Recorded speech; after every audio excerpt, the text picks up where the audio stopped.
Hello, everyone, and welcome back to I Left You Alone for 5 minutes and you all shot through arcs! Jesus Christ!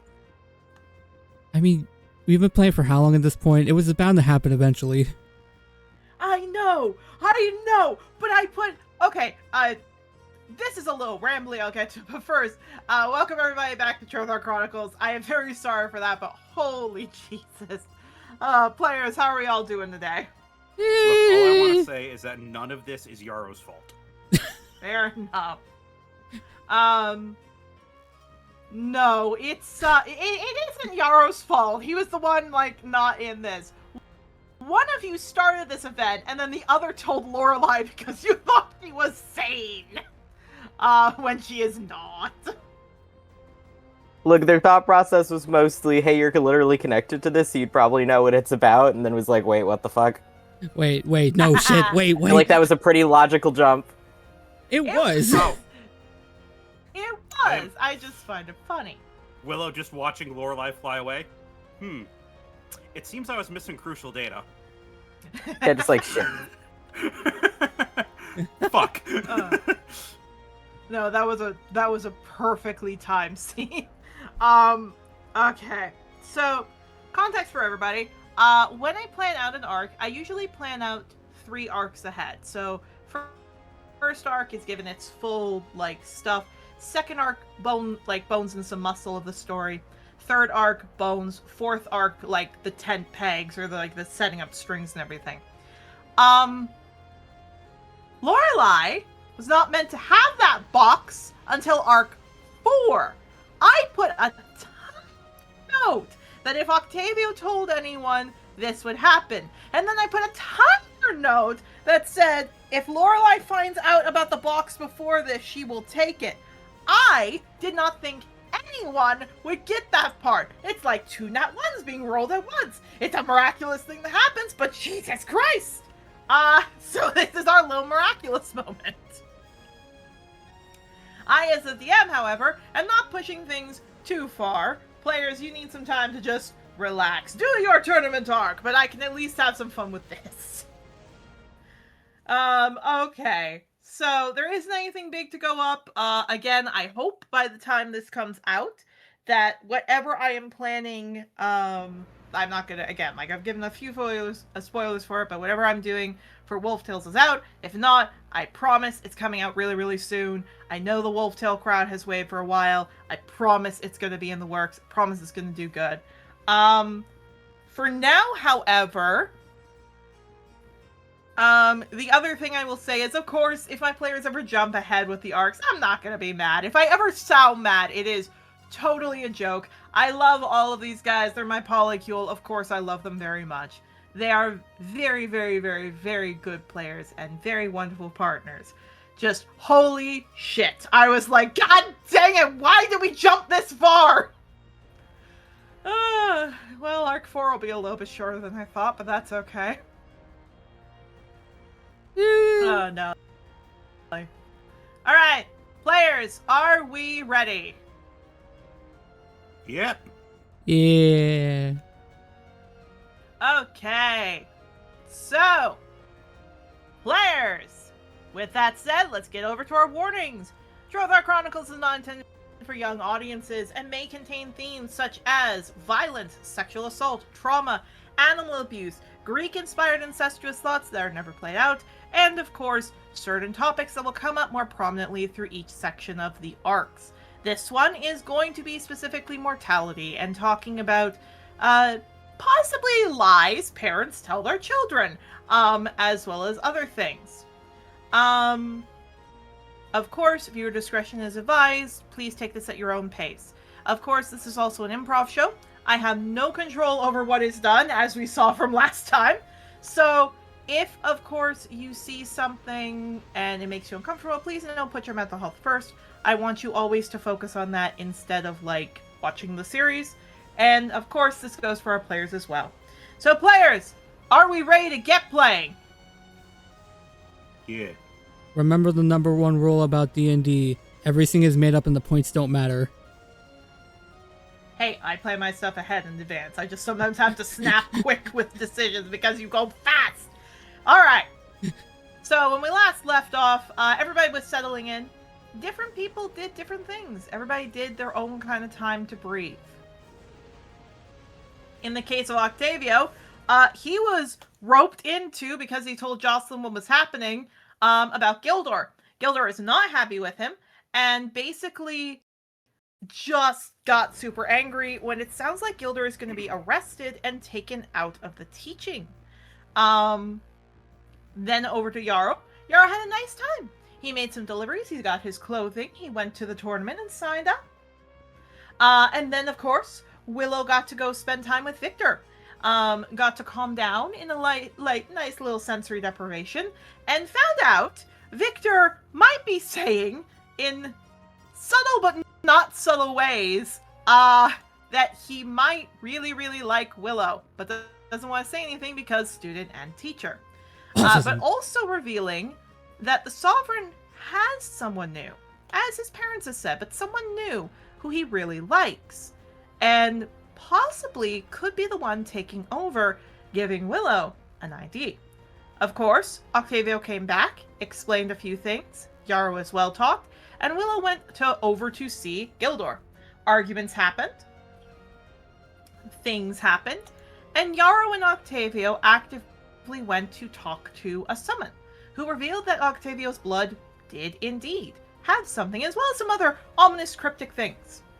The whole session ended, of course, when Willow came out after arguing with Gildor and told Lorelei about a box with sigils on it that took blood to activate. And then, unfortunately, Willow got to see her mom, or like their mom, not be mom, if we will, who stole the box and all of the others ran off. Lorelei flew into the mist, and now, players, we are here.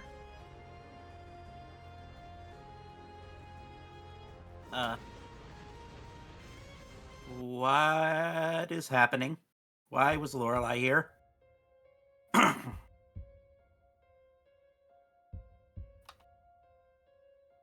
Willow?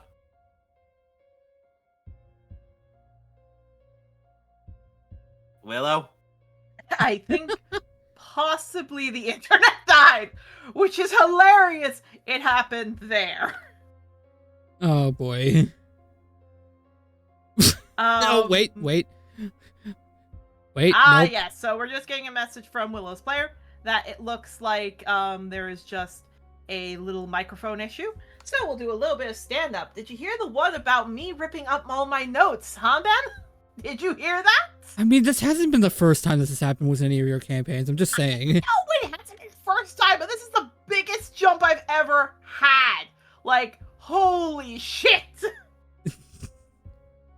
I've heard this one before. The punchline is "N Caleb rolled with nat 20." Yes, it is. That's no, literally okay. how we Willow's player just needs to restart the computer. They'll be back as soon as they can. We're just gonna keep playing in the meantime. So, Octavio, Mhm. you know that box because you saw it in her talons. You know that box because that's what Gildor was talking about. Lorelei has the box now. Lorelei, the Celestial, as much as Willow likes to say truth, also the Celestial of Evilness, has the box. Did we see her with the box? I thought it came up with us seeing Lorelei fly away from Willow.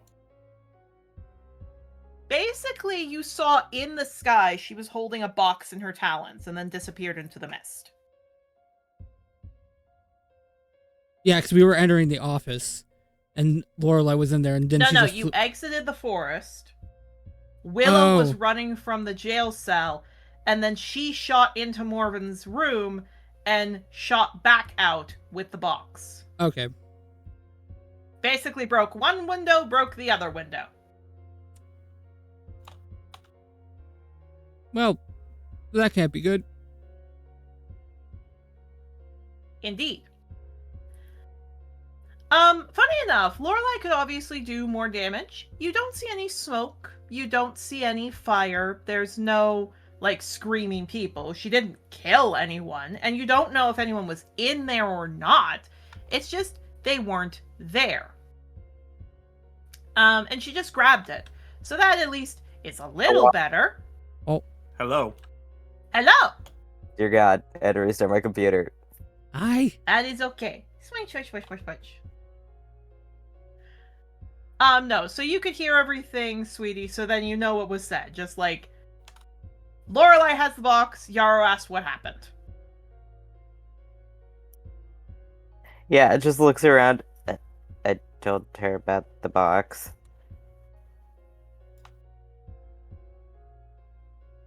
Why? Because it sounded like I was connected to her and I was trying to ask her if she knew anything about it. Yarrow just looks back up to the sky and looks back. So I take it that was a yes? Yeah, apparently. Should we be concerned? Probably? As you say that, from a mist near you, Lorelei flies out and changes into her humanoid form. She does give a glare to Octavio, and then she does smile. You can't see her eyes because, again, there's a mask on it. She does smile to you, Willow. Thank you for telling me, dear. I've been looking for that for a long, long time. Just nods. Now, if you'll excuse me, I have someone to recruit. As she starts walking in the direction of the jail cell, and because the guards are there, they see her, they look freaked, she just flicks her hands and they go flying. Yeah, no. Like, he's not...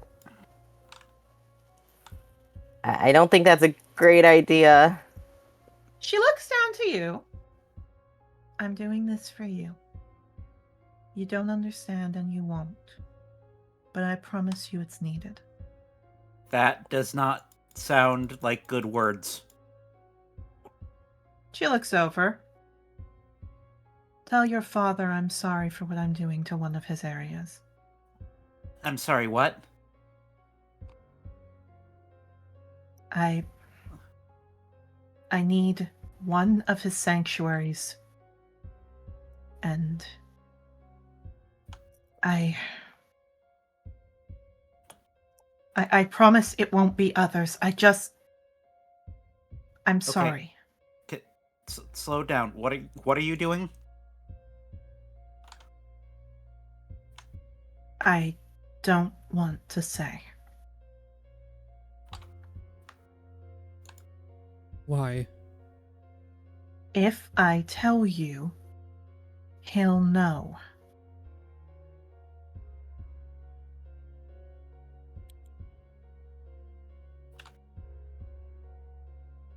He'll know. Sun's still up. He can't get to this place, but he'll know. Angador right now is the only place he can't fully see it. And she looks down to you, Willow, but he'll know from you. I cannot let him find out. But I am doing my best to make sure, as she looks to all of you, my kin get out. And that includes Willow.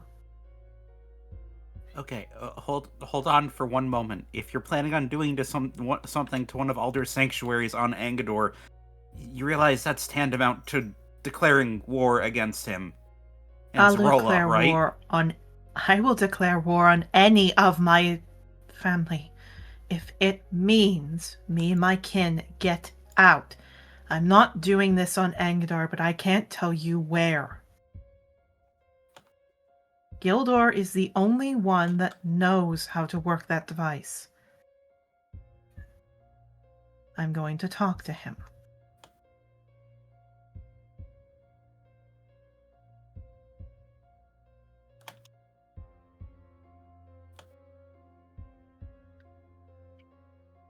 And she looks down to all of you. And again, she looks directly at all of you. I understand you might not get it. And at this point, I don't care. If I need to be the Celestial of Evil to get this done, then I'll do it.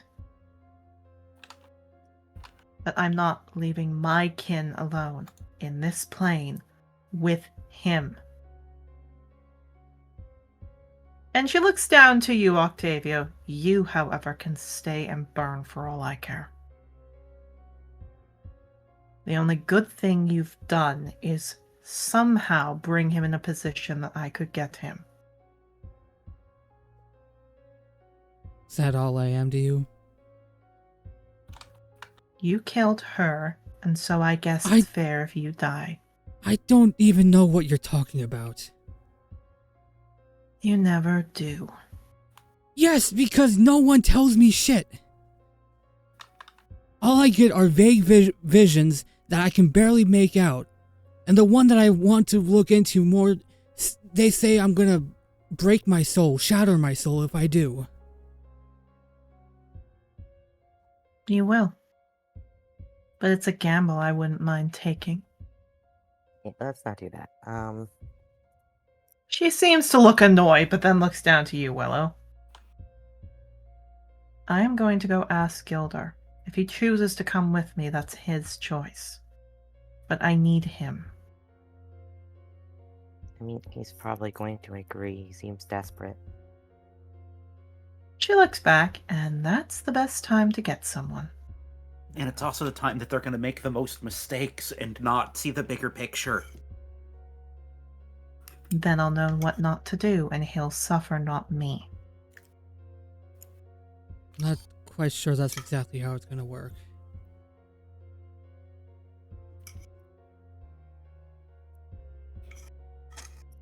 Lorelei, what I'm saying is that you're going to be taking a risk if you're just going to abandon, attack something of Alder's.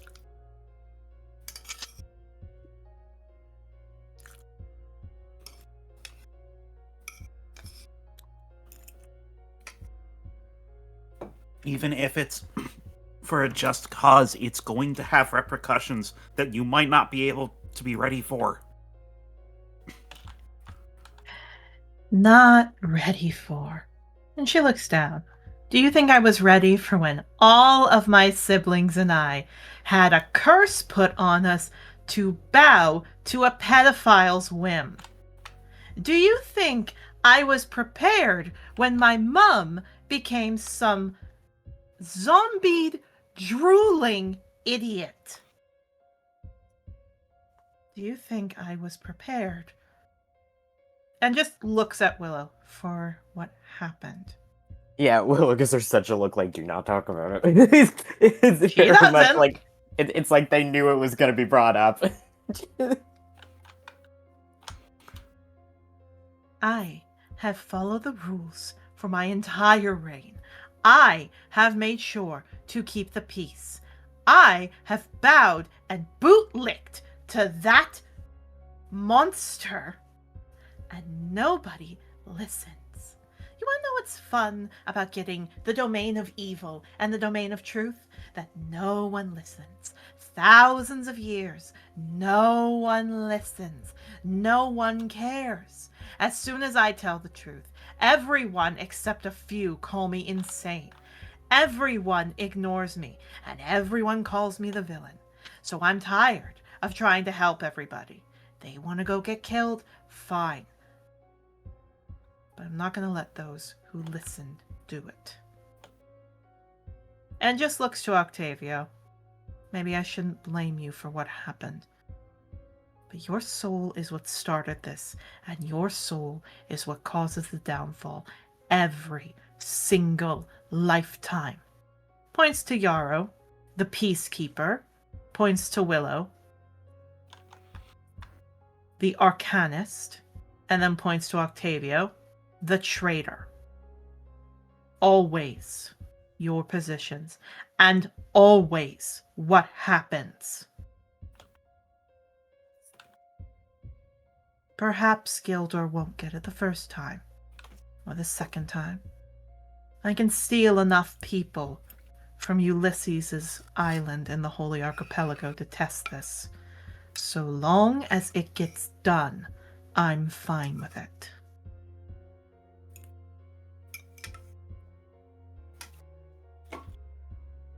Do you even know what's waiting for you on the other side of those? I do know. Freedom and safety. One soul for thousands I could save is enough for me.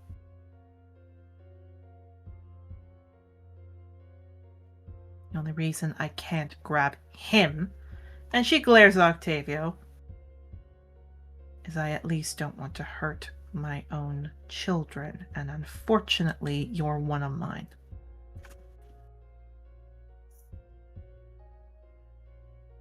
Just flash cut to her beating the absolute shit out of Octavio.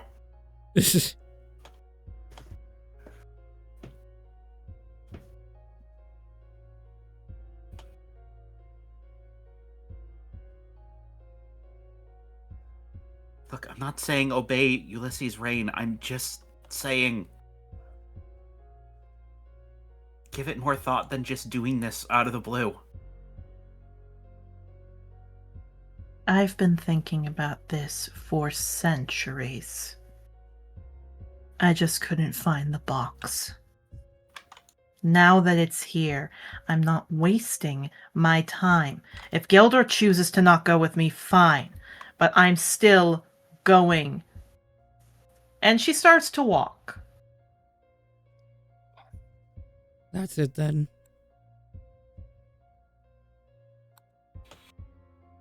She stops and looks back. What? That's it. No second thoughts, no nothing. No thoughts about the peoples and their lives that you're about to take away from doing that. If you keep on going through this. I believe the phrase is one soul for the many, is it not? But when does one soul become two? And then two souls become four and all that. Well, I guess when the portal opens, and then I'll be fine. And what if it never does? Even with that box. Oh, it's gonna.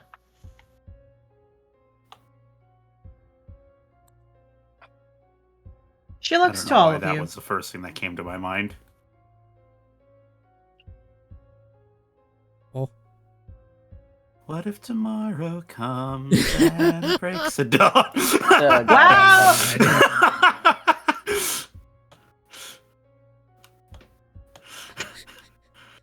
The Sovereign sends a nuke.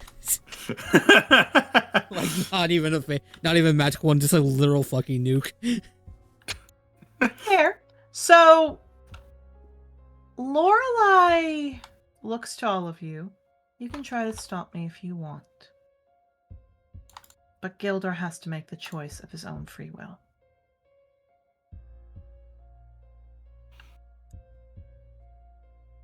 And to be honest to all of you, Keeper of the Plains, I can at least try to find where she is and narrow down his choice from thousands to just one.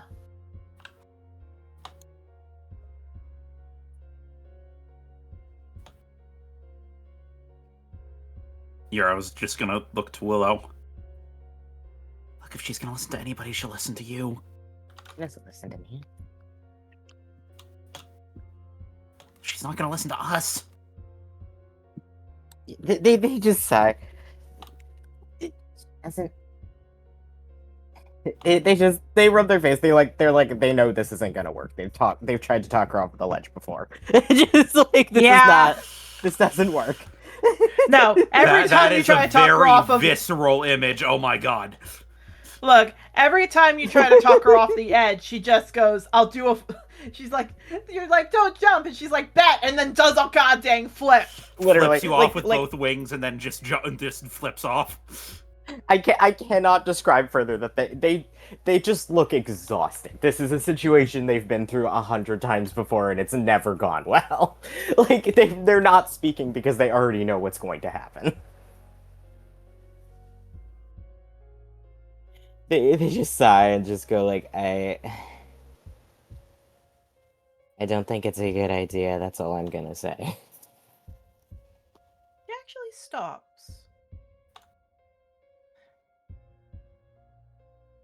Wouldn't you like if Marigold never had to deal with him? Yeah, but like, Like, Gilder's a crazy person. Like, I feel bad for him, but he's crazy. He's not crazy. He, like, drained people of their blood out of pure obsession. She looks back. And have you not gone extremes with your studies? Well, yeah, but I shouldn't have done that. So now you admit it. I mean, if she wasn't gonna say that. Just sighs. They just rub their faces and go, okay, yeah, I'm in a better mental state right now. That's kind of... I mean, not better. I don't know. When I'm depressed, I think clearer. That's probably bad. Just sighs. My point is, Gilder isn't crazy. He's telling the truth. I'm not saying he's not telling the truth. Everything he says makes sense. I'm not saying he's crazy because he's making shit up. I'm saying he's crazy because he's draining people of their blood.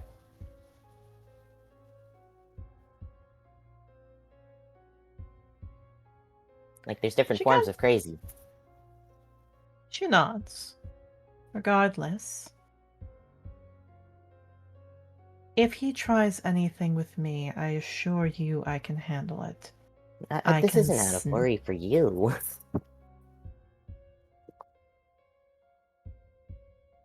She kind of looks to you. Yara wants to say something so bad, but he knows it's a horrible idea. Oh no, trust me, we're about to see a few more things as she looks. Of course it doesn't matter if it hurts me or not. I am prepared to not come out of this alive if it means you get out. That's not what I meant. I just look... I mean, like, you're a goddess. He can't hurt you. Like, I mean more like... On principle, he shouldn't be allowed to be free. Then he'll make that decision.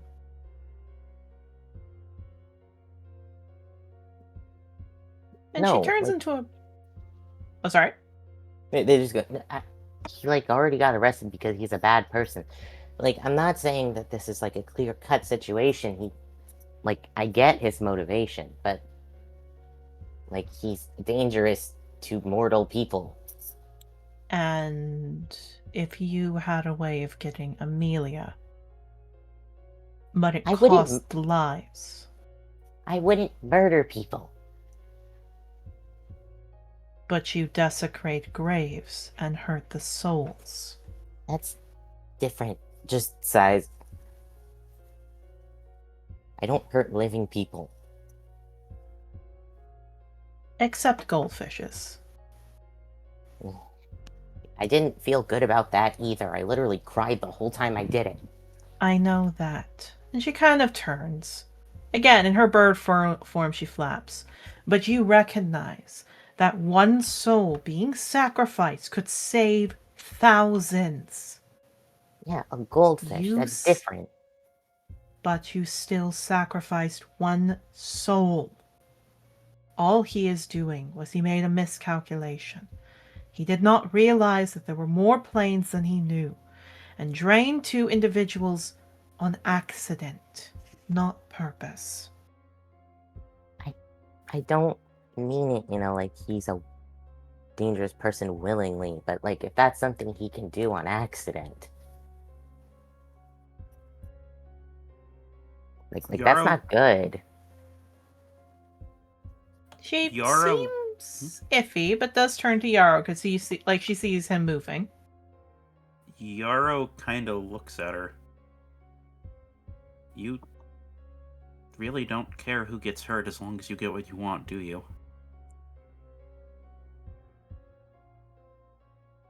I care if it means my family is protected.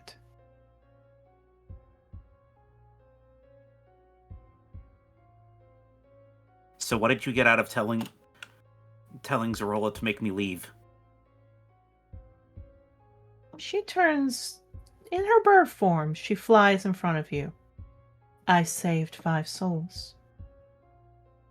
And why do you care about those ones and none of the other ones that this is gonna affect? Because they need to stay alive. If you lost them, you would have lost the pap. So it wasn't out of kindness, it was just to get to get the future that you wanted. It can be both. Watch your tongue, Alders Spawn.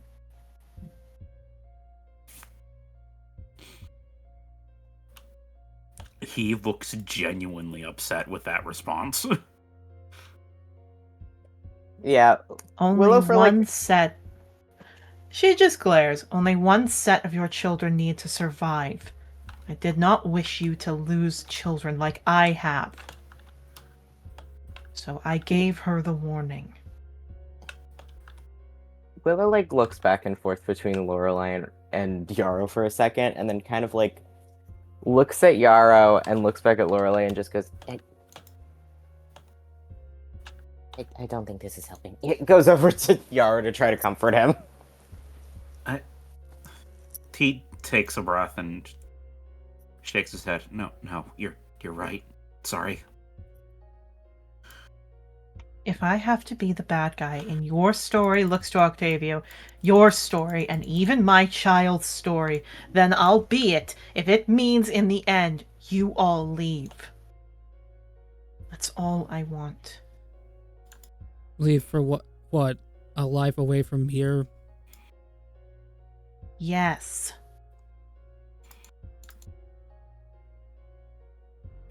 And what about all my people that are suffering here that can't go back? I can't save them, but I can save my family.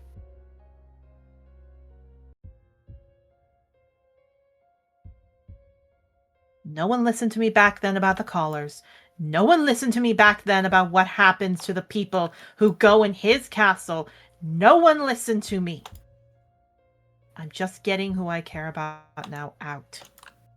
My brother, I can't save. His wife, I can't save. I can't save anyone else, but I can save my family. Now, if you don't mind. She flaps her wings and shoots through the door.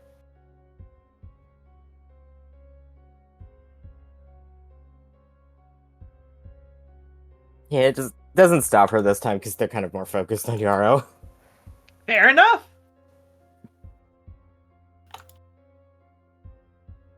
Yeah, he just kind of closes his eyes and he's taking a deep breath and he's looking like he's trying to settle himself.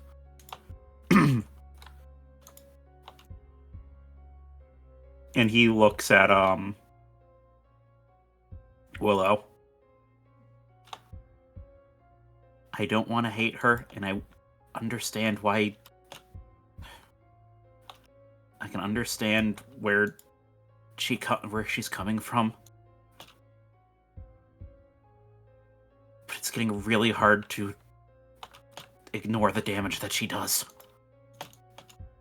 Yeah, no, I'm not arguing. Just sighs.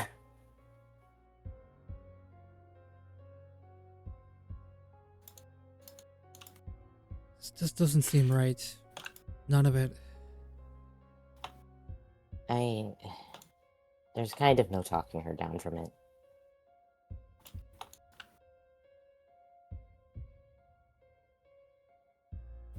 I mean, she didn't do anything this particularly, like, bold-faced before, but, like, she did other things that were related, and then I tried to be like, hey, maybe don't do that, and she was like, no, I'm gonna do it.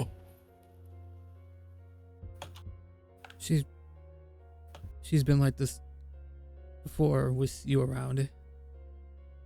Nods.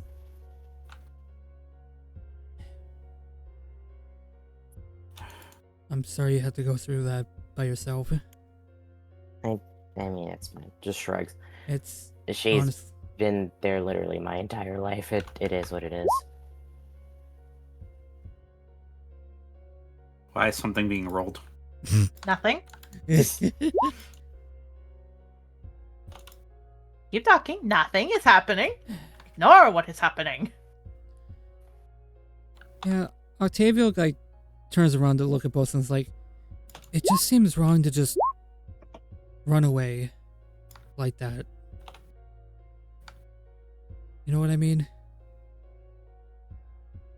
Just sighs. Oh, right, the thing that we learned. And part of the reason I think this is not a good idea, and she needs to think it through. The person in charge of planar travel and the barriers between the planes is Agnes. And if Ulysses has control over her,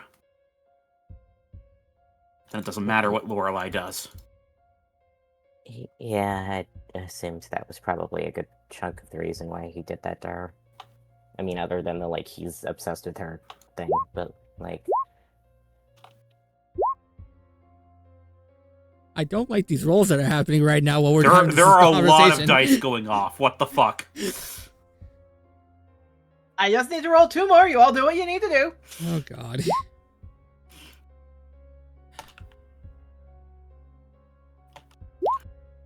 Yeah, he shakes his head. No, we found out that my summons don't actually come from other planes. In particular, one of them is... They're coming from the messenger temples, and particularly what I am able to reach is only because of Agnes. I'm essentially petitioning her every time I cast one of those spells.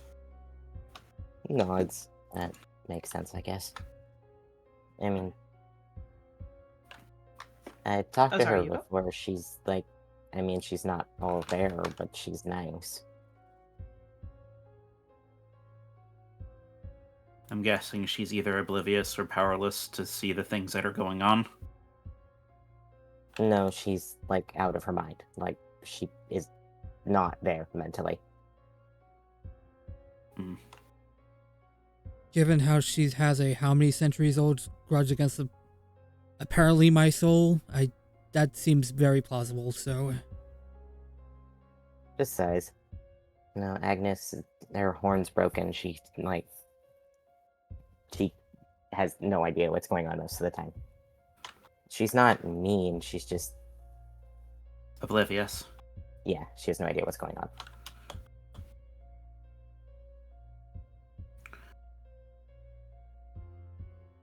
And from the sound of it, Ulysses is keeping her that way because he knows that he can't stop her if she's lucid. I mean, I would assume. Okay. Or just to see other people upset. Who knows? I don't know what his motivations are, and I don't care to understand. Fair enough. You all see Lorelei fly out. She looks annoyed as she looks back into the keep. She looks at all of you. And she just flies off. Goes into the mist. Well, he must have refused to some degree. Yeah, can I get an insight off of that?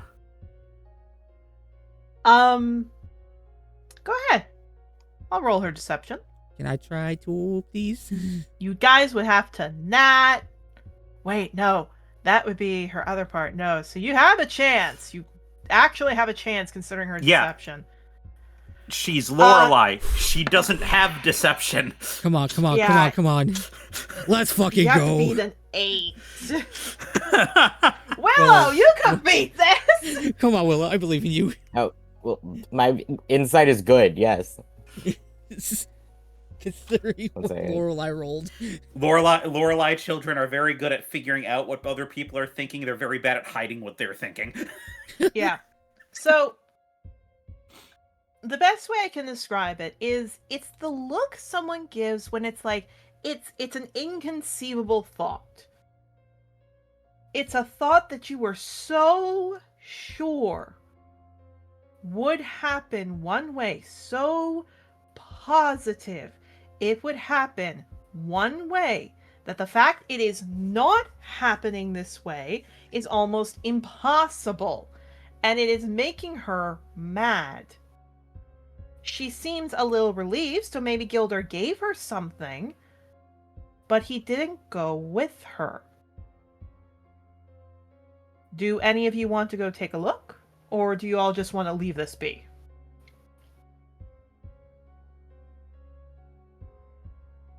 Willow has no desire to go talk to him again. That is fair!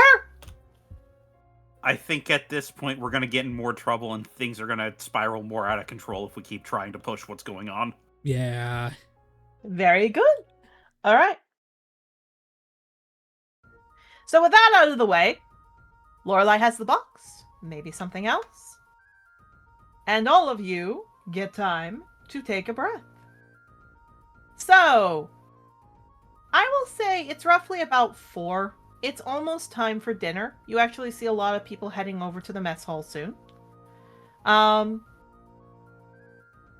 help with some fun things, Jocelyn is coming walking up to all of you. Looks to all of you. Does not seem to notice anything was wrong in Morven's tower. She looks down to all of you. Hey, you all okay? You all right?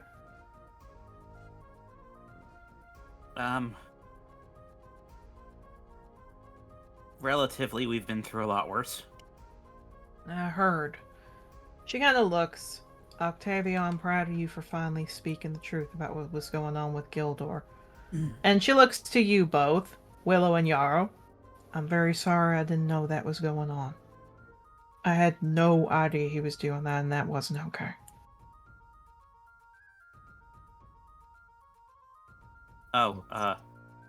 Okay then.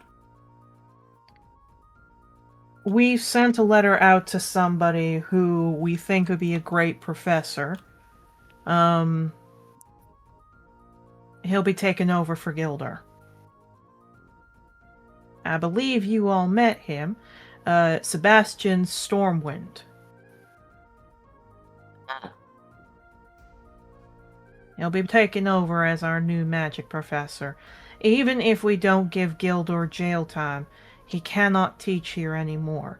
At least, not for a few years. We will have to talk to other students to see how they feel about it. Many of the older students love Gildor. Many of the younger ones do not.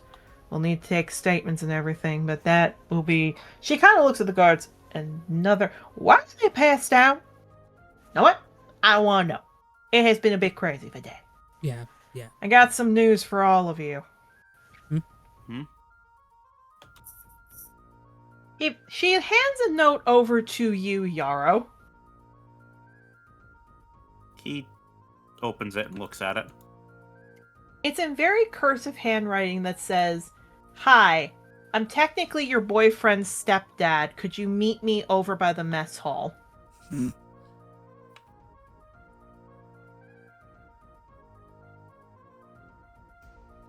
He blinks. Is this from... What was her name? Summer? Summer's not up. Summer's not a girl.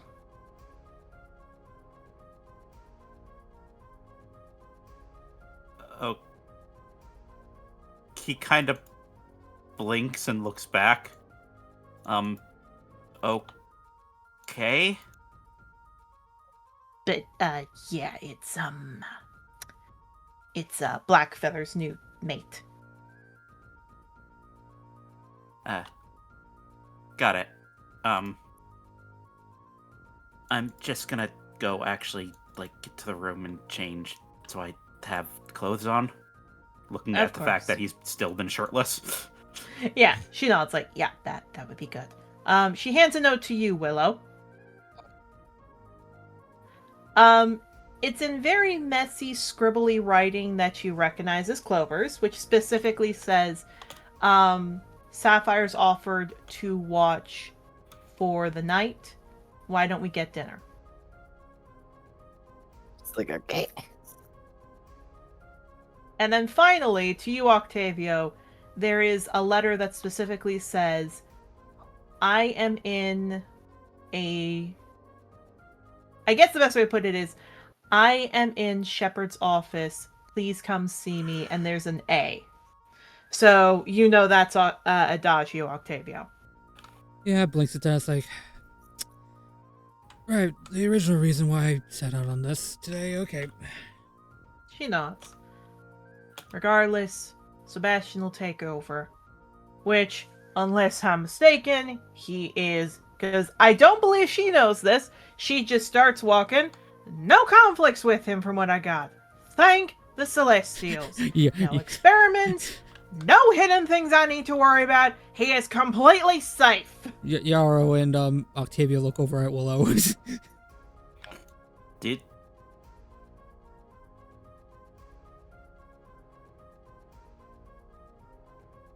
Did you?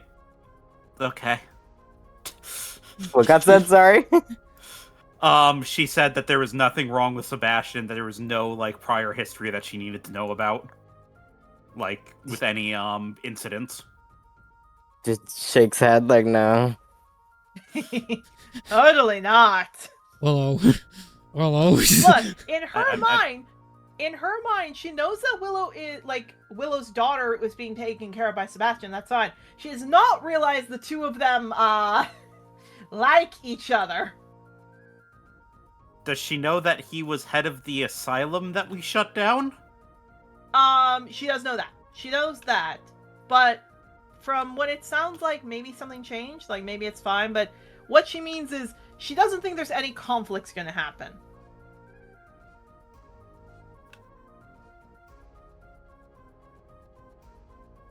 Okay. Well.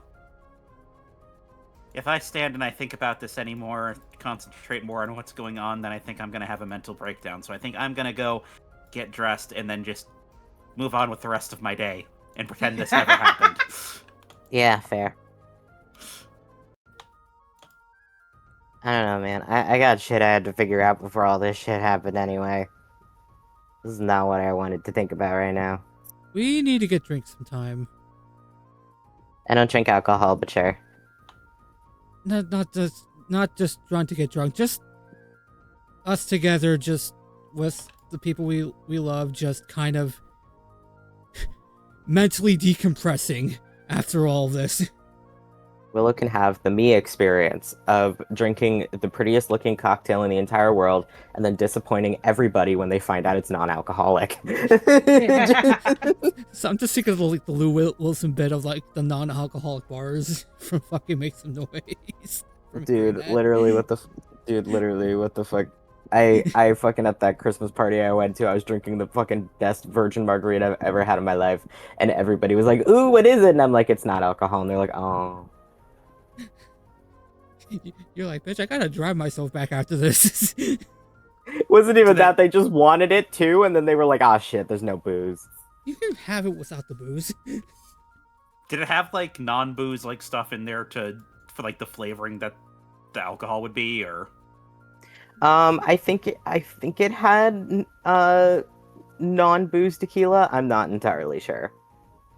I was about to say, because like when it comes to cocktails like that, like you use a specific kind of alcohol because that specific alcohol has a specific Right. flavor. Well, Right. well, to be fair, I pretty much exclusively get margaritas, which don't taste that much like tequila. They taste mostly like lime. So, Yeah. like, Yeah, no, they taste mostly like the mixer. yeah. All right. But no, you all get time. You get fun things. We're gonna roll a d4 to see for the ending of the day, what we're gonna do. As always, we're gonna go in the order that you all are at the bottom of the screen. 2, that means Yarrow. 2's Octavio. It is? God dang. I frickin' forget. Octavio, I am very, very sorry. It has been a while since I looked at the bottom of the screen. I am very sorry about that. Well, technically, for the roll 20 or for the for Discord is the question I'm asking here. No, For the roll overlay. 20. Oh, For okay. the overlay. I have not looked at that in a while. I am very sorry. Octavio, you're up first. Yippee! We are What our going audience to shift sees. your music. Indeed. There it is. So Octavio, it takes you like 20 minutes to walk across the field to go up and go He- all the way. Oh yeah? The entire time heading over there, he's checking every single quarter to make sure he doesn't get jumped like he did the last time with with that fucking bullshit. Well, technically you don't have any blood owed to anyone else, so you're good. You're good. I don't know. Something could have happened. That is a statement. Holy shit. Oh, Nelly. I'm just saying, he's a little bit paranoid after all that fucking shit happened. And in the course of what? 3 hours, was it? Fair enough.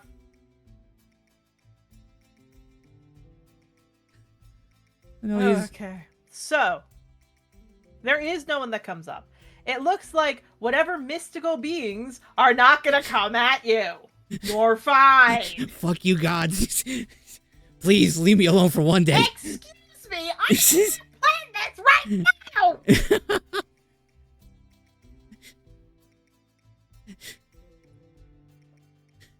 Smash. I don't mean that to you, so it's... Of course. Oh, Nelly.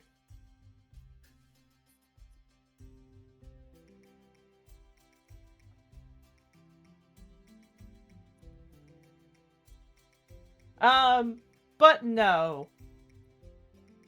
Nothing happens. A few people do see you. Some people are like tossing,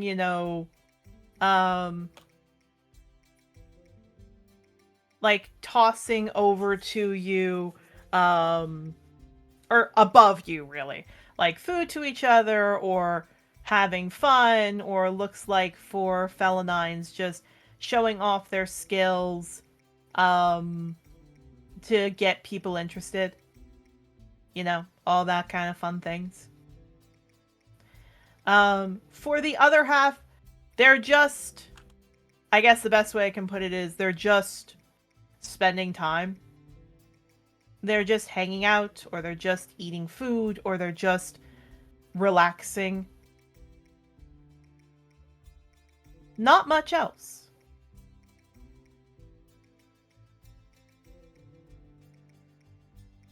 Yeah. So,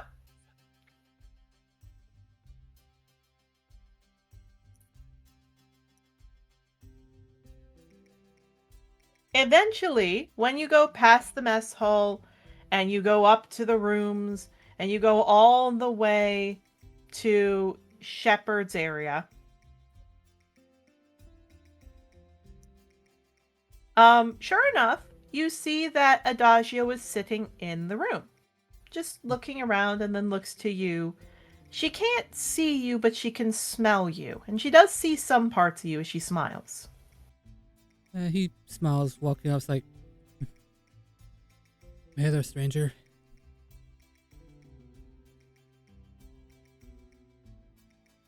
Yeah, she smiles, she walks over, and for the first time in a while, she hugs you. Yeah, hugs back.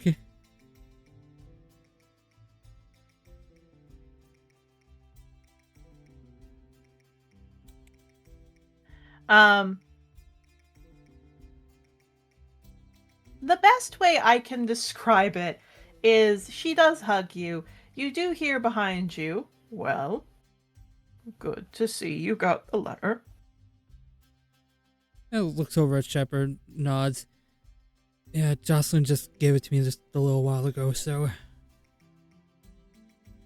Nods.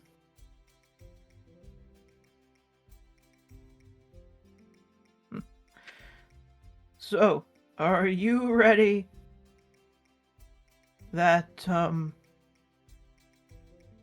To hear about what exactly we decided with Adagio?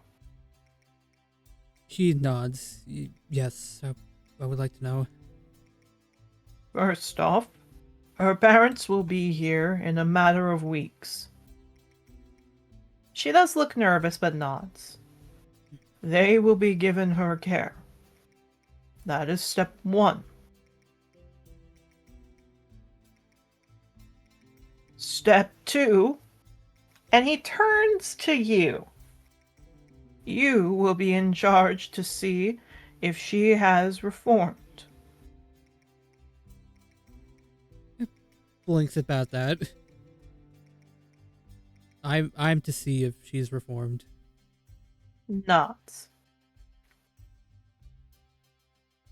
The professors decided, with a split vote, that we were unsure if she was better or not.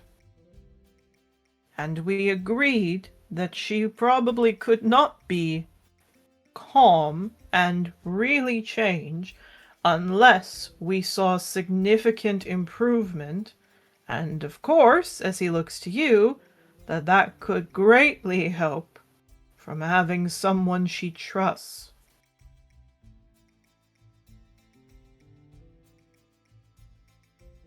Just blinks and looks up at the Dajjo, like squeezing her hand a little bit tighter. But, and he puts a finger up, or specifically like a hoof finger, that doesn't mean she's fully found guilty or innocent. She served 1 month in the cell. We think this is enough to give her time to think of her actions and to improve. And he puts a hand out, gesturing to both of you.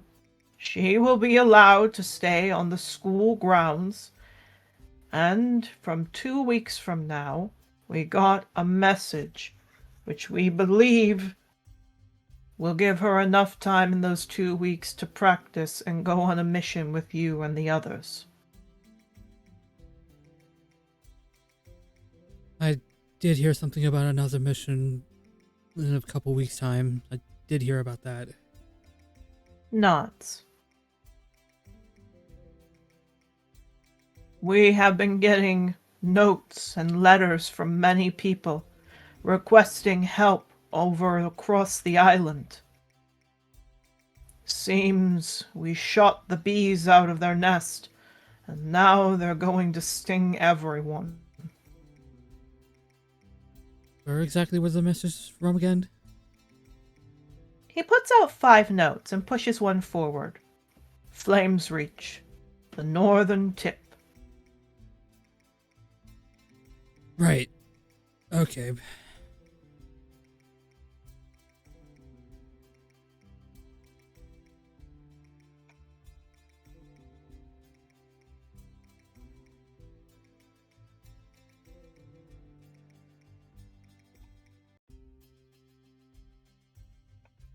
He looks to you. I would tell you what your next mission is, but I can see the strain it's building on all of you.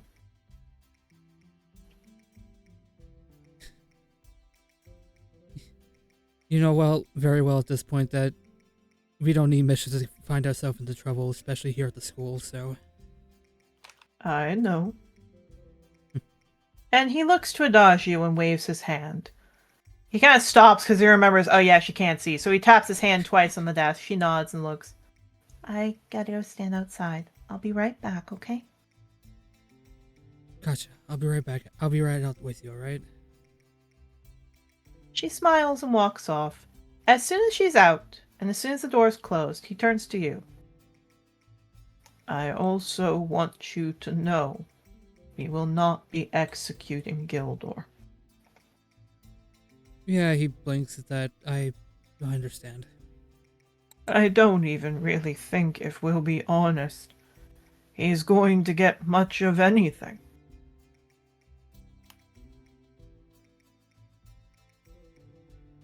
Somehow that... Just looks to you. I mean, if we're not going to punish, well, Joshua, why would we punish Gildor? Yeah, he blinks at that. I guess that's true.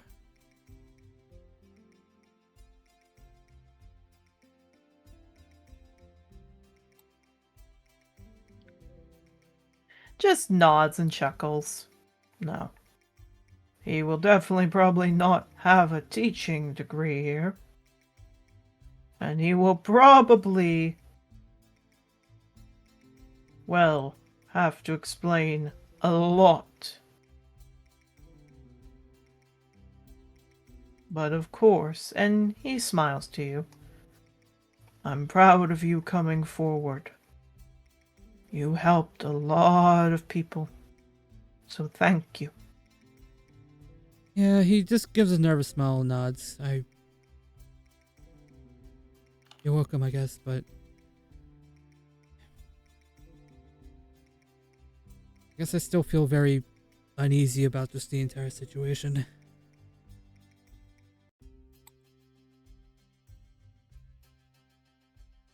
And why is that?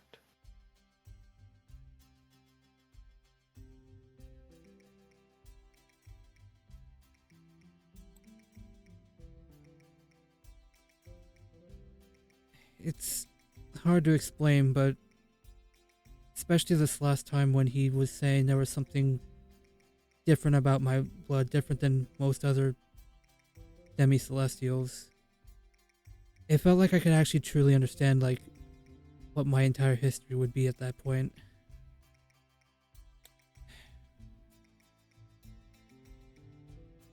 But then again, after learning the entire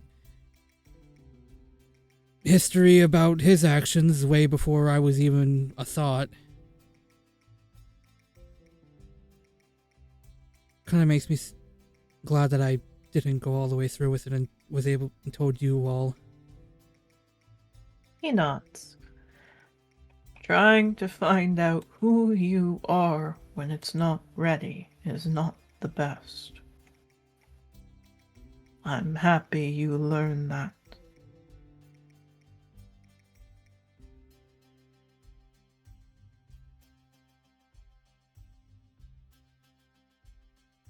There's one thing I'm starting to understand is patience. It's something I wish I had a lot longer ago. Yay. He nods and smiles. For now, just looks. You should consider joining the tournament. I was debating on that, yeah. At the very least to help out Yarrow in like any group fights.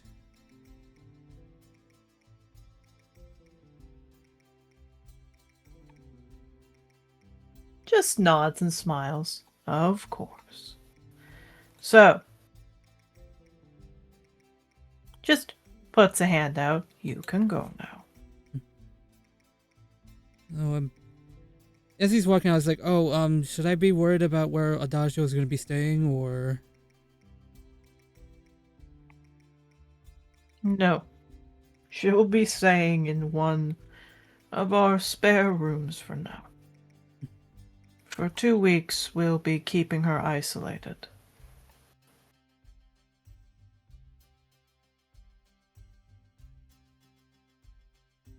Thank you, Shepard. He nods. He smiles.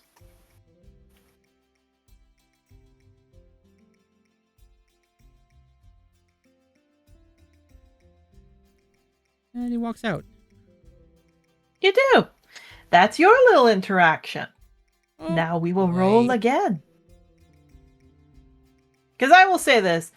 Actually, no. We're going to do one tiny thing before that. Because Adagio does look to you and smiles.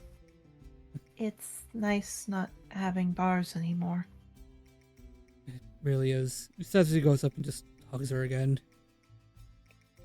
She hugs you too, but she does look down. But I don't know if I'm gonna be fully allowed to leave.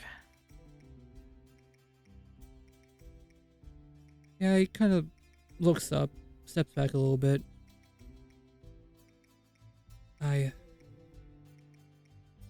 Yeah, I'm not entirely sure either.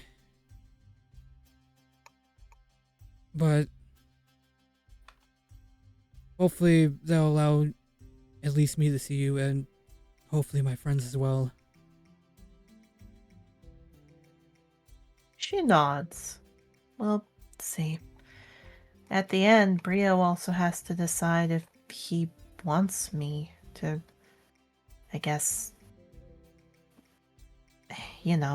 actually be forgiven. But I don't blame him, considering all I did. But she, curls her tail a little and nuzzles you. I'm hungry. You want to go get something to eat? Sure.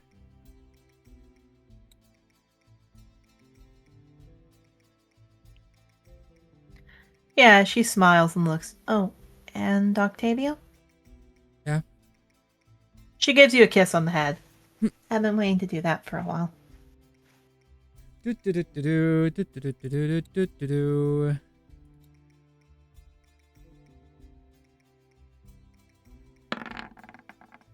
on, you gay little kobold.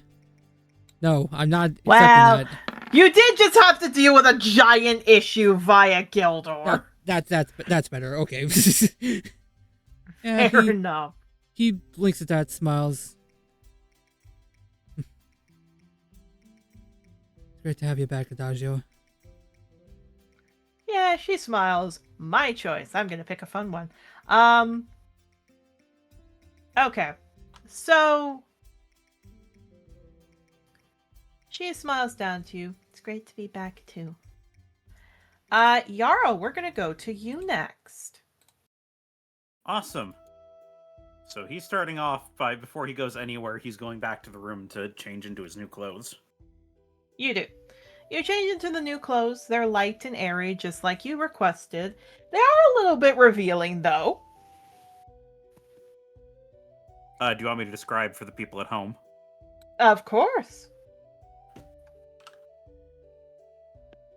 Give me just one moment, because I meant to have this up and then I forgot to grab it. So I can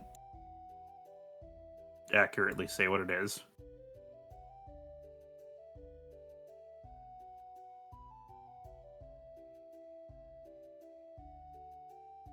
So, first and foremost, instead of his, previous coat and everything, it's still staying sleeveless. But instead of a coat, he has almost, it's almost like a crop top. Honestly, almost like a bra, but not quite. It's a very thin, very small, vest that's laced in the center, so it does show a bit of his, the middle of his chest as well. He has long gloves on both of his hands, that are fingerless, as well as long stockings, that are, all of these parts of the clothing are emerald green, that go up to his, thighs. He has a belt around his waist, where he keeps his equipment, not only his equipment on, but has a, draping, almost dress-like skirt, although it's parted at one side. Not leaving much to the imagination there, as he's not wearing any real pants under that.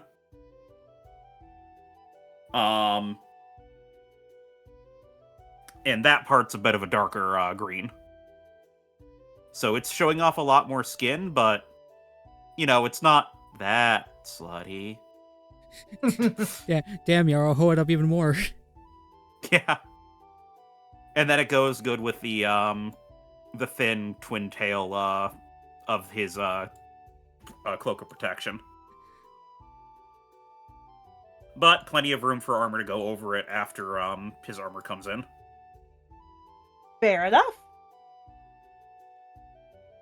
And then after that, he will look at the note again, and he'll go figure to take care of this before he goes to lunch or goes to dinner and spend time with anyone else. Of course. So, again, when you get that settled, when you get that all good,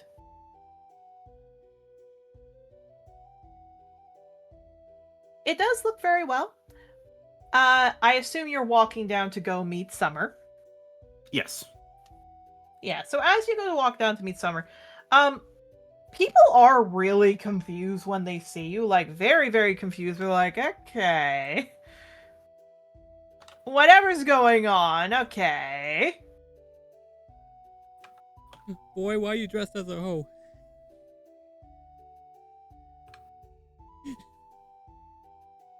Yeah, there's a little bit of embarrassment with him because he's not used to people seeing him like this, but at the same time, it's like, okay, Mom said this was a good idea. Mom said this is a talent I can use. I'll get used to it.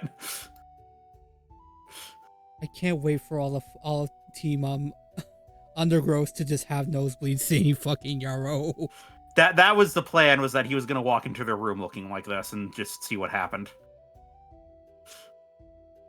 But somebody else wants to talk to him first, so...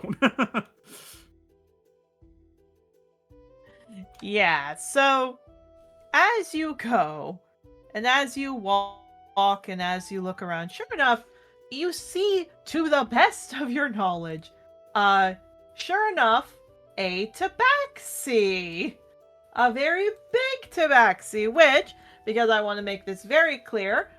Summer is not my character. As I said to everybody here, as I know players, I could go into a long explanation, but the simple part is many of the players have ADHD. So sometimes it's good to dip into other characters to help them out. So in this case,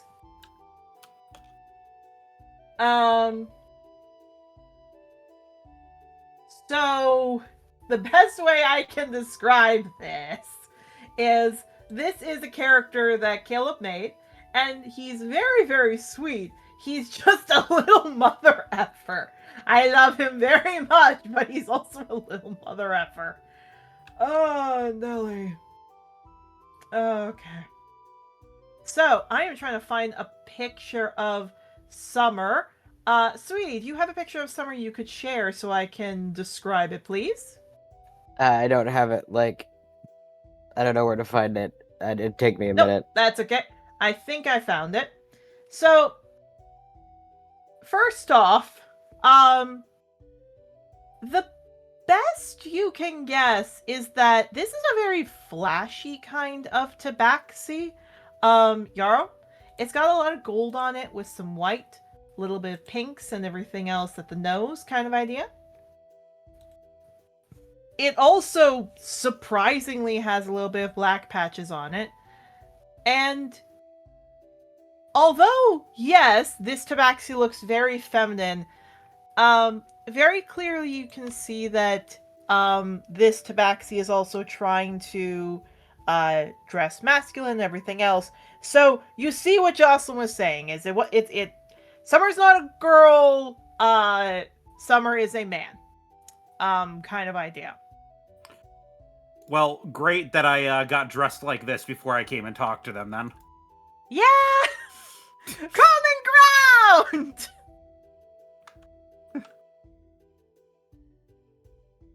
Feminine men shaking hands.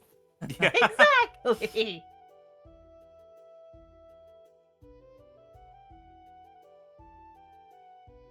You can't spell woman without men. This is true. Excuse me, are you Summer? Yeah?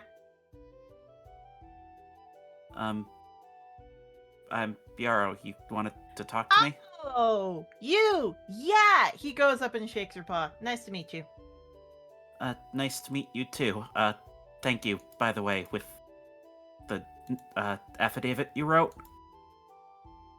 Yeah. I didn't want to do that. All the more reason to thank you for it. You all are so lucky. Blackfeather is very persuasive. No worries. I'm probably gonna have to go speak in court.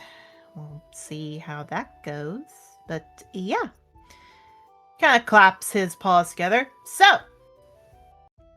I hear that you kind of boops your nose are Soarings. Kind of looks down. I was gonna say boyfriend. I'm just checking. Don't want to misgender. Yeah, fiance. Oh shit. Okay. Yeah, no. It does not help the Congrats! gender question. Yeah, it just looks that doesn't tell me shit, buddy. No, but I'm a guy. Okay. Like there's no problem if you're not. Just yeah, that doesn't help me. Okay. So yeah, guy. Okay. Again, nice to meet you. I wanted to talk to you because just puts his hands on your shoulder. I need you to get Soaring to talk to Blackfeather.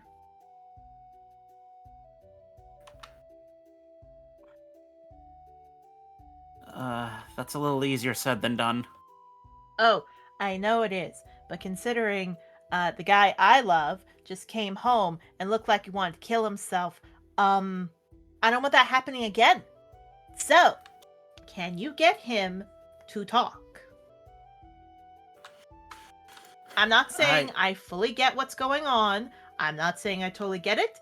To be honest, Blackfeather has been like the most amazing person to me, and I kind of want to kick him in the dick, like soaring, but I have to try to see it from his perspective. I just admittedly am not, and I want to stab him, but I don't want to, because I'm technically his stepdad, but I'm like older or younger. I don't know with Eric Cocker. The point is,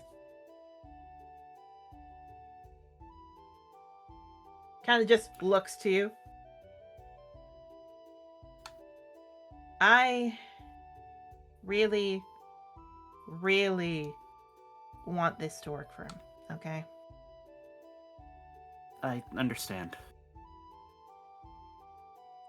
I'll do my best to talk to him. Look, I'm not saying, like, it has to be today. I'm not saying it has to be tomorrow. I'm not saying it even has to be, like, a week from now. But let me put you this way. Before I met him, he was sober, fine, eating. Now, he's drinking, not eating, and crying himself to sleep while vomiting in the bathroom. And that's not something I like. Okay? Yeah. Again, I'm trying to be patient. And I flat out do not want to call him like my stepkid. Just thinking about that is making me feel gross.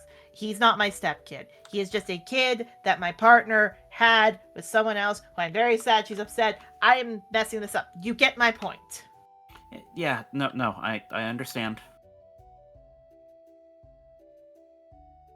Again, I'll talk to him about it best I can. Also, saying this right now,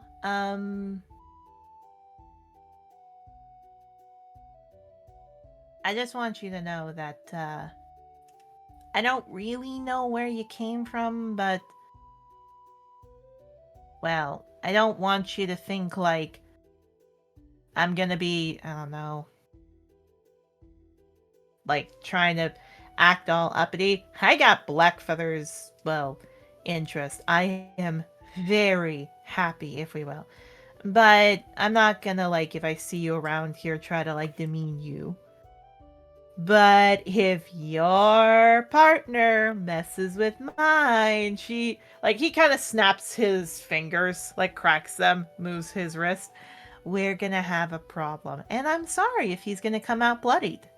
Because, no bard can beat me. Let's just say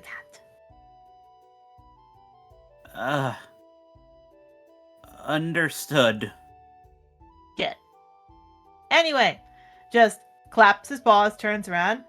I'm gonna go make that man scream until the night to hopefully distract him from everything else. You have a good meal. Bye-bye now. And he walks away. He just kind of stands there for a moment. What just happened? Someone. Did it explain this in the Bible? Of course. Just they turns to explain the camera. Bible. Chat, do you know? Chat, am I cooked? Chad, I think we're cooked. Well, looks like your boy Yarrow's in a bit of a sticky wicket. Oh no. I hate that that implies that he's British.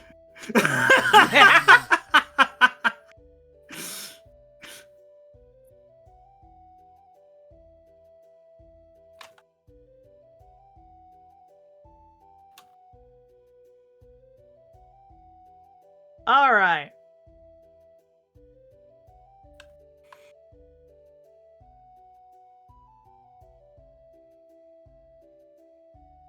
So no. What ends up happening is, again, he leaves. You can go in. The dining hall is all set. Again, certain people are eating there. It looks to be Team Undergrowth is somewhat there, as they're kind of just eating food. They wave over to you. Looks like they're saying you can come over. Yeah, he's gonna walk over. Yeah. we're gonna move on to the next interaction. Not much happens, just again, like Crag gives a chuckle, just smiles and winks to you. He notices that you're not looking too well, so he seems to back off and nods. Cedar does nuzzle you. Yeah, he tries to kind of shake himself off of it and try to act like he's feeling better, like trying to not make them worry about him. Mm-hmm. You do that. And the best way I can describe this, he seems okay. He seems all right. And the last thing I will go over is, you do see under the table Cedar, like, rubs his leg up against yours. Yeah, he blushes a bit at that and kind of leads into him. You do. Man, these bitches be gay. Very gay.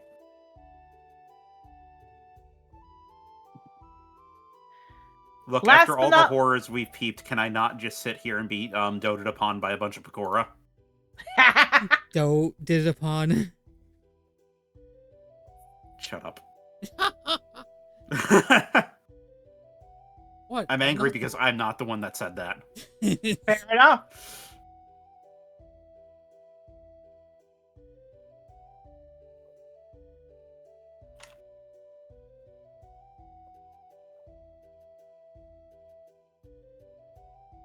So,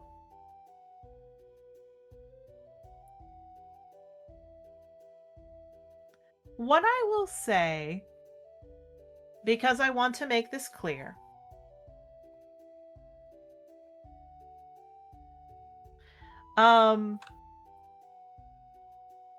it is okay.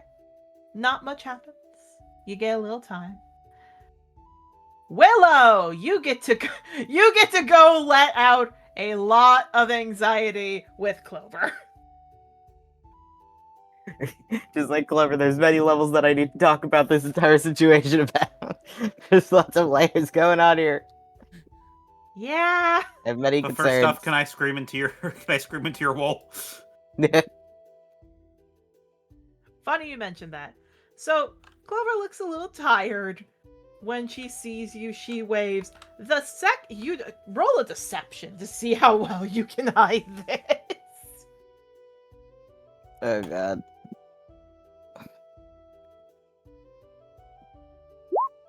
Ten. All right, 10. Okay. So, 10. I will roll Clover's. It will not be hard to, like, beat you, but I will still roll.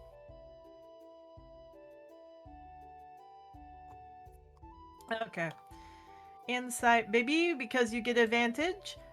Willow, you get disadvantage because this is lying to your partner, which I love to give because if you're in love with someone, hopefully they know when you're lying. 11! God dang, Clover. Clover succeed. Indeed. You can see if you beat a 10 with your roll because you have advantage. But if not, then Nope. no, you don't. Okay. No, so she looks to you. She quickly runs up, and before you say anything, because she's not that much shorter than you, she actually jumps up just a bit, grabs you, and in front of everybody has pulled you into her chest. Oh. It's okay. It's alright. It's okay. I'm not like super duper upset. I'm just having a weird day. I know. Doesn't mean I don't know when you're having a little bit of a mental crash. I'm here. It's okay. No, it kind of leans back a little bit just because, how are you? Tired. Joyful didn't stop crying until a little bit ago. Yeah, it just does like. Yeah, nuzzles you back. The kids are okay though. They're all kind of just resting in the medical wing. They all have to see at least for a night if they're okay, so kinda kicks her foot. I guess we have a night off. Just nods. That's good. Just blinks and looks at you. So... Blinks back at her, somewhat confused. She rubs her face. We have a night off, and the Sovereign can't do shit?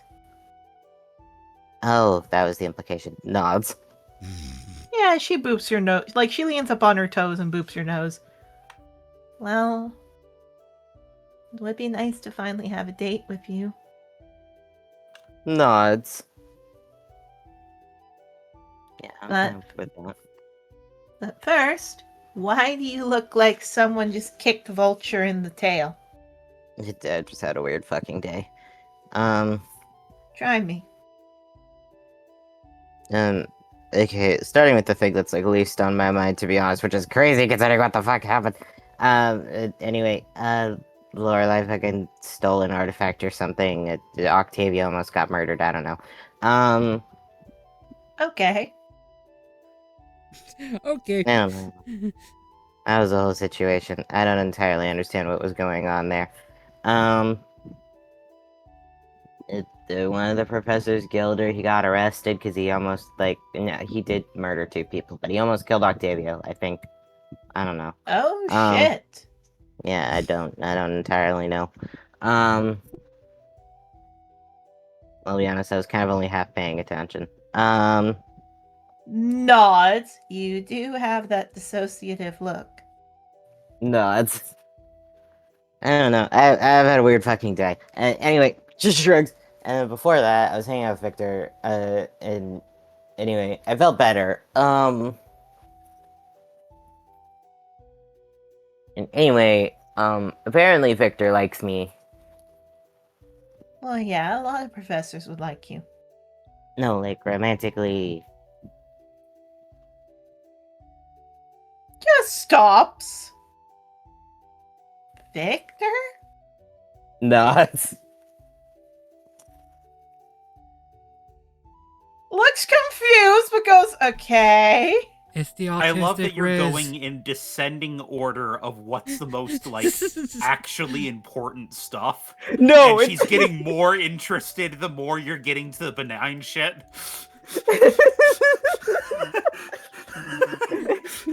Well, this Honestly, is this, fair. this is Willow's mind of everything that went on today in order of importance. The least important thing was that Lorelai stole an artifact and Octavia almost got murdered.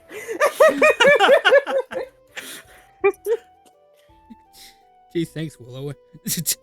joking. You're fine, dude. It doesn't matter. Are you still breathing? Well, you're not dead then, are you?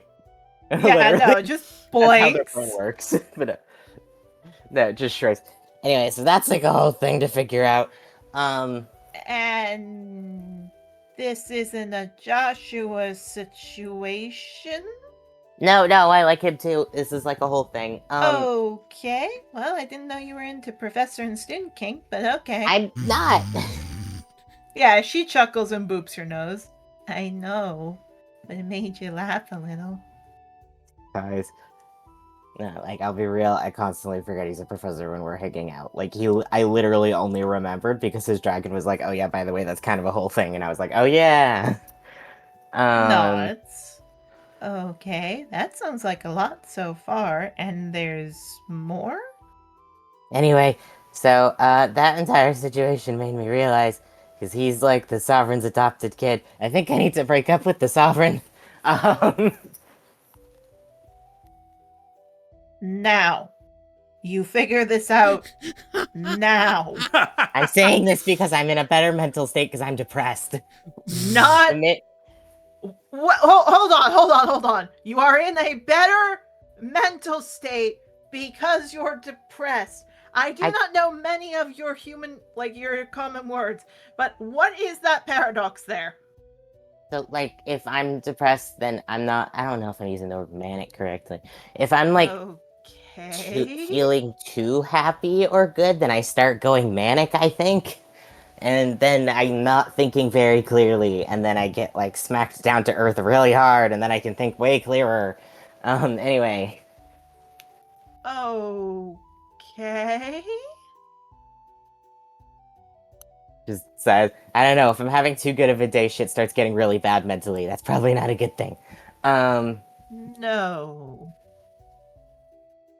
Just says, whatever. The point is, I'm in a not better mental state, but I'm thinking clearer.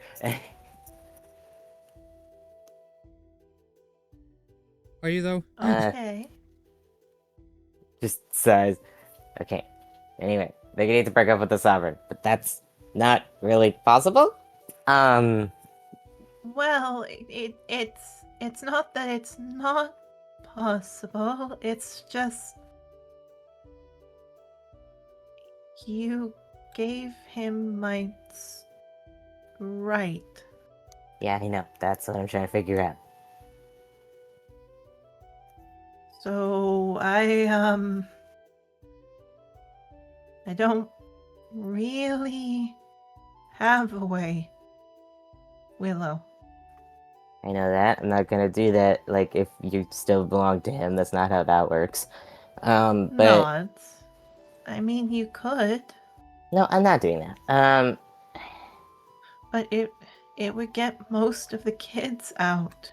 Nope, not thinking about it. I could like, I don't know. I could probably realistically kill another goldfish. No, no, no, no. And just gives you a boop with her nose. No, don't say that. Okay.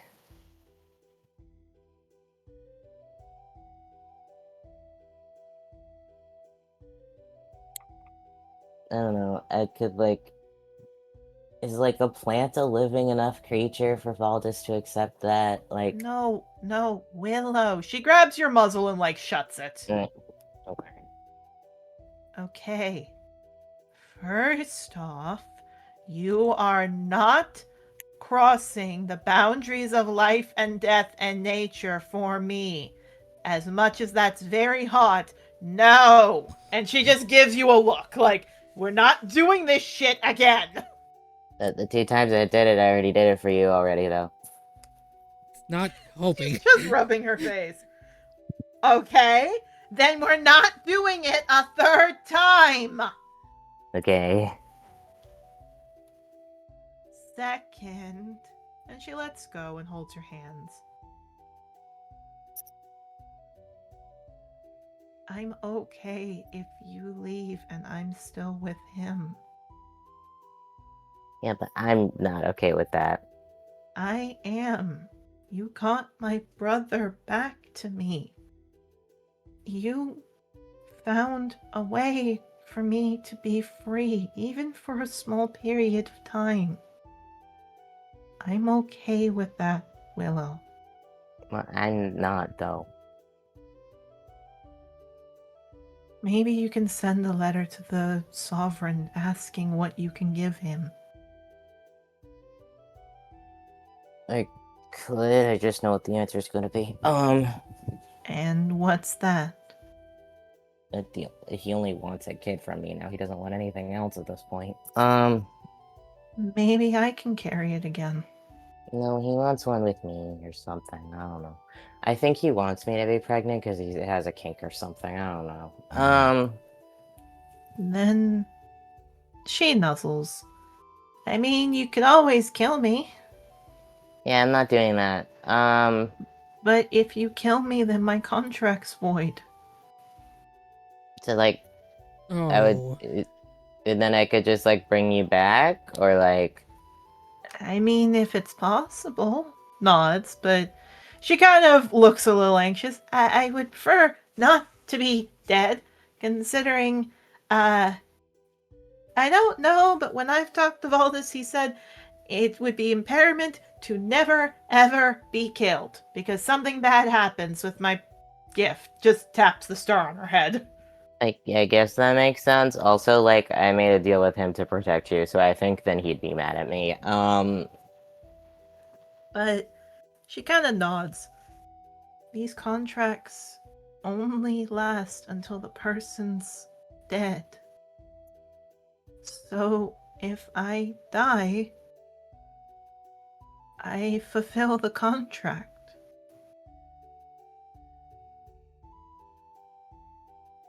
What is...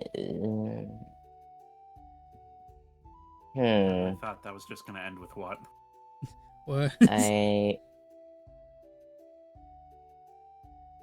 Do these contracts have a definition of the word dead?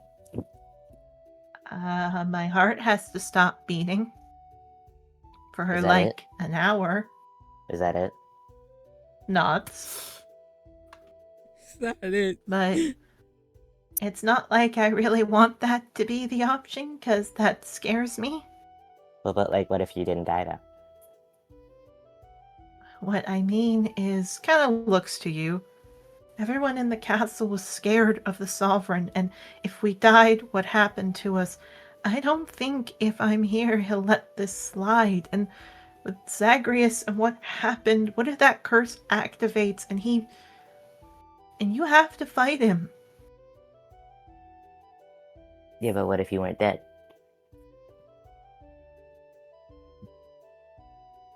Well, I'd have to be for the contract.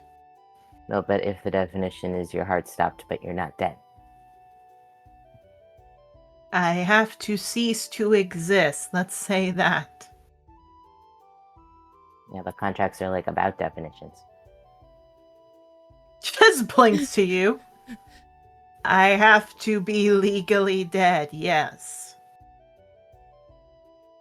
Well, I could get someone to declare you that while you're not. That'd be easy. She rubs her face. Well, at least this is making you think on something else than what you were freaking out about. No, I mean, like, it's really easy. She chuckles. How so? There's like an entire spell for this. Oh, yeah? And she takes your arm and gives a nudge. Come on. Come tell me about it during dinner, okay? Just nods. It like literally stops your heart and makes you stop breathing. Like, you're not dead, but you're like catatonic essentially. Well, it goes on for this for like 3 hours. This is an actual spell. Oh, yes, no, Clover does not care. She just listens. Uh-huh. Except I think if you cast a spell, they can just de-spell me. Not if they don't know what's happening. I think that's part of why they say an hour, Willow. It lasts an hour. Yes, but what I mean is at the end of the hour, if I suddenly wake up, I think they'll see.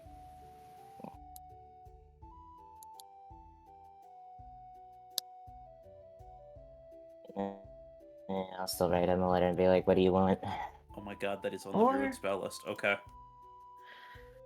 Yeah, she does look anxious, and she does hold her, like, your hand. But, Willow? Mm. If it comes down to it, I wouldn't want to see it coming. Nods. Did they flick an ear? And I wouldn't want it to be from anyone but you. Oh no! They do blush at that, like that somehow is the most romantic thing anyone said to them.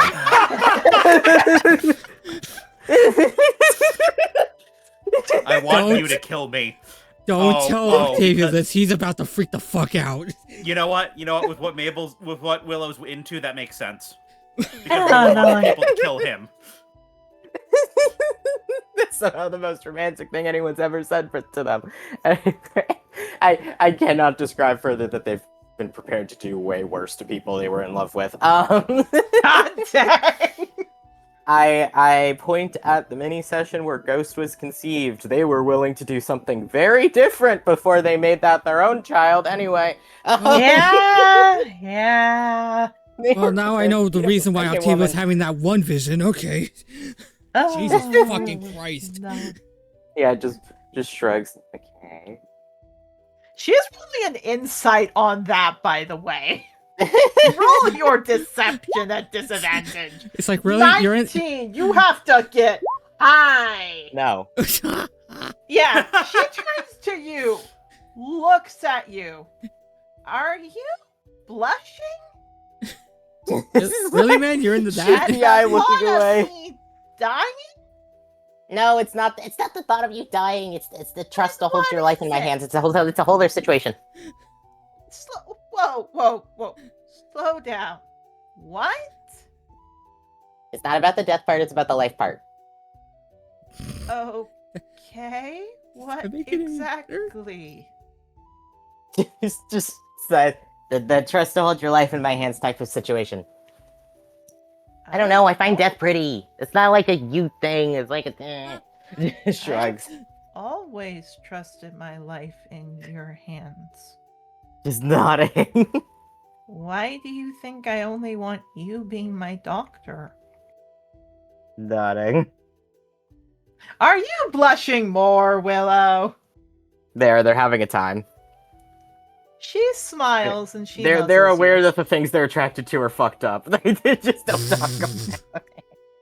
Fair enough. No, she nuzzles you. Again, I will take it in that way and not the idea that you like the thought of me being dead. No, I don't like the thought of you being dead. Nod's like, okay, I will trust that. But she does look to you. But if it comes down to it, and you can't think of anything else, will you? I feel like I shouldn't answer that question. She nods. I mean, it would probably be a better way to go than what the Sovereign would do. Or any Probably. execution. Probably. I've definitely been prepared to do worse things. I'm not gonna question that. She just nuzzles your nose. Just But nod. Thank you. Nods.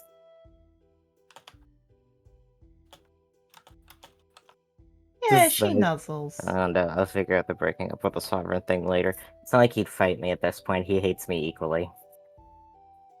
No, but there's power in you.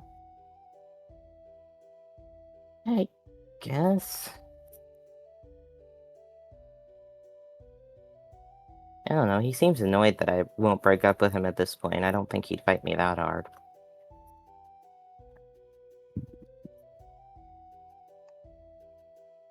Well, I could. And she takes some food. To be honest, at least I know with me. I know he would love to have a chance to mess with me. Just sighs.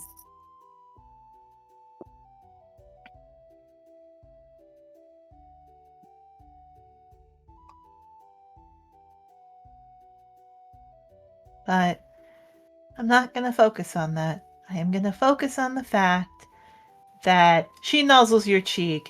You are going to be a wonderful dad. And that we finally get to have cubs of our own. You just tail wags.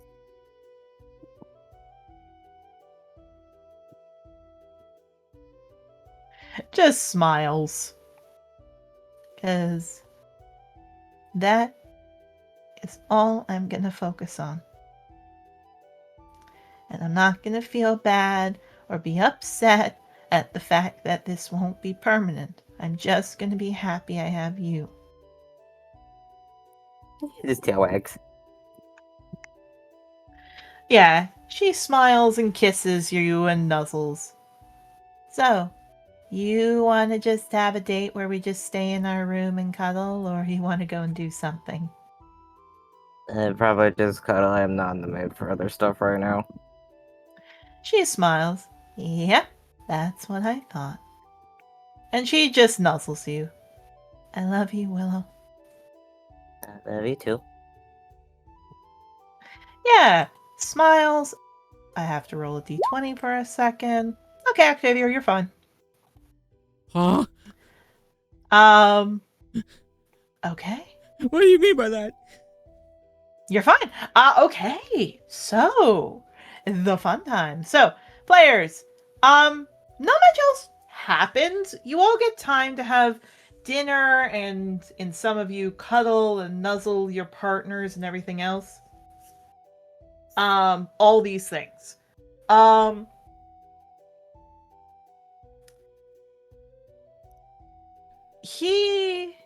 I will say this, Cedar gets some time to spend with you, Yarrow.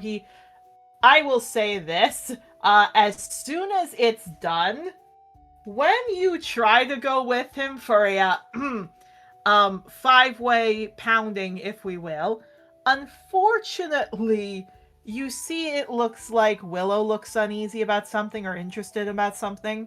So you're like, okay, maybe I should pause on this. Octavio, same with you. You want to just spend it with Adagio, but Willow looks like he's thinking about something. So you're like, okay, maybe...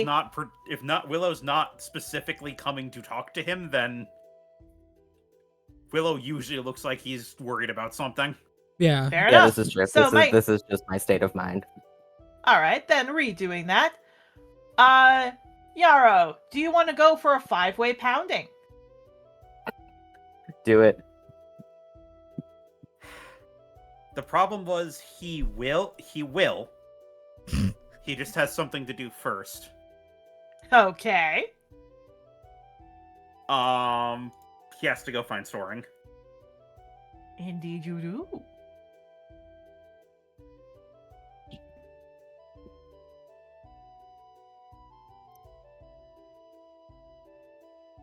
Okay.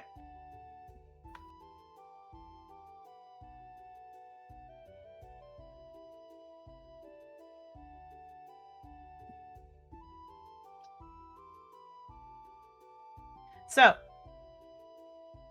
please roll an investigation.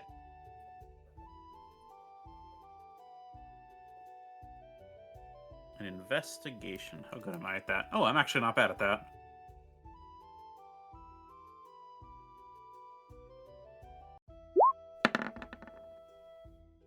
I am bad at that. Fair enough. God. Okay, before you go to Le Pounding, it takes you like 30 minutes. You eventually find from one person who saw him to another person who saw him to somebody who saw Pothos getting mad at someone that he is in the tavern, the Dragon Nest Tavern, getting drunk off his ass. Okay. Well, time to do this. He's gonna head down to the tavern and go locate him. You do.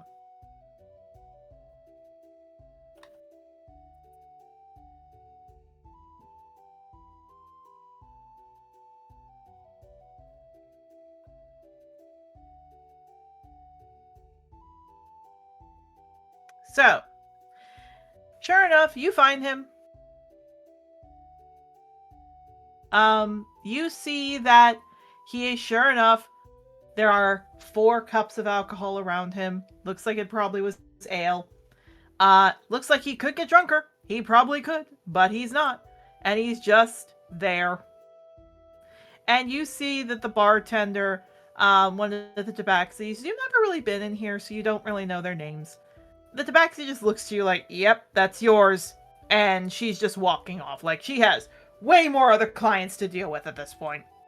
Yeah, he just takes a breath and he goes over. Soaring? You hear just some mumbling. Soaring. The tabaxi comes back, looks over at Soaring. This tabaxi is very dark chocolate brown with orange-like eyes. She takes a scoop of water and dumps it on his head, which Soaring, like, shoots up with, hey! She shrugs. Sorry, you gotta get cut off, or you gotta listen to him. And just points to you and walks off. He looks at you. Oh, hip. Whoa. When did you become a dope? I still a buck, but I he can kind of totally get you some socks to give it look like you've got big breasts, or at least little ones. I am Yeah, there Not you go, not important. Squeaks. not in. What's up? Are you okay?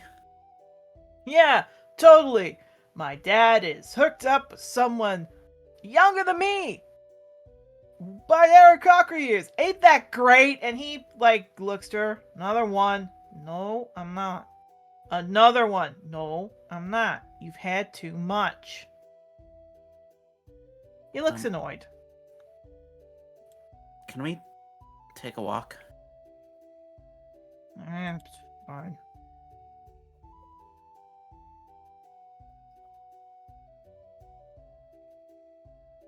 He's gonna. He said fine. No, he said it's fine, like he didn't want to do that. Okay. He's gonna sigh and he's gonna sit next to him.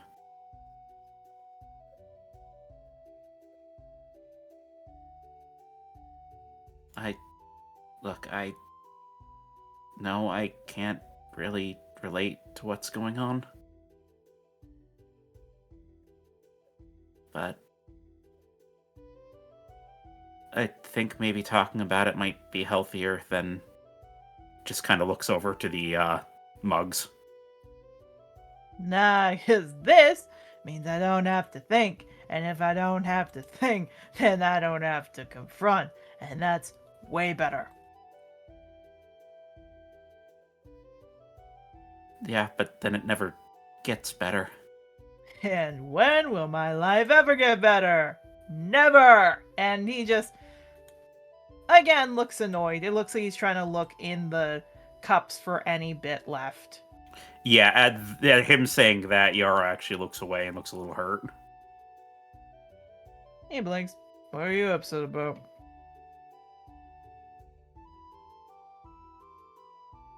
That you said your life could never get better? Yeah, but you're not my life. You're my soulmate.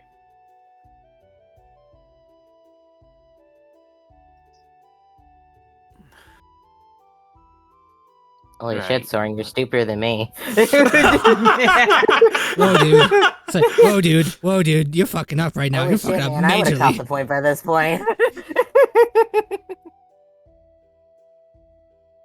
Yeah, he's. I don't know if that's he's him a or bit the too booze. drunk right now. I was about to say, I think he's- that's more the booze than anything else right now.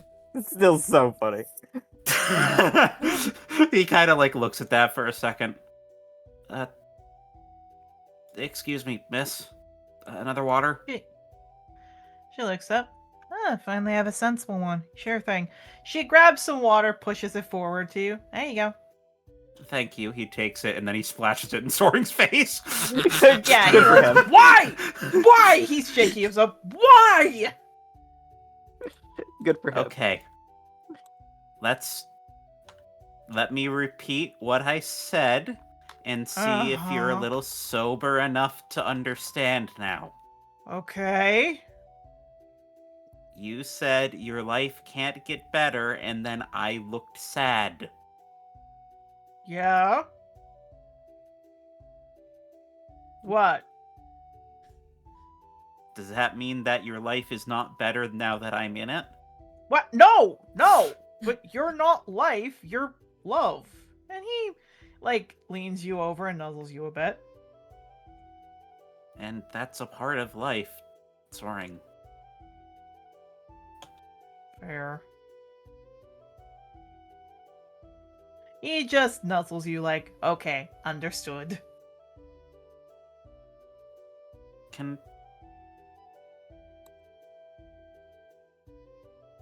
This is gonna sound a little off topic, but trust me It's when I have a okay, point Squeaks. that I'm asking about this. When I ask about this, what was going on with you and Pothos while we were apart? Oh, right. Yeah, I thought this was coming. Okay. Nothing. I swear to God, nothing. I think maybe he thought it was something, but it wasn't. Okay?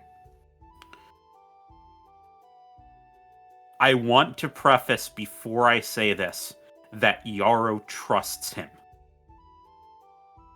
Fair But enough. insight. Okay. 17. I need to find this character sheet. Hold on. I have like a giant list of character sheets. 1 second. There he is. Hey, Blackfeather. Hey, Soren. Okay. So. Yeah. So, I'm gonna roll his deception because he isn't gonna go into too much about it. God dang, right on the money. Okay. Okay, Soren. Okay. I want to preface this of Yarrow trusts him, but also knowing how much pain he was in, he has a suspicion of something. Okay. So, what it is that it looks like he is trying to hide something, but not at the fact of, like, nothing happened between us. As in, like, I didn't actually want to do something kind of idea. And he kind of looks at him. But he kind of gives him like a knowing look, like he knows there's more. He scratches the back of his head. But, Pothos thought it was something. A lot. Like he would not stop talking about it.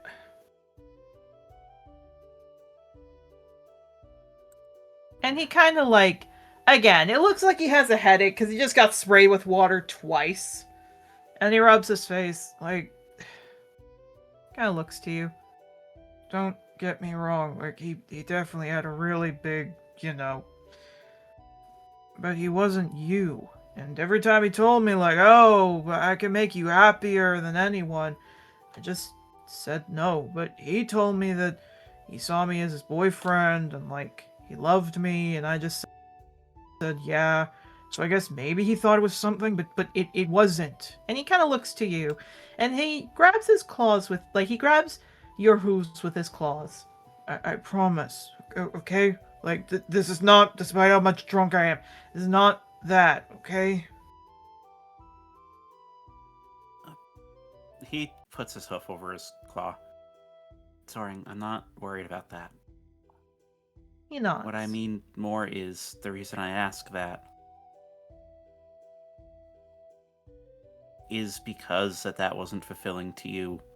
Is that why you're mad that your father seems fulfilled with what's happening? He gives you a look. Here I was trying to think it was something else. No. Well, part of it is that, because I'm trying to figure out why he's so mad at me. Just as a warning to you, He's mad at you. He's mad at you because he again looks to you. Well, he liked me, and I didn't like him as much, and he sees I like you, and he probably thinks he could be like you. You know? Well, he did kind of attack me in Grove, but that was beside the I'm point. sorry, what? That is not part of the conversation we're having right now. Sure. He puts some coin down. I'm done. She goes, oh yeah, what you off to? Oh, mounting something on a wall. And he starts to walk. Soaring, and he gets up and he falls after him. Yeah, you It's keep not going. worth I'm just gonna talk to him. It's not worth the energy. Oh, au contraire, squeaks, and he boops your nose. It is very worth the energy. Does this look like something he needs to do for some catharsis right now for this conversation to be more fruitful? Maybe!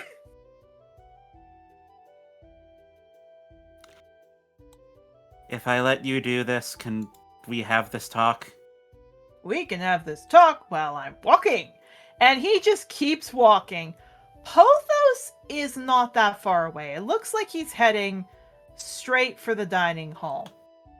So, you see that Soren cracks his knuckles. Okay, this'll be easy.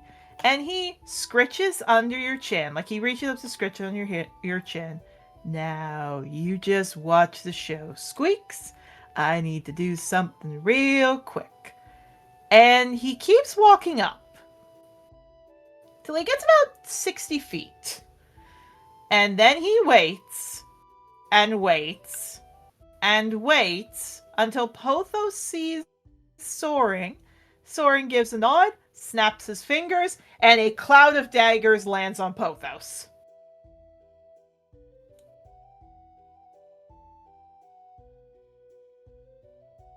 Yeah, he's just kind of watching this with a very neutral expression on his face, like, yep. Yeah, except the thing is, he just does it one round, snaps it, Pothos looks hurt, looks like there's some stab marks. Except you hear Soren call over, hurt my dough again, and I'll do it at your dick. And he walks back over to you. Yeah, he blushes a bit at that. Yeah, he looks right up to you. So, you better? A bit. He kind of shakes his head. This is distracting from the conversation I wanted to have. I know, but I want to make it clear. And again, he can't really reach up to you because of how much taller you are compared to him. So he does take your shirt and he moves you down to him as he puts his beak to your nose. I just want to remind him about whose you belong to. And in front of a still bleeding Pothos kisses you.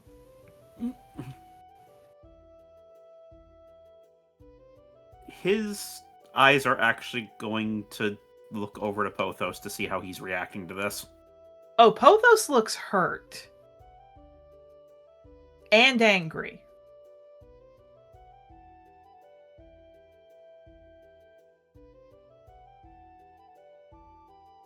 Pothos runs off. Soaring stops and smiles to you. There you go. It's okay. I'm here. Look. Again, he looks back. I don't know what Pothos was thinking, but I did not have a crush on him.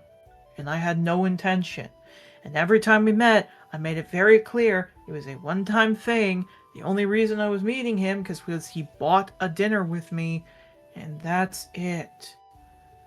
He rubs your cheeks. If he saw something more than that, that's on him. But I made it very clear to him I'm not. And as for my dad, he moves a claw at your nose. Remember when I said there was a rider that abandoned me? That riders abandon people and they don't care? Yeah, I kind of figured. He nods. Look,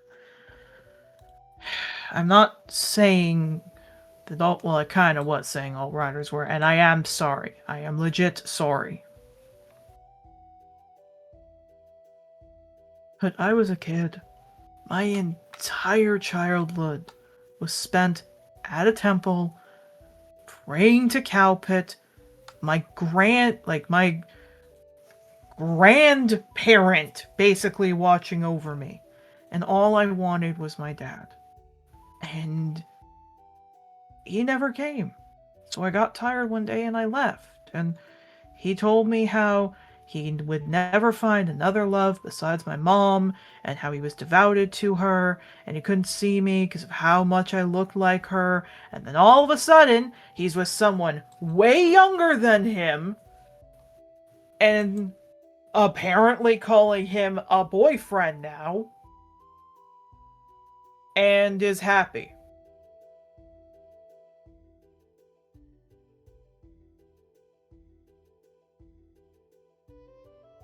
Then shouldn't he get the chance to explain to you what happened? He wasn't there when I was a kid. The entire time he wasn't there. Not like he was kept away. He just didn't want to see me because I looked like a dead person I've never met.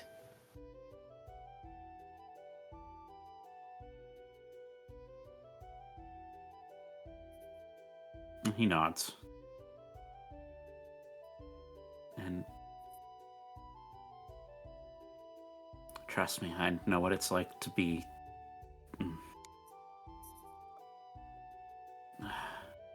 I don't know what the best way to word it, but I know it's like to have parental figures that aren't there when they're supposed to be. Nods. Look, I'm... Just sighs. It's not like your dad and mom, who had no idea where you were. It's not like your parents who desperately wanted to find you. No, my mom was dead. My dad knew where I was the whole time. Sure, he would send presents, but then he would just not show up. Not when I got hurt and I broke my leg. Not when I was terrified and I needed a surgery for it.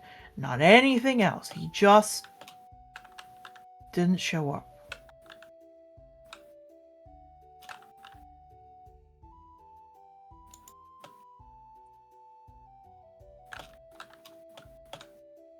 If I remember correctly, because it's been a while since this happened, he just kicked his dad in the dick and walked off without saying anything, right? Yeah.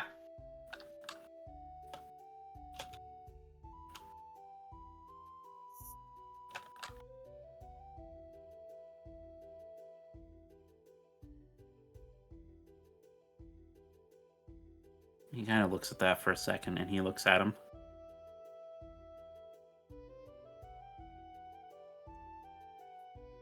Do you want him to try to make it up to you, or do you just want to be mad at him? I don't know at this point. He does kind of look surprised at that as he just, like, rubs his arms. I don't know. I'm not saying that either is wrong. If you just want to be mad at him, then yeah, then you can just avoid him and that can be the end of it as much as you can. But if you want maybe at least for him to make, if he's willing to make a chance to mend it and to make up for it, then I think everything that you just told me now you should say to his face. I don't know how to say it, though. Like, just rubs his face. How you said it to me was perfect. Yeah, except when I see you, all I want to do, and I think this is still the other part of me talking, is pin you down and have either you or me get a pounding. When I see him, I want to pound him in a different way, and I'm never making that joke again because of what I just thought of. No. Would it help if I'm there with you? No, then I think I just want to beat him up more.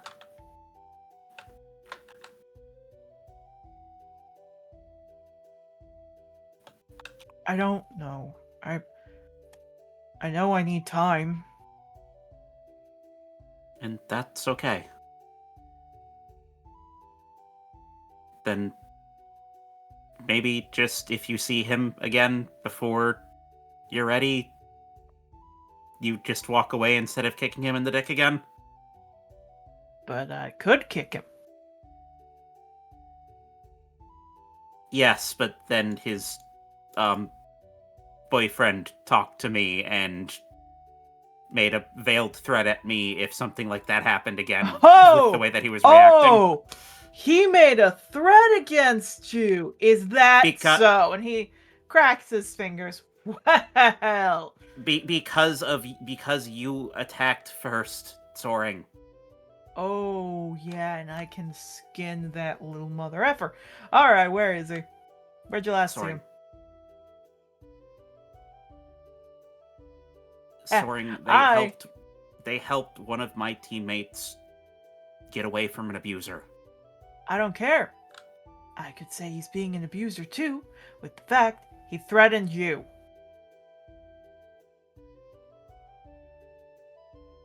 Yeah, because he loves your dad and doesn't want him hurt. The same And way I that could you just say did the that. same. I could say the same thing about you. Should have threatened me, not you. Because I think he thinks that hurting you is gonna hurt Blackfeather more. Still think that's stupid. Sorry. I mean this in a way that is...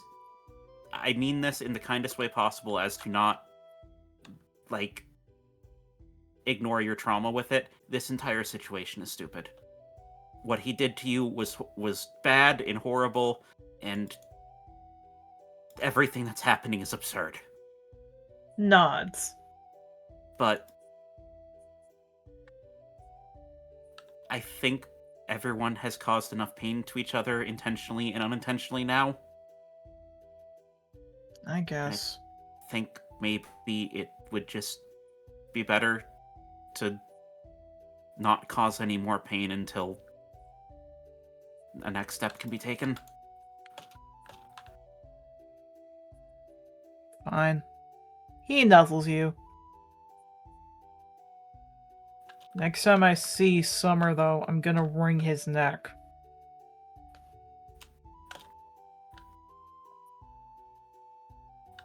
I don't think Summer's a bad person. I don't think they deserve that. Maybe not, but I'm gonna hate him. 1, because he's kissing my dad. 2, because he threatened you. And he nuzzles you. But I won't go kicking him. Okay? Okay. If he comes at me, I can't stop that. Alright? If it's self-defense, it's self-defense. I'm not gonna fault you for that. I can make it self-defense. And he just nuzzles you. Okay, that's the thing that I'm talking about. Yeah, don't worry, Snips. He nuzzles you. And he starts to walk. Come on.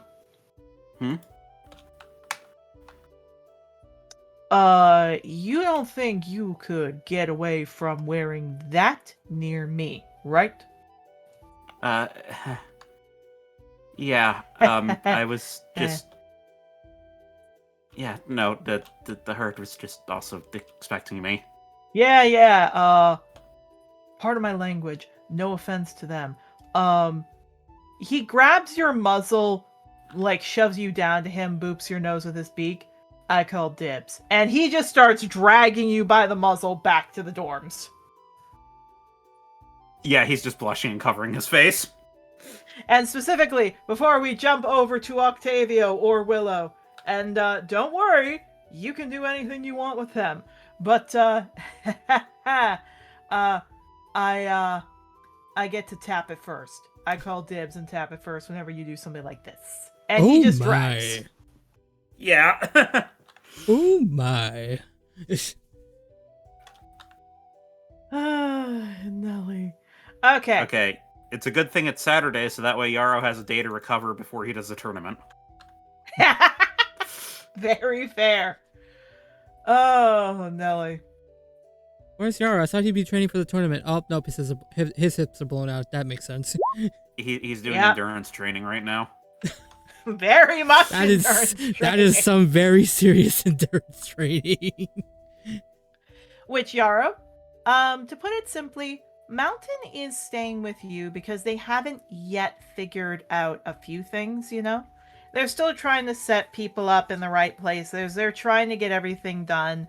They're trying to figure out where everyone is supposed to go.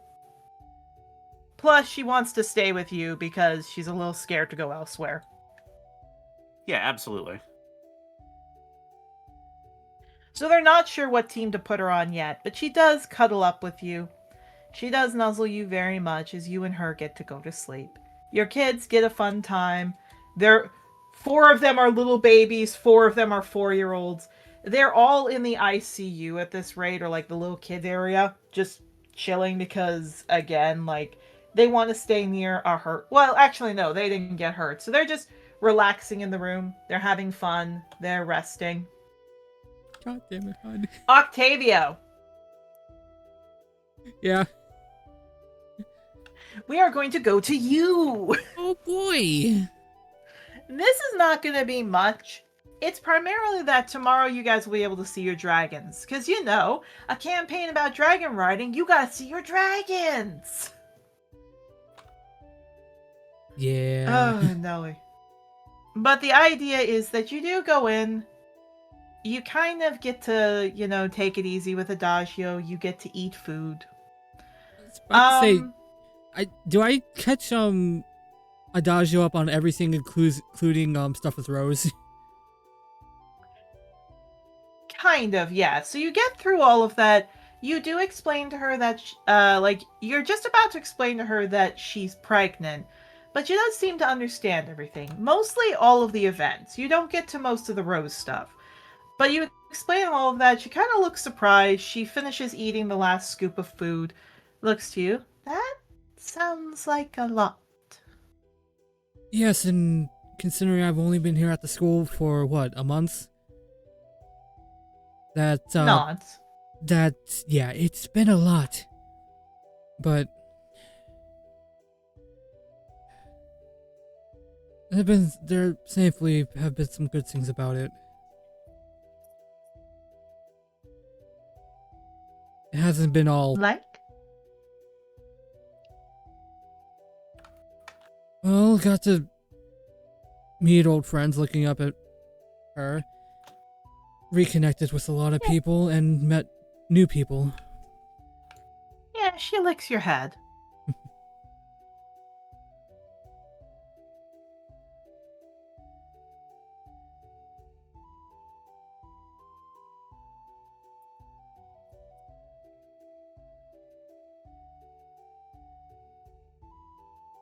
As she does, she, like, takes some food, looks to you. So, this Rose. Yeah. So, kind of thinks and looks to you. She's your partner, right? He blinks at You that. told Like, me that she was your partner too. yeah, it's something I only learned about recently, thanks to one of my teammates. It's called polyamory. Oh yeah, that's fine.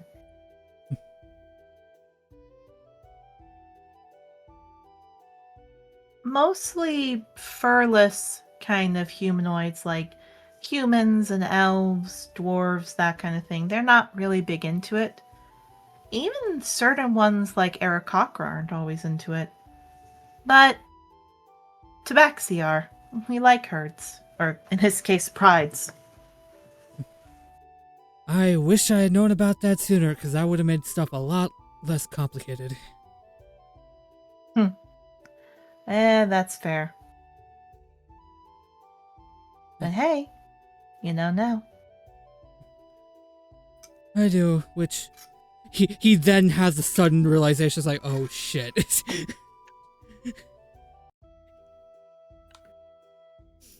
Yeah, she looks. So that it?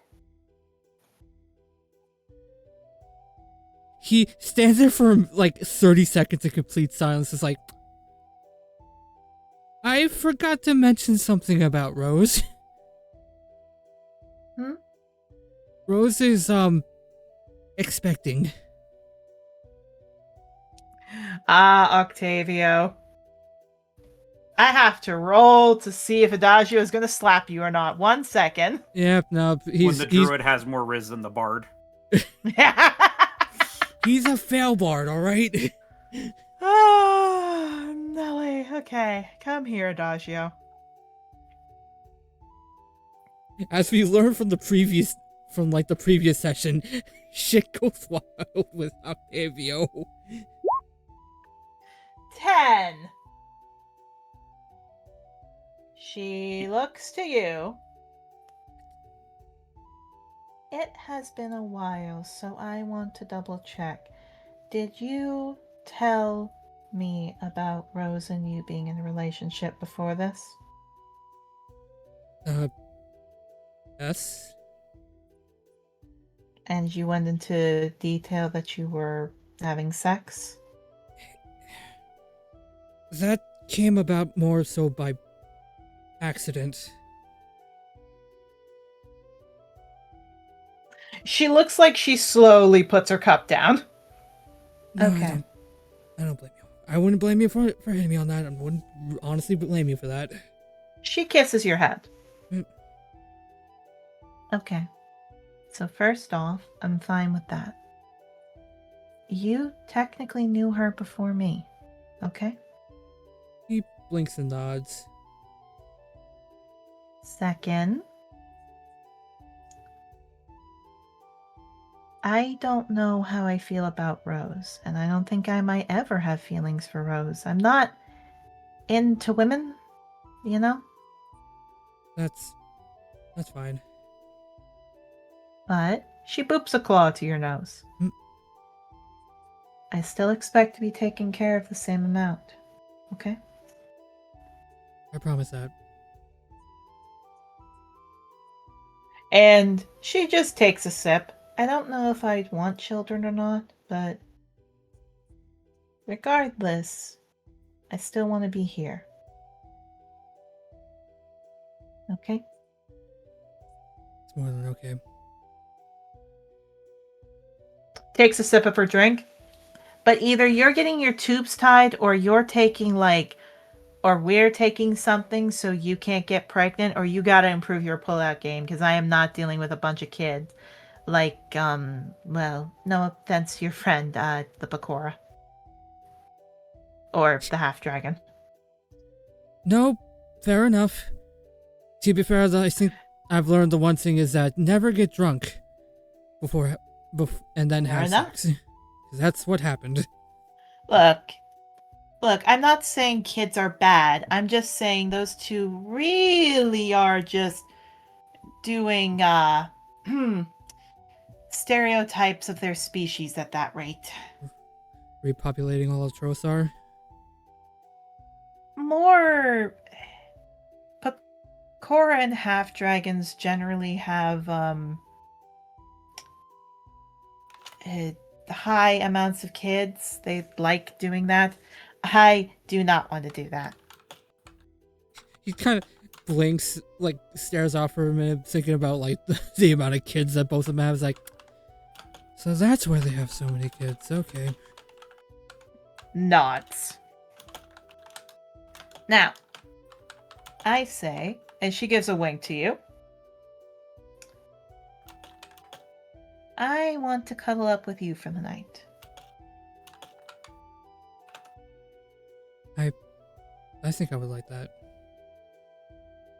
Yeah, she smiles. She kisses your head.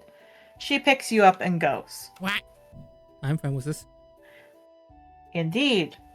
And Willow, Oh boy. yours is not too long because of what specifically we had talked about with Clover. Clover specifically takes you to Team Undergrowth. It seems like they don't know where Yarrow is, so they're like, okay, I guess he's busy. Octavio, you do see that when you get up to your room, the door is locked. So, seems like Yarrow and Soaring had fun, and then Soaring will leave later, so you get to, do the college sit out in the hallway. Bad. Yeah, sorry, this happens often. Says that to She just fucking nods like, Adagio. okay. Eventually, however, the door opens up, Soaring leaves, Mountain comes back in, you and Adagio come back in, you two cuddle. Willow, you and Clover, she takes you over to the forest where you two have fun. I don't need to roll anything because you guys are just doing cuddles unless you want something more. But you two get to spend No, I was somewhere just chilling. quiet. Yeah. You are the only one who doesn't get to circle of life, if we will. I'm Or traumatized. I know, you and Octavio don't get the circle of life. Yarrow gets the circle of life.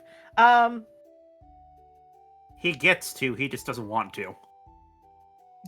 Fair enough. Nelly. No, I meant sex, but fair enough. No, that's what I mean. Like, he can have it, he just doesn't want to. Sex. Fair enough. Nelly. The opportunity is there, he's just missing it. Fair.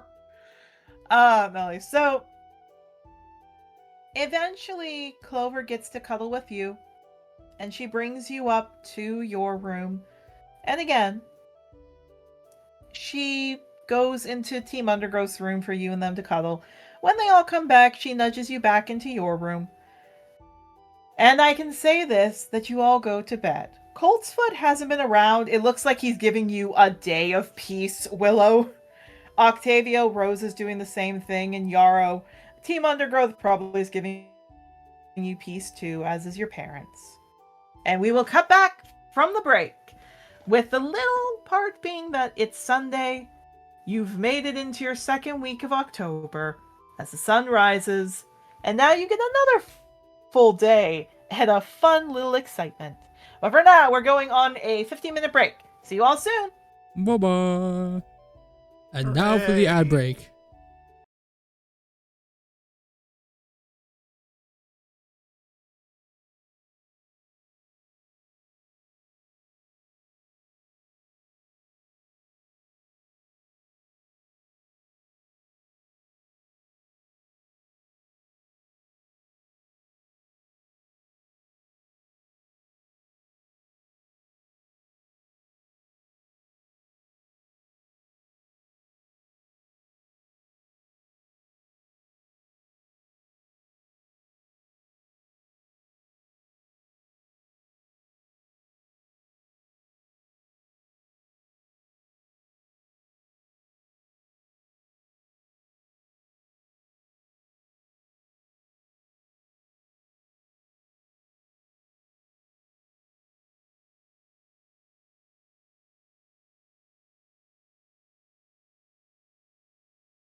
Welcome back, everyone.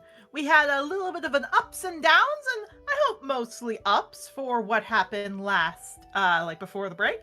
And now that's after the break, we get to have a little, hopefully, fingers crossed, relaxing day. I am lifting my hands off the steering wheel. Y'all decide. Do not look to me if anything happens at this rate.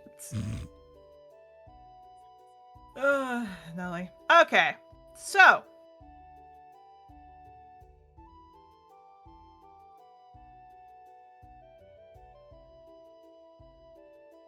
y'all are in your room.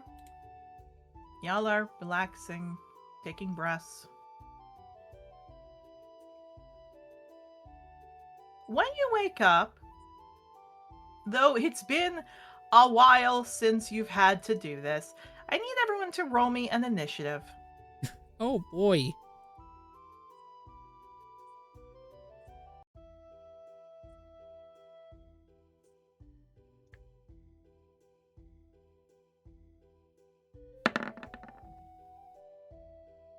9. All right, so we got 22. 922. Wow, Yarrow, you're actually probably a lot more active today. Okay.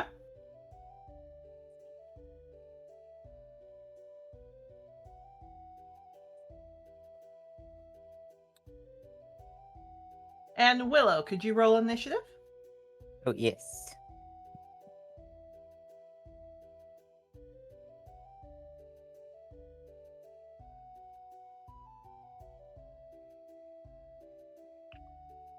Okay.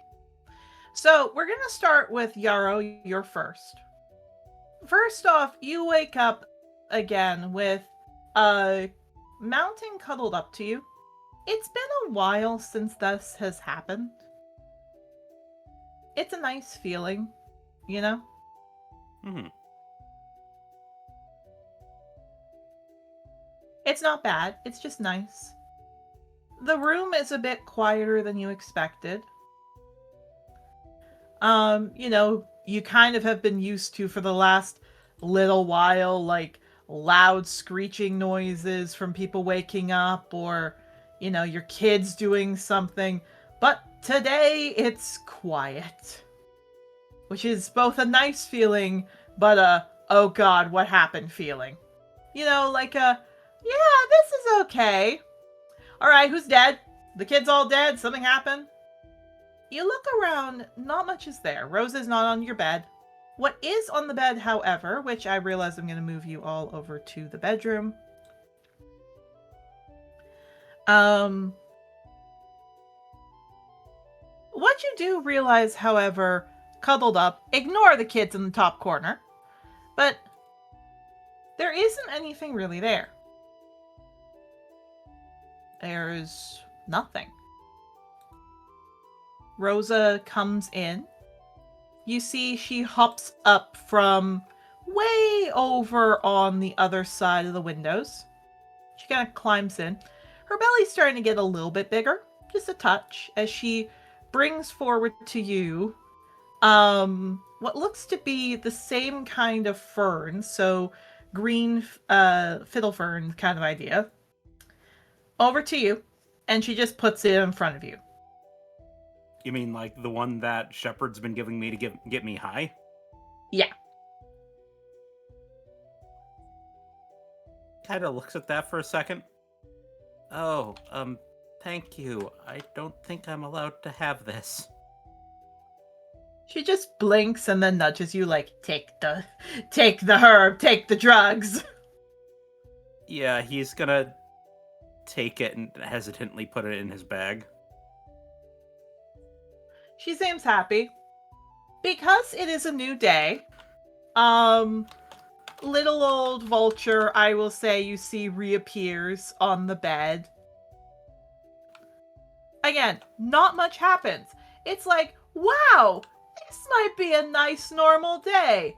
Until you see, over by the window, where Carmilla is, something is moving. Mm-hmm.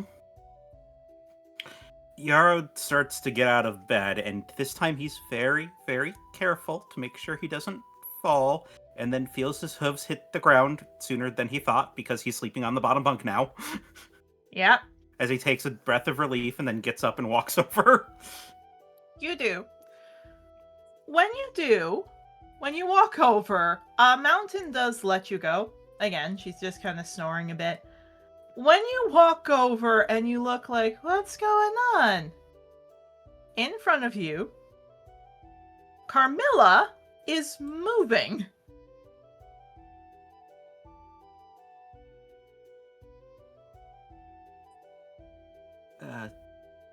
Carmilla? You just hear in your head, oh, you're back! You're back! I saw you last night and I wanted to let you see, but you're back! You're back! Friend! Back! And the cactus is like trying to move its little arms in your direction. Yeah, I am. Do you need anything? Do you have enough water? Enough sun? Just your presence is enough. I'm so happy you're back. I missed you so much. Yeah, of course. Did you miss me as much? Yeah, I missed you.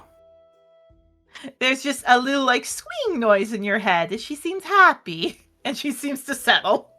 Yeah.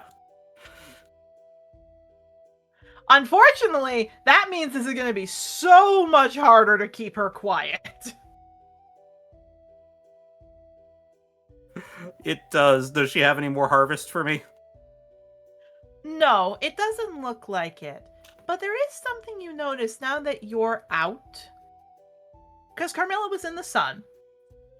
Now that you're in your sun, like in the sun, there's almost like a slight glow around the body parts that are touching the sun. It's not like a be not afraid angel glow, but it's definitely something. Yeah, he's noticing that, and he's gonna step a little bit more into the sunlight to see if something happens when his body's fully enveloped. Yeah. There's a glow. Almost like a very, very bright, not bright glow, like a very, very dull glow around you. Nothing big, just different. Oh.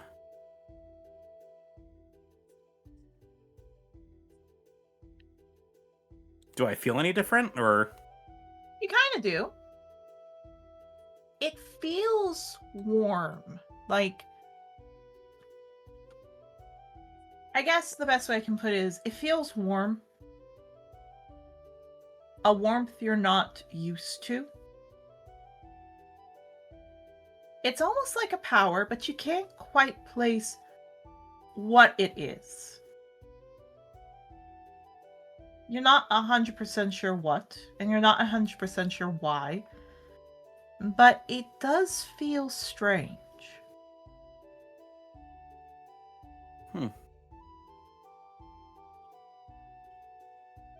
He's gonna wonder about that for a bit, and then kind of shake it off and continue on with his morning routine. He's gonna go check the other plant. You do. Which one do you want to look at first? Oh, the only other plant I have in the room is the golden lotus that I planted. Right, that's my fault. I forgot it. Roll me a nature. Nature.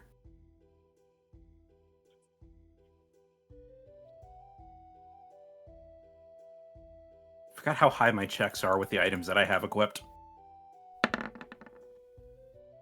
20. 20. Okay. So,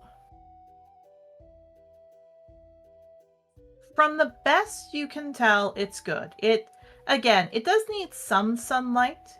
It does need, like, quite a bit of it. It's a little dry, however, so it looks like it needs a tiny bit more water. It's not wilting and looking terrible, it's just looking a little too, like, it looks like it needs a little bit more than you're giving it. Yeah, he'll see that, and then he'll go into the bathroom, fill up, like, a little watering can, and then come back and tend to it. Also, I've got Stardew on my mind when I said fiddle ferns. Greenwood ferns. Greenwood ferns. I'm like, it's fern something, what is it? No, greenwood ferns. Yeah, that's why I wanted to double check, is this just a regular fern that I can use for other things? Nope, it's the illegal one, got it. Yeah, I am sorry. Yeah, it's the greenwood ferns. So no, you pour the water in. It looks okay.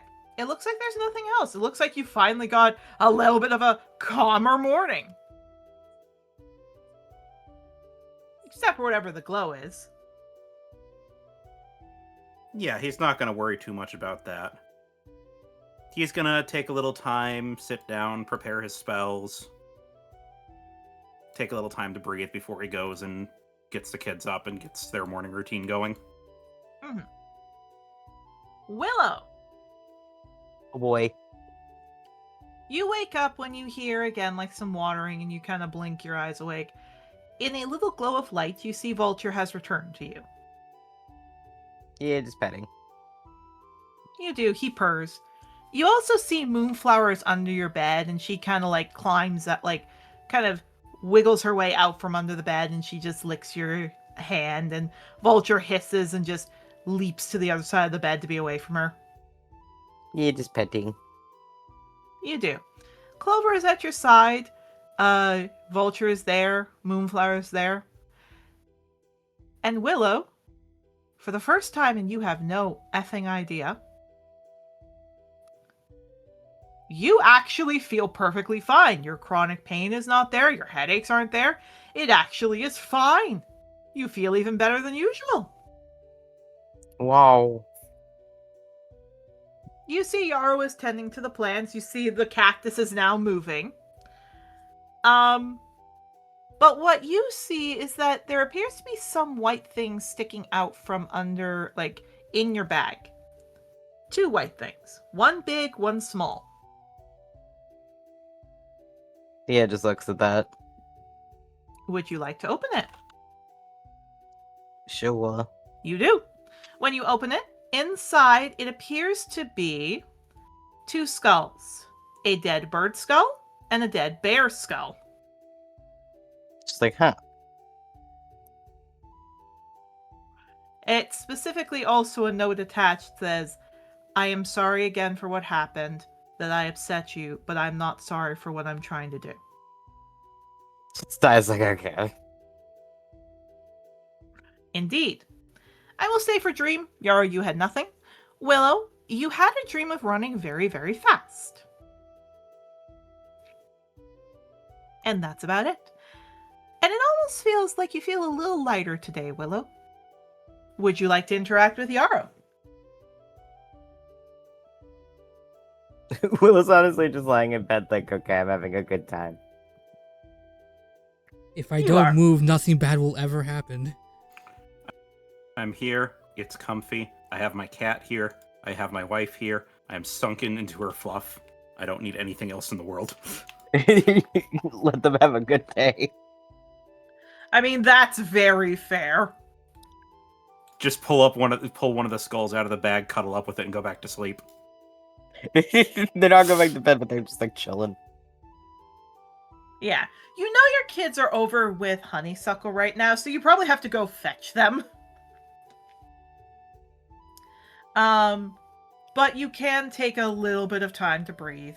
Again, you kiss Clover, like, I'll say this, you can kiss Clover's head, you can pet Vulture, you can pet Moonflower, you can cuddle with the skulls, whatever you want to do. But it Yeah, is a they're just good chilling. morning. Yeah, you're just chilling. Octavio, Oh boy. you do not wake up okay. Of course. It's not anything you did bad. It's just you woke up and you're kind of like, why is my back feeling weird? Which you then look over, you are like almost python restrictingly like twisted as Adagio has cuddled very close to you. You kind of look like you're a pretzel.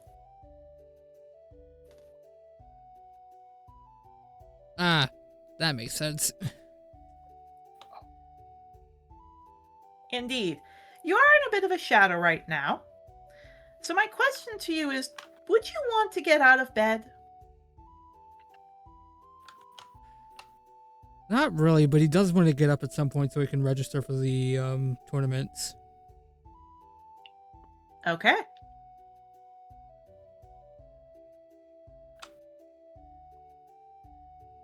So, you wish to register.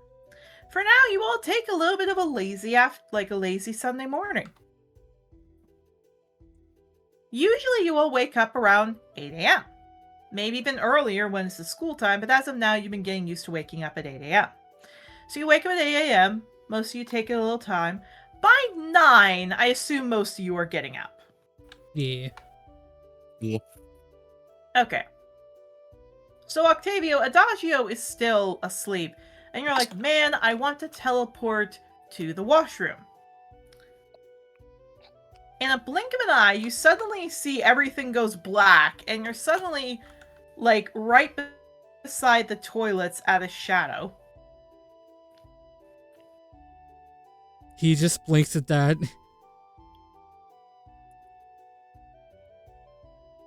Okay, that's new. It is new.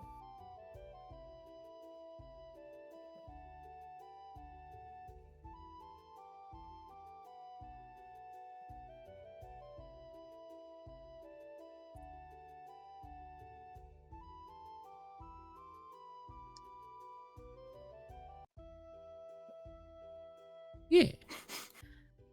No, I'm trying to figure out how to word this. It's not like you're in the toilet. It's just where the shadow is, and you're like, oh, that's new. It's nothing bad. You're like, okay, when am I gonna blow up, or when am I gonna do something else? Because that happens so often. No, it just looks like you have the ability to teleport with shadows.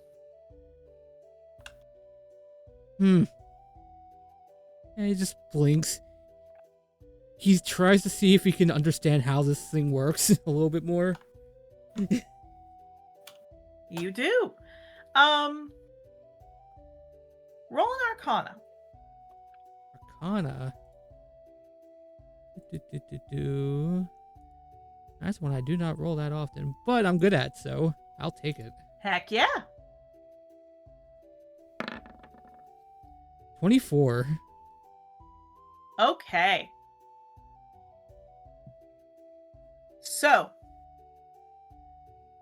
now that you know more about yourself, the fact that you're connected to the Shadowfell, the fact that you're connected to patrons, the fact that you specifically, have these whole things, it's fine. It's cool. It's okay.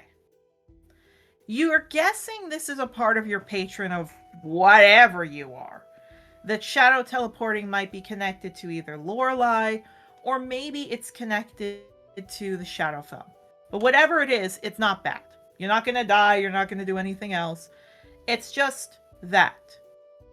It appears to be that's the only thing it is. Yeah, he gets... However...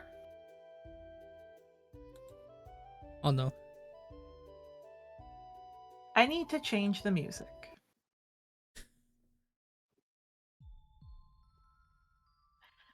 Hey, Octavio, I hope you're laying down on something soft. Oh, great.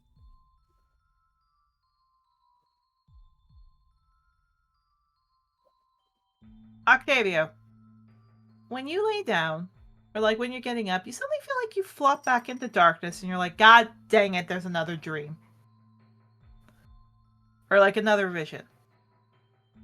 But this time it's weird because as soon as you're like, what's going on? Suddenly there's a wolf running right at you. And Octavio, you lose control of your character for a little bit.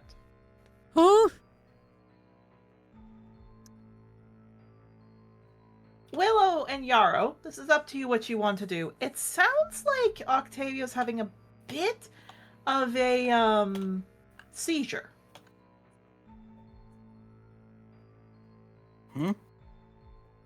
Octavio? Yeah, Everything Yar's gonna is- come out of the room. Yeah, everything goes We're quiet. going. Pardon? I said going.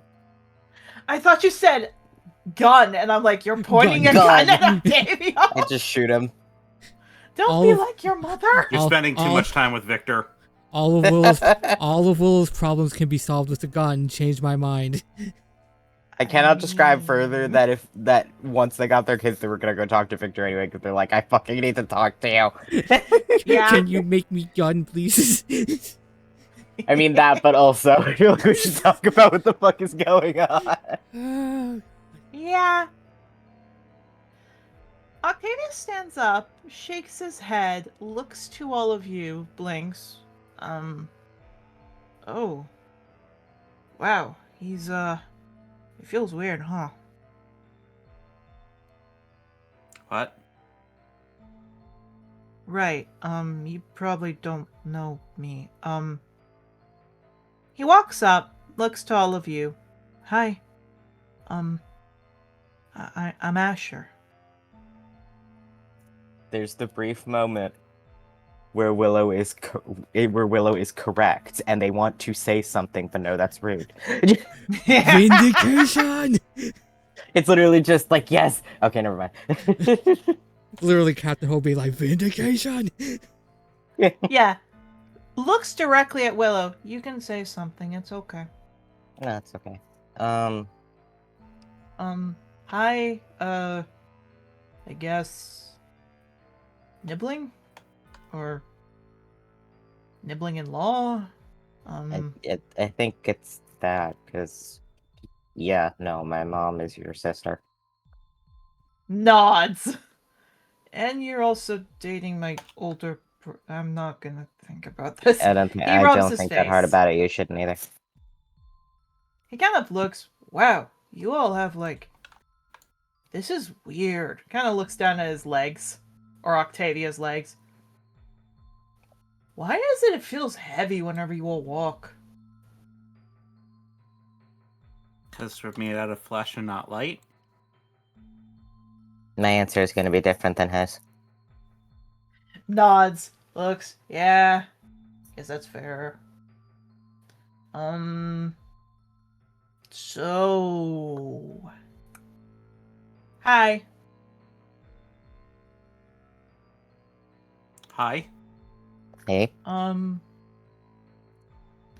You guys have really been poking at fate a lot.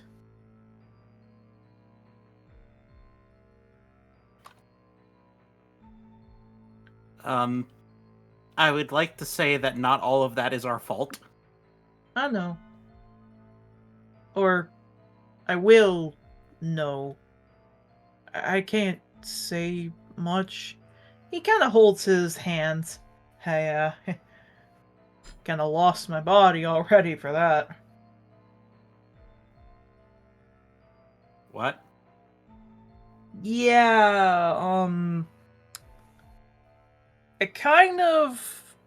My body's trapped somewhere. I don't really know where. My soul's allowed to wander, but, like... Yeah... Stepdad did some fucked up shit. Anyway, I'm severed right now. I can come into bodies like this and say hi. I just can't see any of you. And he kind of looks. I can't see him. Wow, he's tiny. I didn't think he'd get this small. Maybe I should have seen if his mom could give him more, like, food growing up. I think he's still doing small. That's like what kobolds are. Oh, yeah. He, like, wiggles the toes. Right. So he's an idiot. Kind of. Right. He kind of hits his head. I kind of, head's a little wonky, you know? Ever since things happened, it's been a little hard to always, remember what path we're on, you know?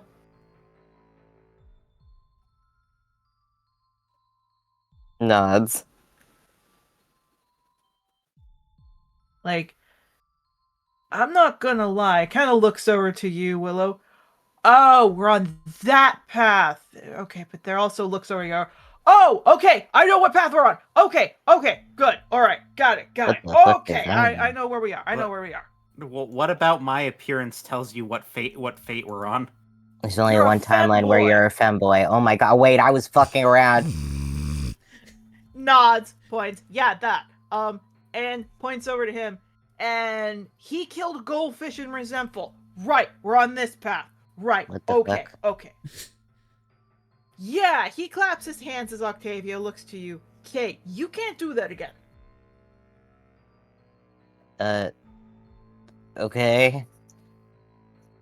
Like, not gonna lie, my brain went blip when that happened a while ago. It has taken me years to figure out where we are. Like, I have been looking for any kind of sign, right? Yeah, no, okay. This confirms what path we're on. Whew, okay. Anyway, my dad, if my dad was whole, like I'd say, you know, like do it as many times as you want, but because he's not whole, like, don't do that. Anyway, he claps his hands together. I came here because I wanted to see how my kid grew.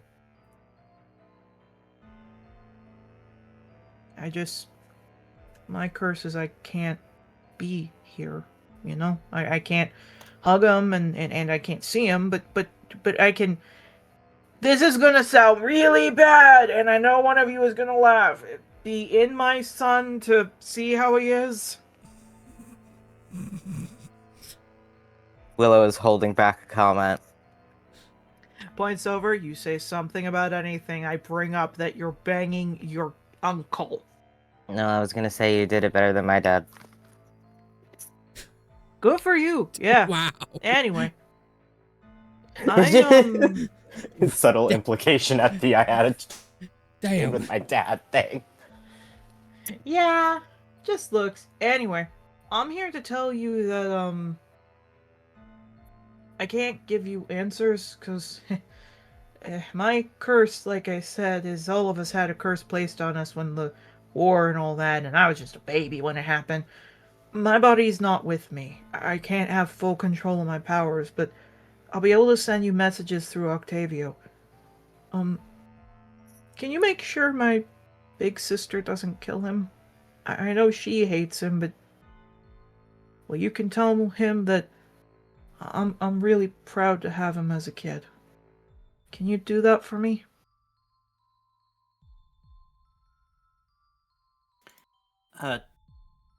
Sure. Can you do something to make the visions less, like, dangerous for him? Nope.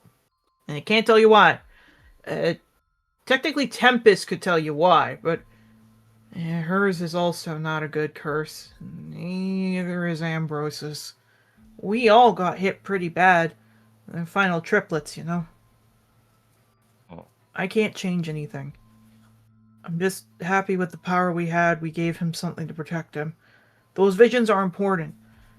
I can't say what it'll be, but if this is the right timeline, you'll figure it out. Points over at Willow. Also, you should listen to him a lot more about, like, not his methods, but, like, when he's suspicious of someone. Just saying.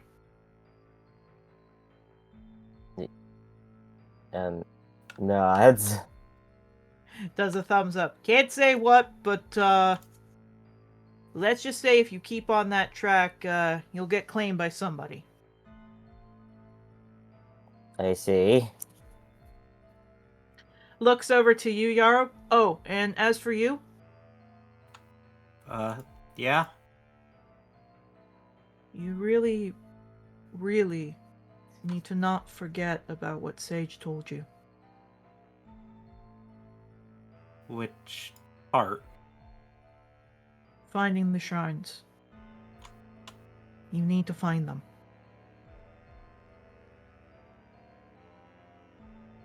Right. Anyway, he rubs his head.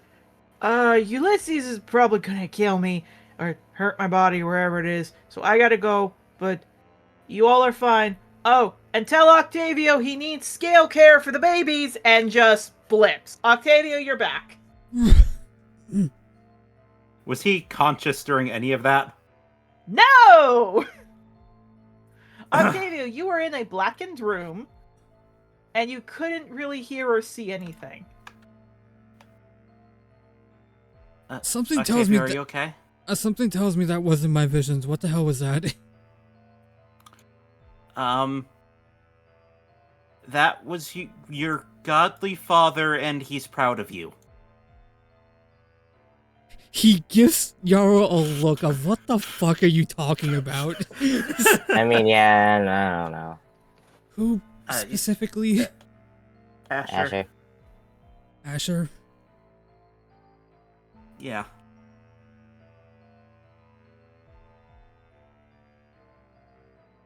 Yeah, he kind of just rubs his head. It's like, okay, I wish I had a little bit more warning, but glad I at least have one god on my side at least, or one celestial on my side. Just nods.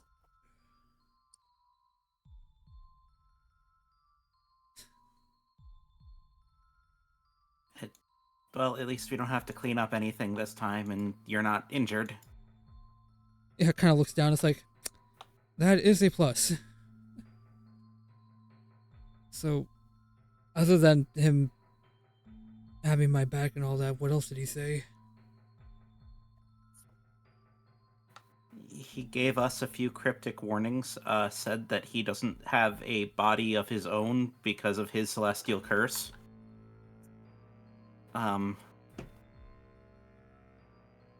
Kind of thinks a bit more.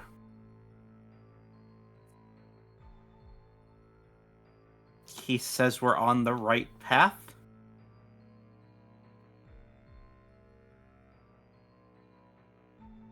That's good, right?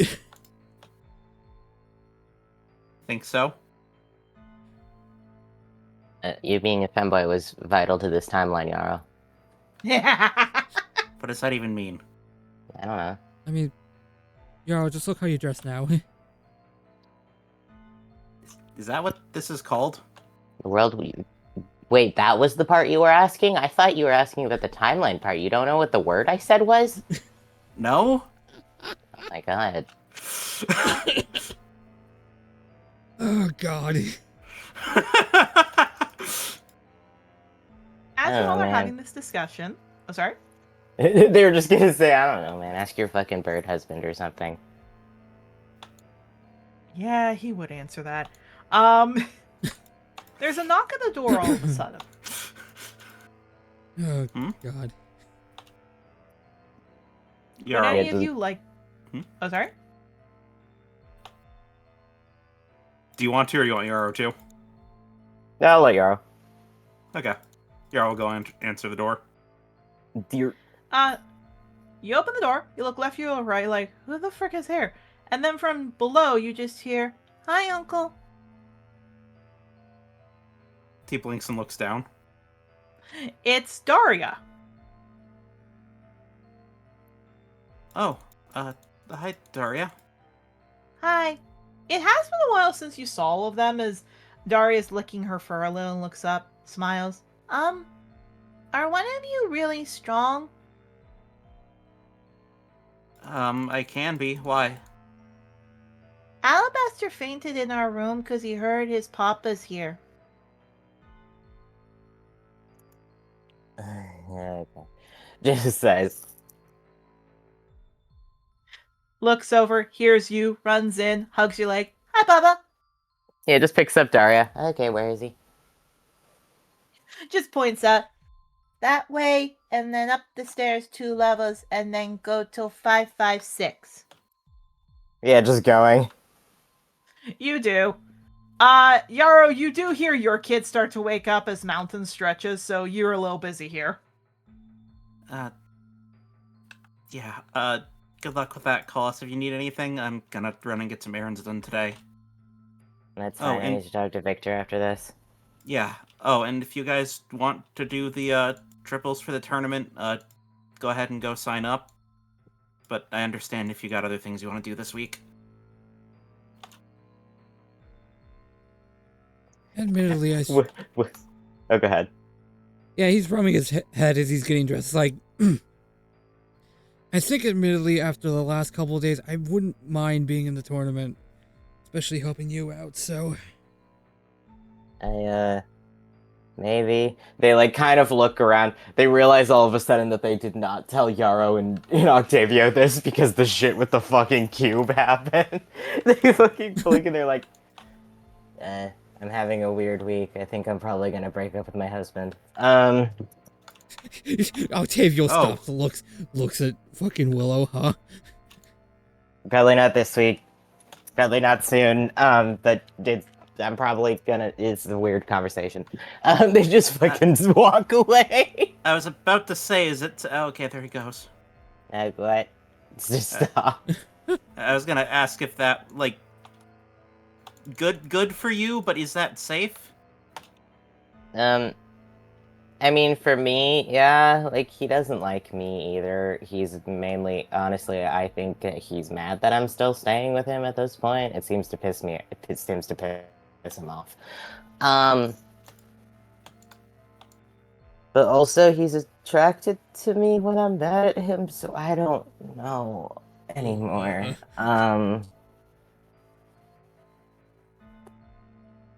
Just size, I don't know. The point is I don't know. And I don't really care that much. Um,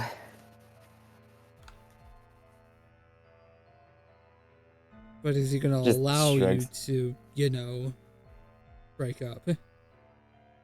I mean, I think he'd probably let me. I think he With hates me more than he occasionally likes me. with Well, then what about Clover? Yeah, that's the main problem. Hmm.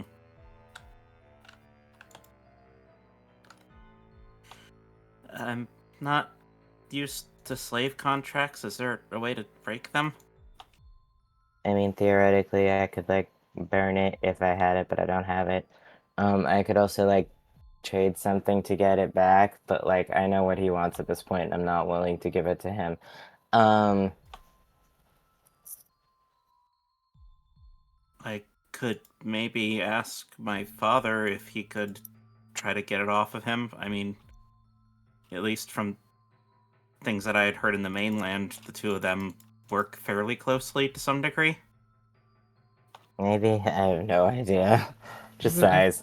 have a feeling if it's this case, the sovereign's gonna ask for literally every single sovereign in all of Trothar at that rate.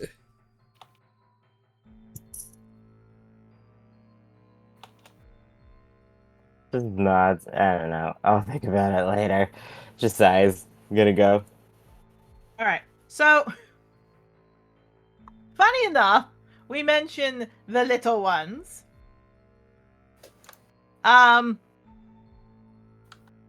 Hugo, you know you need to pick up your kids. Clover, I will say, is staying behind because she's trying to like smooth down her wool and she's waking up. Um, I'll change the music because it's not creepy and everything else. Yeah, that's a good one. Going up the stairs, you see a lot of students who are older than you. Alabaster is a third year, so of course he's two floors higher. So you go more up the steps. A few students are looking confused why you're heading up there, but they see Daria and they're like, we kind of figure. Of course, you get up. Daria turns your head to the right. You head right, and sure enough, 556. You see outside in the doorway, Atlas is like on the ground in a fetal position, a little bit shaking. Oceanus is like tugging on Alabaster's ear, and he looks up and sees you and goes, "Oh, hey, Bubba." Just nods. Gonna fucking pick Alabaster up a little bit. Strength save, because he's a big boy. Check her save. Check, sorry. Pop, pop, pop, pop. Athletic demo. Athletic. It's the same number. It doesn't matter. 21. Yeah, you pick him up.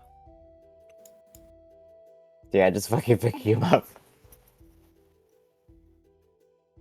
Well, he is You an see he has a Arcana lock, so letter. he is smaller.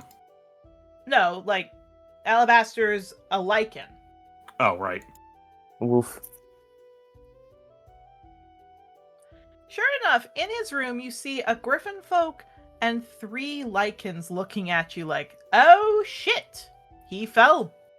Like, he passed out. Oh shit. Yeah, just helping him up. Just fucking goes, okay. I'm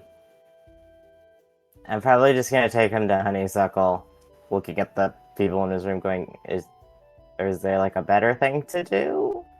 They shake their head. One of the griffin folks look up and go, yeah, no, it's just his dad. Yeah, fair. From the bits that he talked about a little bit, sounds like an asshole. Very big. She walks over. White tip, by the way. She sticks out her hand. shakes hand Willow. We heard him talk a lot about you all. That's good. Yeah, it is. Don't tell him we said this. He likes being their dad. Which Daria smiles. You also see Atlas seeing you immediately jumps up to your other shoulder to cling to you, Willow. Yeah, letting him. Just nods. That's good. Yeah, I guess I'll just take him to Honeysuckle. Yeah, just fucking going. They have no idea how to talk to these people. That is very fair. Autism.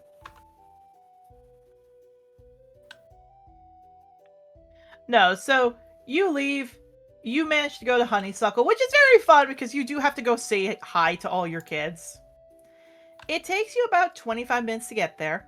But when you do, Alabaster still hasn't woken up. You hear a lot of commotion. You see one of the nurses covered in food.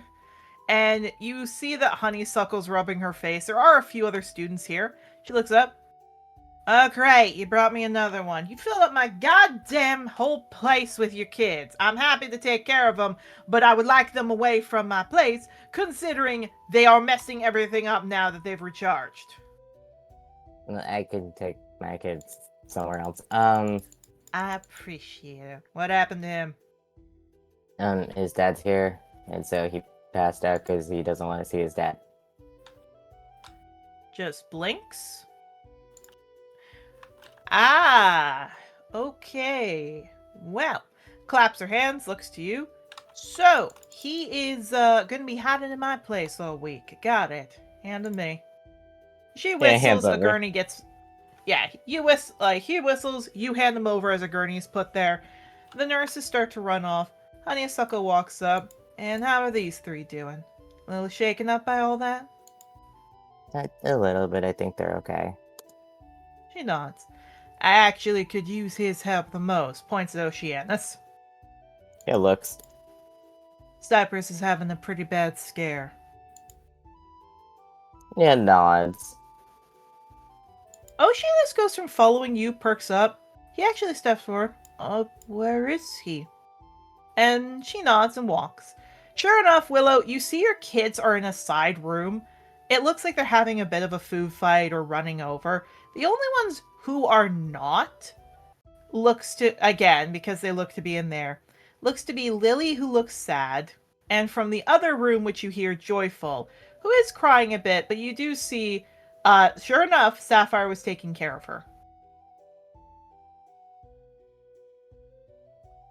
Yeah, Because just Sapphire... like... Yeah. Oh, sorry? I don't know, just relaxes a little at that. Yeah, you see Sapphire passed out and another nurse is feeding Joyful. Honeysuckle looks back. By the way, good news. Joyful survived the night, meaning she'll be fine the rest of the whole week, okay? Yeah, that's good. If I ever see that Avarice boy, I'm gonna rip his tongue out and strangle him. That's fair. Look, don't get me wrong. On a good day, your kids are as well behaved as some of them as a rabid dog, but Joyful's a sweetheart. I don't know anyone who could personally hurt her. Nods.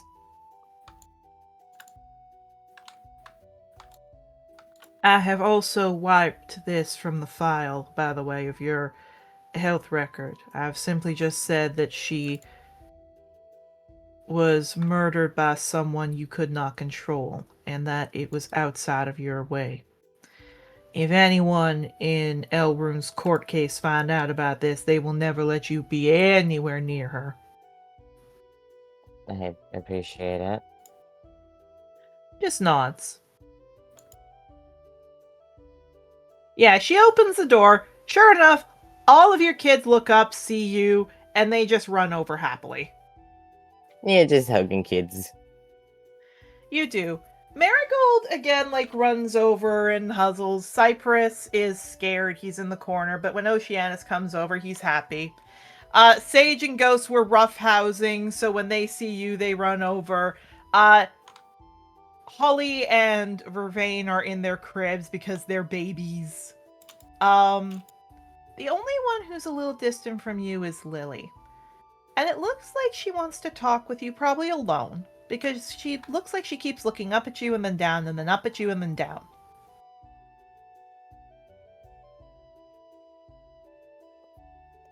Yeah, it just looks. Yeah, which, Willow, you don't need to be the brightest, like, gem in the box to see that she wants to talk to you alone, away from the other kids. Yeah, it just like kind of goes over to her. Yeah, the other kids try to, like, stay with you, but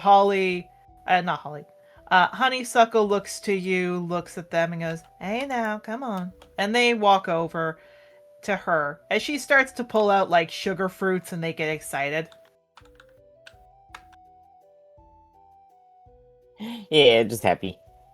Yeah. Lily, on the other hand, looks to you, looks down, looks up at you, looks down, kicks her foot. "Thank you." Of course. Just kicks her foot again. "I'm sorry I've been so mean to you." It's fine. You've been dealing with a lot. Nods. "But I know if Papa ever heard me doing all of this, he wouldn't be happy." Just nods.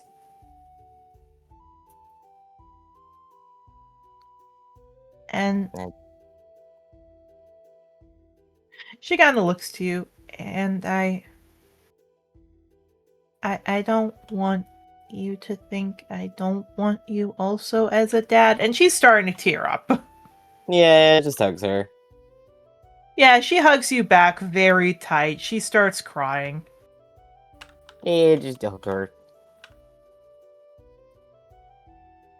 You do.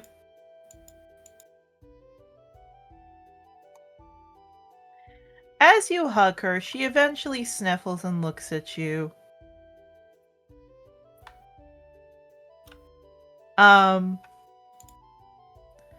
When it's all done,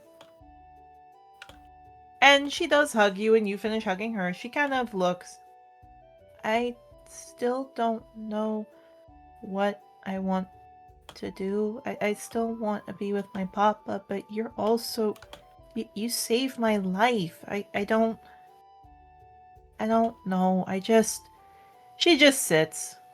Everything's been so weird these last few while, and it's just a lot." Just nods. Nods. And she just looks to you, "But I just wanted to say thank you. And I wanted to say that I'm gonna try really, really hard to not be rude." Just nods. It's okay.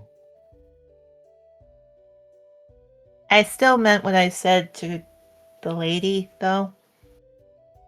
Yeah, that's fair. I don't like how she was calling me, and Papa said I can call anyone anything they want. And Dad Thatch also said that too. Just nods. And she kind of looks. "You're not gonna make Papa get rid of Thatch, though, right?" Shakes head. "I know he said I can call him Dad, I just don't want to get confused with that." Just nods. Because he's kind of like my dad, too. Well, he is my dad, so... Thank you. And she just Just smiles.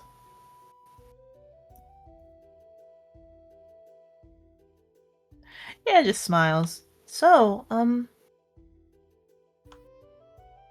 if you're my dad, then, can we spend time together?" Yeah, of course. Yeah, just smiles. "Okay then. If you want, I can show you some of the things I like to do." Just nods. From behind you, Atlas goes, but I want to hang out. And at which point then Sage goes, no, we should hang out. And like everyone's swarming you, Willow. Okay. Now no one gets to hang out with me and just leave. Yeah. No. Yeah, just petting the kids. No, but from behind you, you hear, hey, I thought I would get time with you.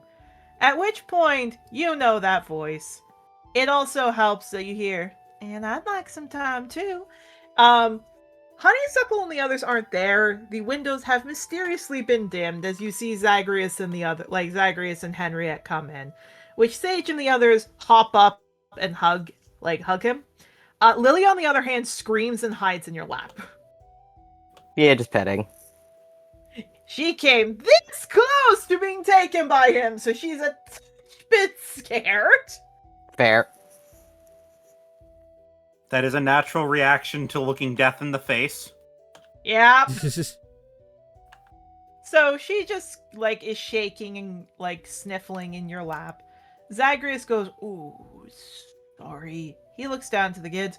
Who wants to go to the zoo? All of his kids, scream and they go running. Henriette looks over to you, walks over to Atlas and Daria and Oceanus. Y'all want to come too? Oceanus blinks. Who are you? I'm a friend of your Baba. They kind of look. Atlas looks to you. Is it okay to go then? Nods. Nods.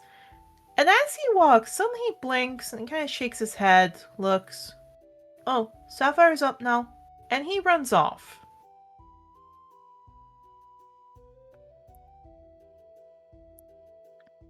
Henriette squints at that. Chickacube. Looks. Has he been able to do that a while now? I think so. You might want to get that tested. Nods.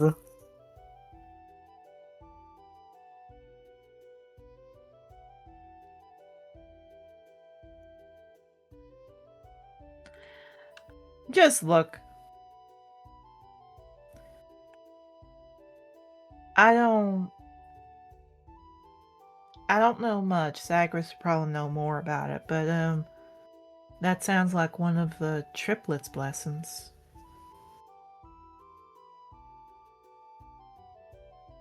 Might be Just best nod. to get that.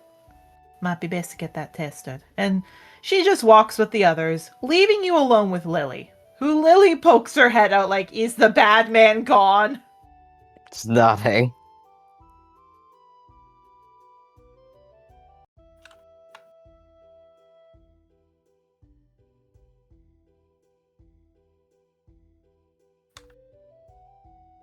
Yeah, just... No, go on. Oh, no, go.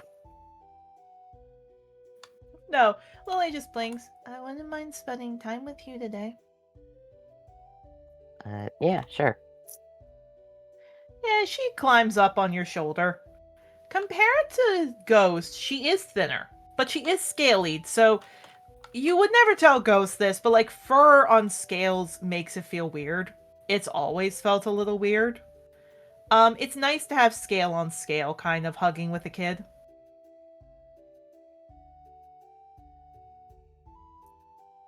But where would you like to go? We will cut to the others for a bit, but then we will cut back to you. Where would you like to go?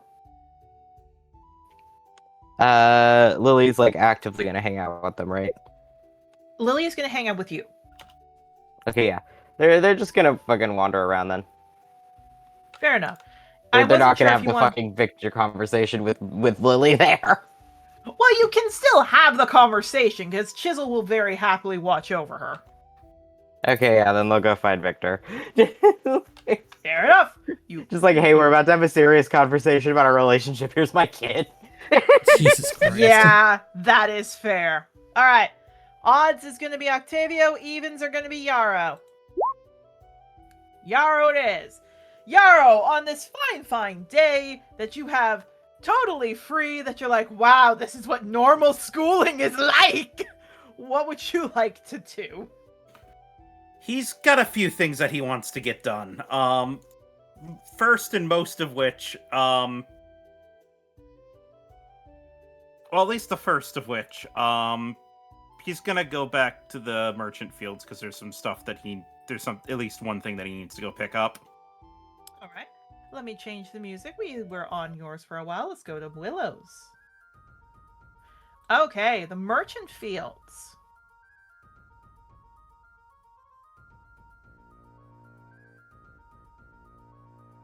He's trying to figure out where the best place to go for this is. All right, tell me what you want, and I'll move you over to it. It's a spell component that he's looking for. Okay, spell component. You probably want to go here. Top left. The Arcana shop. I just don't know if this is one that the Arcana shop would have. You can always go and check. Would you like to go to the House of Mimics? Basically. Like, that's not the name, but it's basically the House of Mimics. Yeah, he will, and he's gonna be very... He's gonna steel himself for it now that he knows what to expect. You do. You go there, you're like, okay, I'm gonna be prepared, I'm gonna be prepared. You go in. Sure enough, they are, like, the mimics are a little bit more growly. They look to be more interested, they look to be hungry. You suddenly hear, like, someone hitting very hard. He goes, back, back, no, no, no, no, no, no, no, stop it! Looks to you, hi. Hi. Hi, what? I was looking for a, spell component. I have a new spell that I have access to, but I don't have what I need for it yet. Yeah, sure, 1 second. She goes out, grabs, it looks like some elemental stones, throws them down a chute.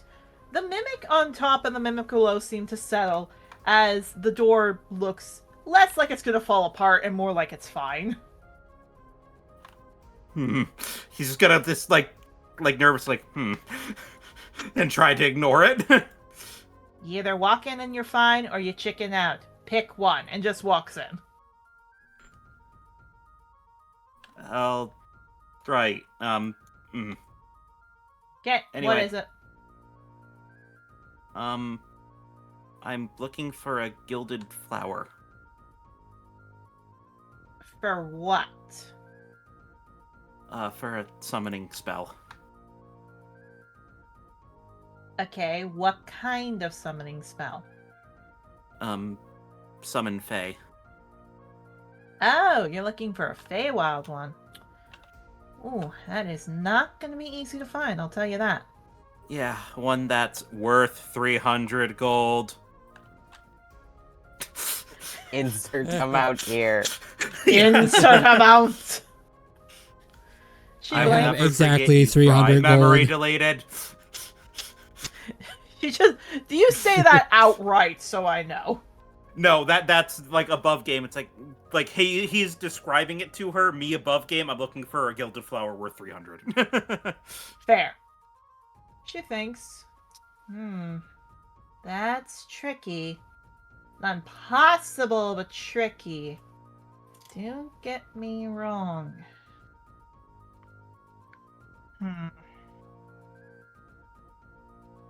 She goes around to the other mimics. She keeps throwing stones at them. You literally got me at a bad time, but that's fine. Okay. She kind of looks, tosses a few to the mimics, pushes them aside, gets a crate that has what looks to be a young mimic. She sticks her hand into. Okay, let's see here. No. No. Nada. No. I think that's an intestine. Nope. Okay, too far. She pulls her head back. Nope, not on this one. Okay. She goes into the next one. Kind of muttering again, like, nope, that one's a little, this one's trying to, okay. She shoves a stone at him. Turns back. I don't think I've got one, but I can get one in. How soon? Maybe about...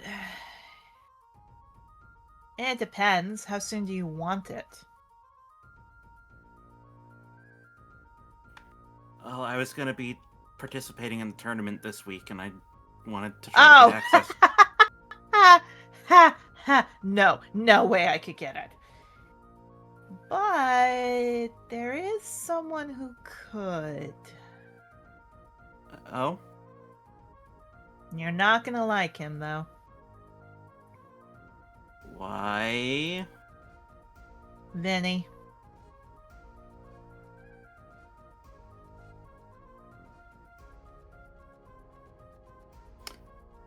Right. Do you think if I could just get a rare enough flower, Bolson could gild it for me? It's not impossible. There is something else you could do, actually. Kind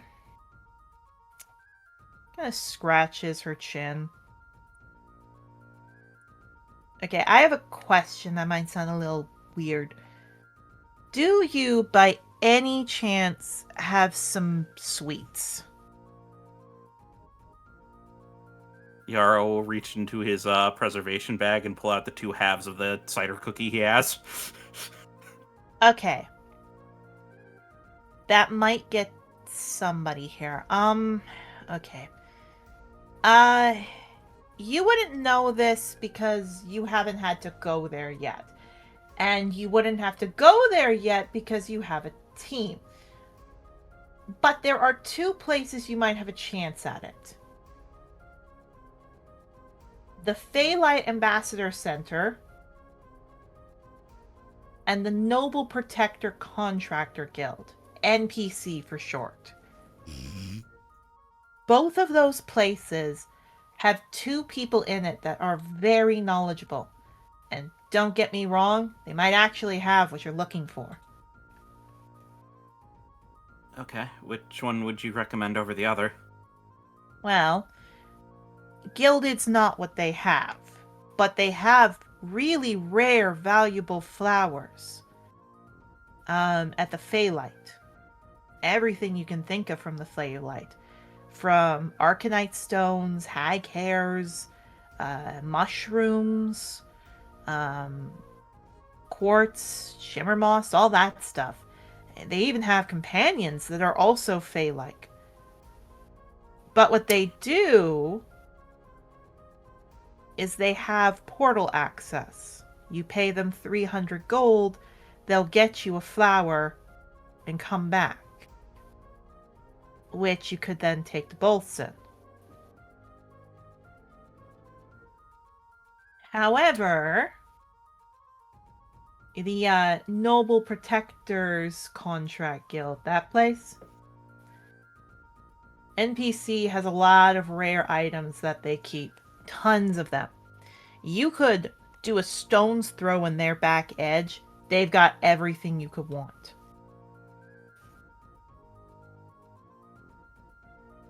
And between you and me, the guy who runs it there, top-notch guy.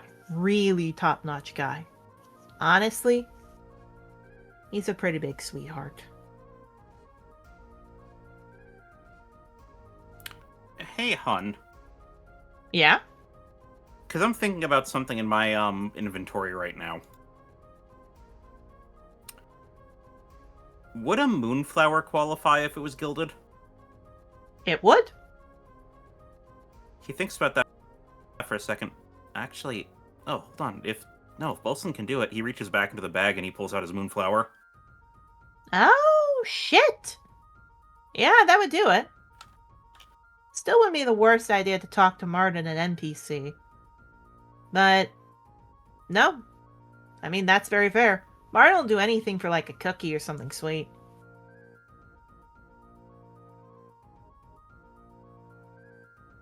I'll take a look to see if there's anything else that any other costly components I need, and then if I do, I'll stop by there. Nods.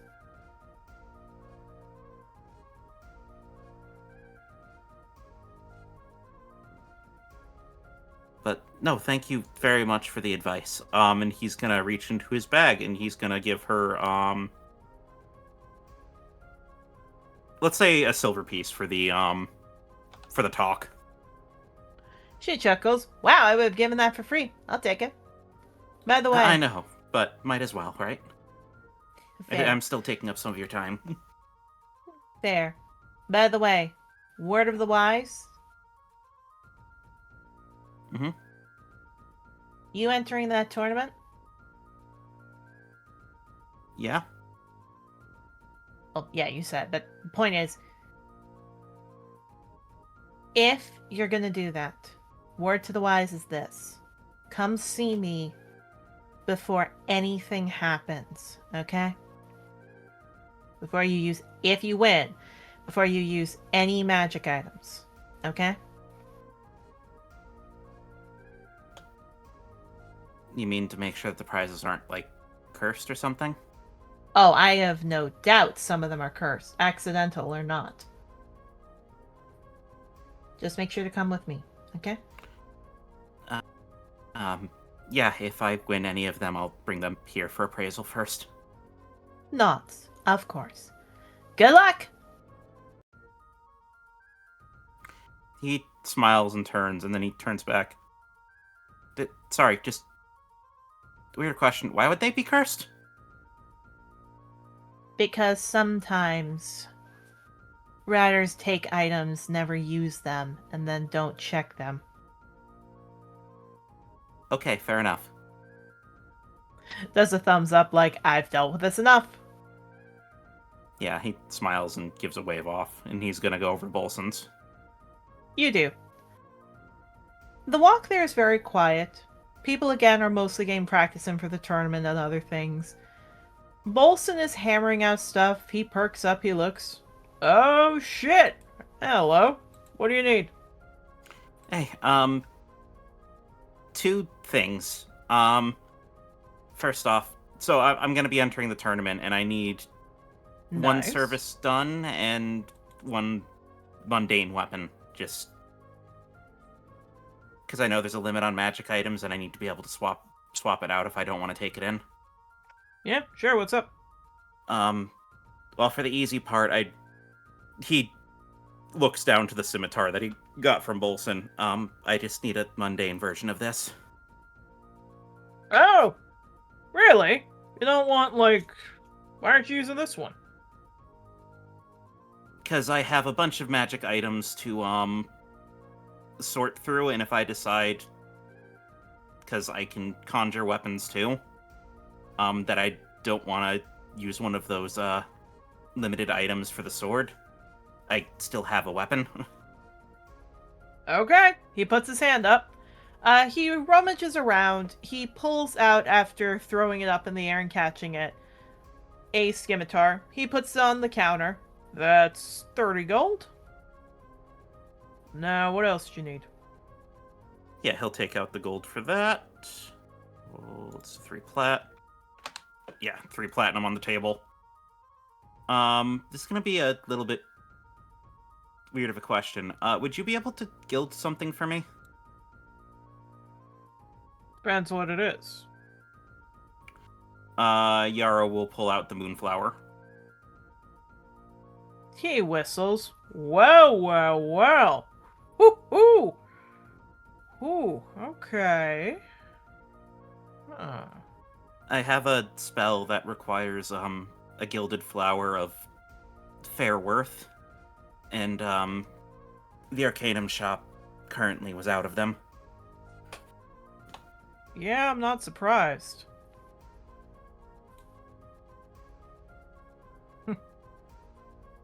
Trust me. I am not surprised that this would be going on.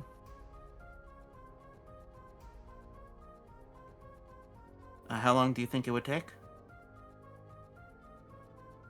You in the tournament? Yeah. This would normally take about a week. I can clear off my other stuff and do this, however.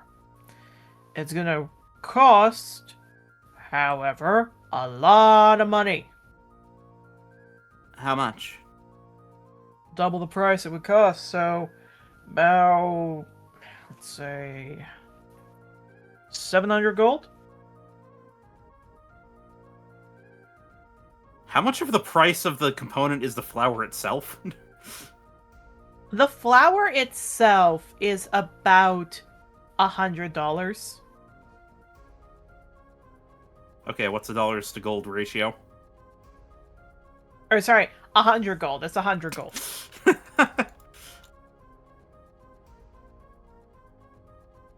That's a little more than double. I know it is. But you are asking me to gild this thing that I only have one of this. I have to be super careful I don't mess it up. And I have to put all of my time working from sun up now to sunset for you to pick it up for tomorrow.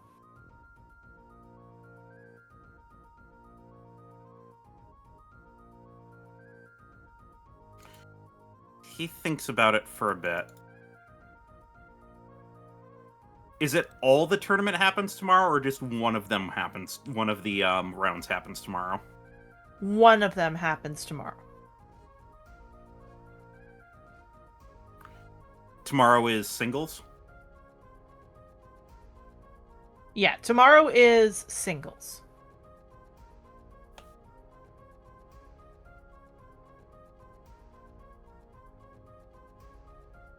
And what if I pick it up for day 2? I'll drop it down to 500.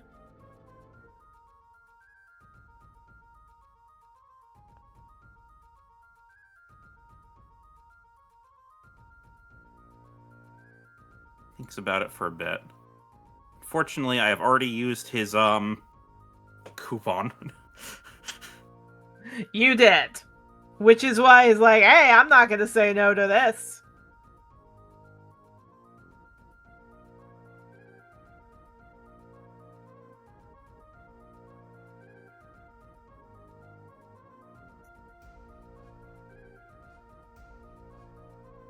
He thinks about it for a bit, and then he'll nod and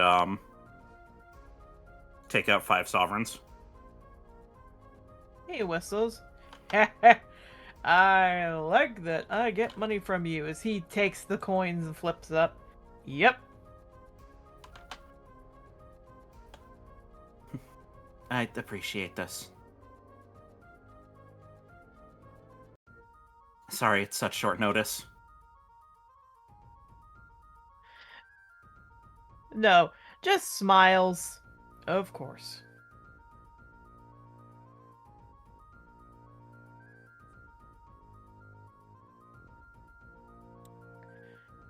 Well, he kind of walks over, turns the sign to close. Well, this is going to be interesting. At least get it closed for a bit. Alright. Come back tomorrow afternoon, okay? Yeah, I'll come back when I'm done fighting for the day. Just nods.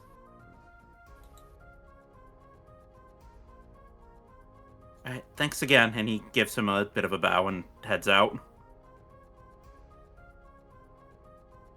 Yeah, nods, chuckles. Anyway, all I'm gonna say is... I am so gonna have my back thrown out. And he just walks in and closes the door. Man's gonna be working really hard for,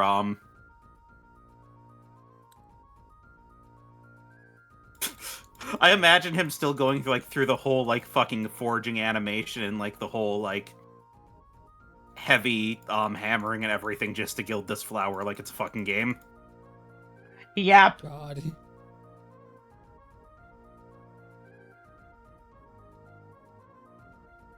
No, you have given him a definite big thing. Yara, is there anything else you'd like to do? I'm trying to remember what they said the time frame was going to be for the armor. That it was going to get mailed in Monday? Did you specifically say you wanted it mailed in Monday? Because I thought what it was Friday. They said it was going to take the weekend, right? Oh, yes.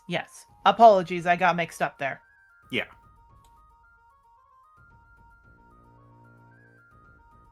Because it was the thing of we didn't know if we were going to be staying the entire weekend, so he said he was going to work on it in the weekend, and then either I pick it up at the shop or he would mail it out if I didn't show up. Yeah, so you'll probably get it maybe Monday afternoon. You can also just take a carriage out to Grove to pick it up, but then that's your whole day. Yeah, he doesn't want to spend his whole day doing that.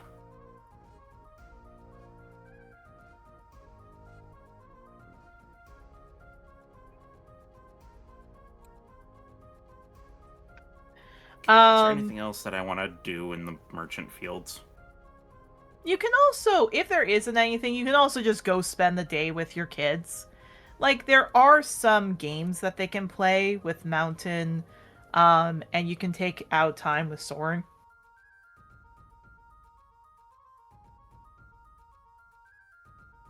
Yeah, for now he'll go check in with his kids and spend some time checking in with his partners and everything. I feel like there was something else I wanted him to do today, I just can't remember it.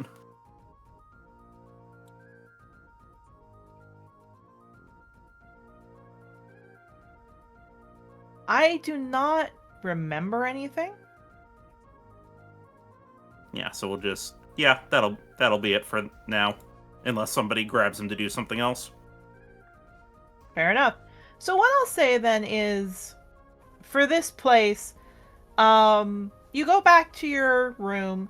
Mountain is already cleaned up. Looks like Soaring's there too, and as Mountain's helping with her babies, settling them in, Soaring is playing with them again. They're very happy to see their papa again. Like, they are very happy.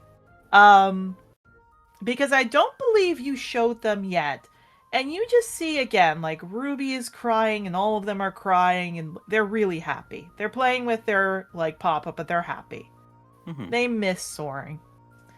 Especially Ruby, because Ruby sees you and just, like, is rapidly tugging on your pant leg and just pointing to Soaring and goes, Papa back, Papa back, Papa back, Papa, like, just repeatedly, almost sounds like gibberish, like very high-pitched gibberish.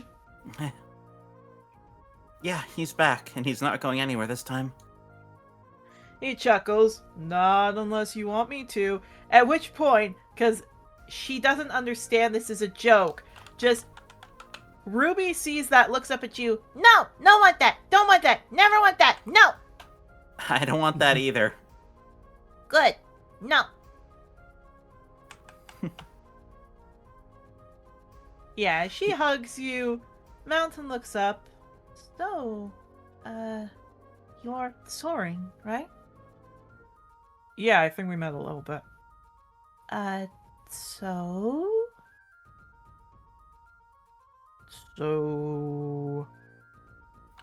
I don't really know how to describe this. I don't really know either. You okay to just be like acquaintances? Sure, yep, that's fine by me.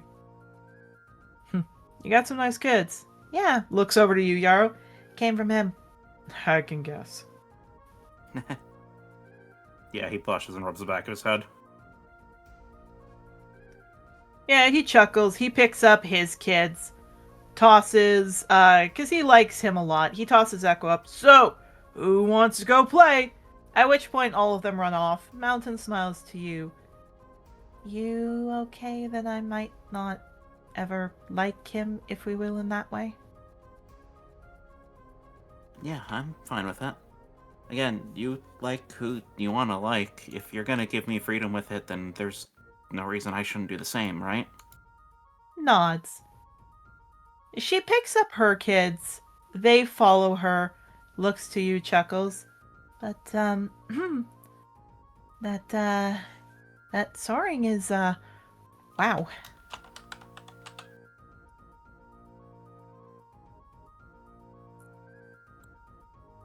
Is she attracted to him? Sorry, not Soaring. That, Cedar. Cedar. My brain blipped. Yeah. No, she just chuckles. That, that Cedar was, something. Yeah. I don't know if I mentioned or not, but that entire herd, well, they've been waiting for me to be free to drag me off into their room. Well, too bad. She kisses your nose. you're staying here with us today. All right. And he kisses her back. At which point you just hear Soren go, "Hey, come on, let's go have some fun. I've also missed you too." At which point Mountain just giggles and nuzzles you. Yeah, he chuckles and goes out with them. You do. You can try to play some of the games. It's not like a carnival where you can win toys. It's just like you get to play. There's a small kids area for your kids with Hawthorne. And for the older kids, they can ride on horses and everything else. Unless there is anything else you want to do today, it's a nice, very calm day. You know? Yes, I'm just thinking if there is anything else that he wants to do today. I don't think so, though.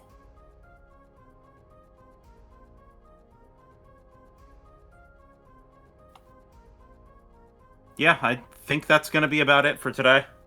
The rest of it's just going to be tournament prep. Alrighty then. Octavio, we're gonna go to you then. Oh boy. What, if anything, you don't have to do anything, but what, if anything, do you want to do today? Outside of, like, registering for the tournament? Yeah, just to double check so I can paste that out. Probably just spending more time with Adagio and Rose if they're up for it. Alright.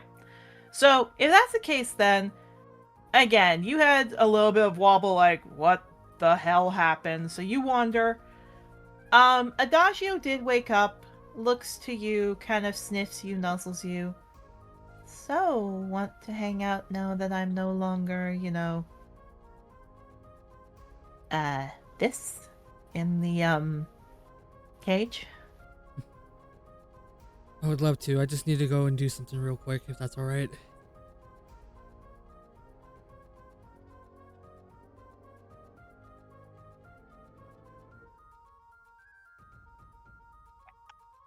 Hello? Yeah. No, I'm here. He nods. Or sorry, she nods. I got mixed up because I was thinking of Octavio. She nods.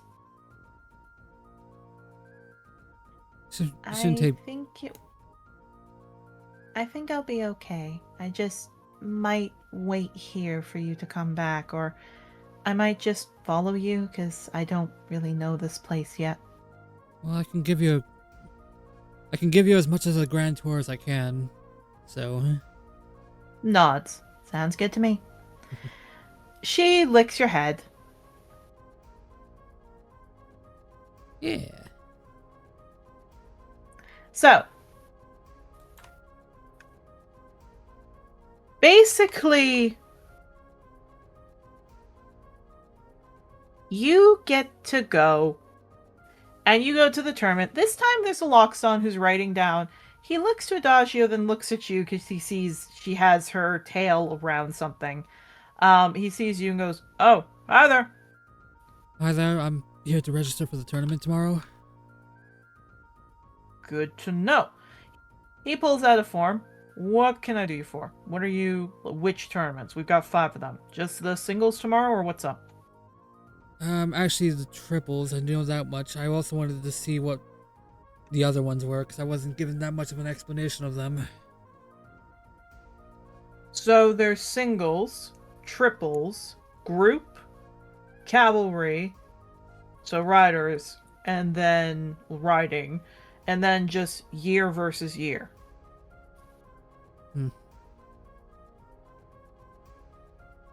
Any good prizes for any of them? He says he's kind of like writing down the stuff for the treble.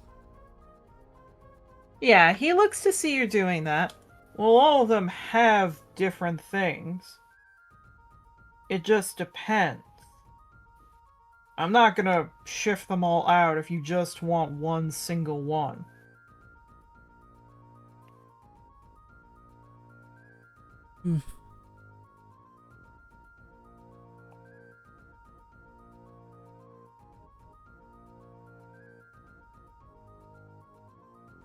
But Solo, as he taps it, is Staff of the Woodlands.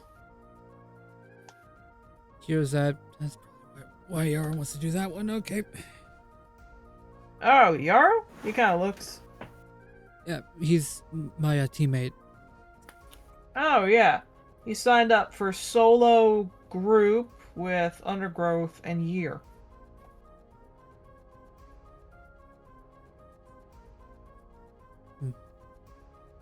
Yeah, it kind of looks. And what's the deal with this cavalry one? Cavalry one is mostly mounts. You all get one mount that you choose from, and then you have to ride around a lap with it. Yeah, she's that. He's gonna sign himself up for that one just for the lulz. Alright, so he takes a note. Okay, cavalry, do you want year 2 or no? Yeah, I'll join the year as well. Alright. Remember, the prize only goes for the winner of that year. Figures as much.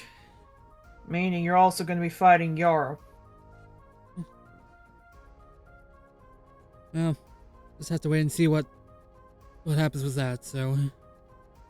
He nods. Alright. I am also just writing this down. 1 second. Yeah. It was also me trying to remember. I remember one of them having a good prize for bards, so. Yeah, so he looks. Okay, so he kind of clicks his tongue. Shepherd again is sending the Staff of Woodlands. You're not in the triple.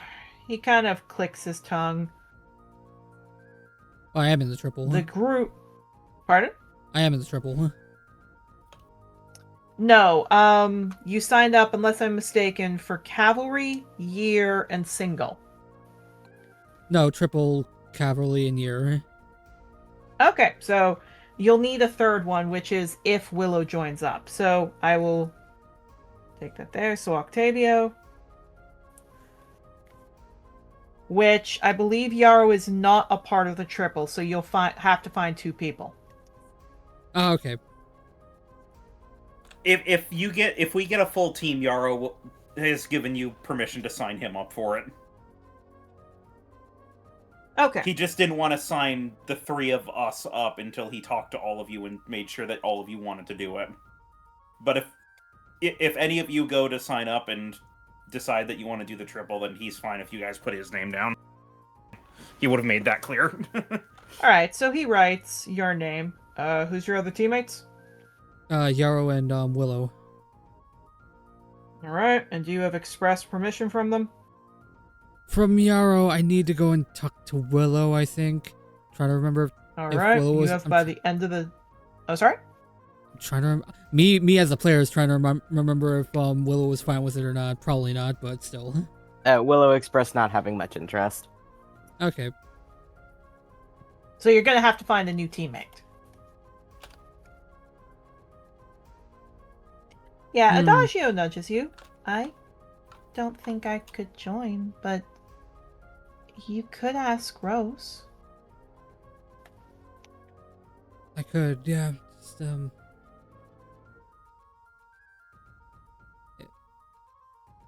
Yeah, that's a good idea. Thanks, Adagio. Yeah, she smiles. So, Rose? Yes. Alright, make sure she comes here by the end of the day. Alright, thank you. Okay, so you signed up for triple, cavalry, and year, correct? Yes. Alright, so he pulls out his notes. All right now. So,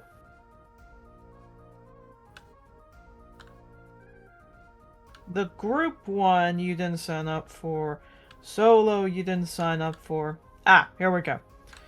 So, a devotee censor is going to be for the triple. Honeysuckle gave it. It's great for clerics. For the year, it's Tome of Leadership and Influence. He perks up hearing that. Yeah, it's a pretty big one. That's one honestly any of us could use pretty effectively. Oh, yeah.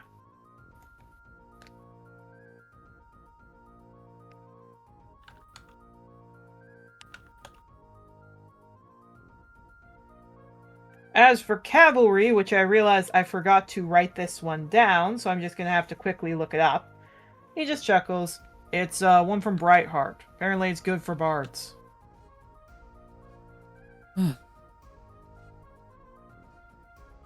Yeah, I remember Yarrow offhandedly mentioning something like that. That's why I wanted to check in.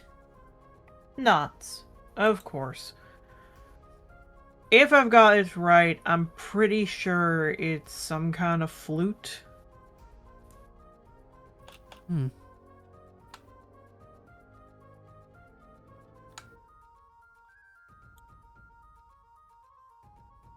I do have proficiency with flute, so that's good. You do. He chuckles. It's not something silly like a hat of disguise or anything.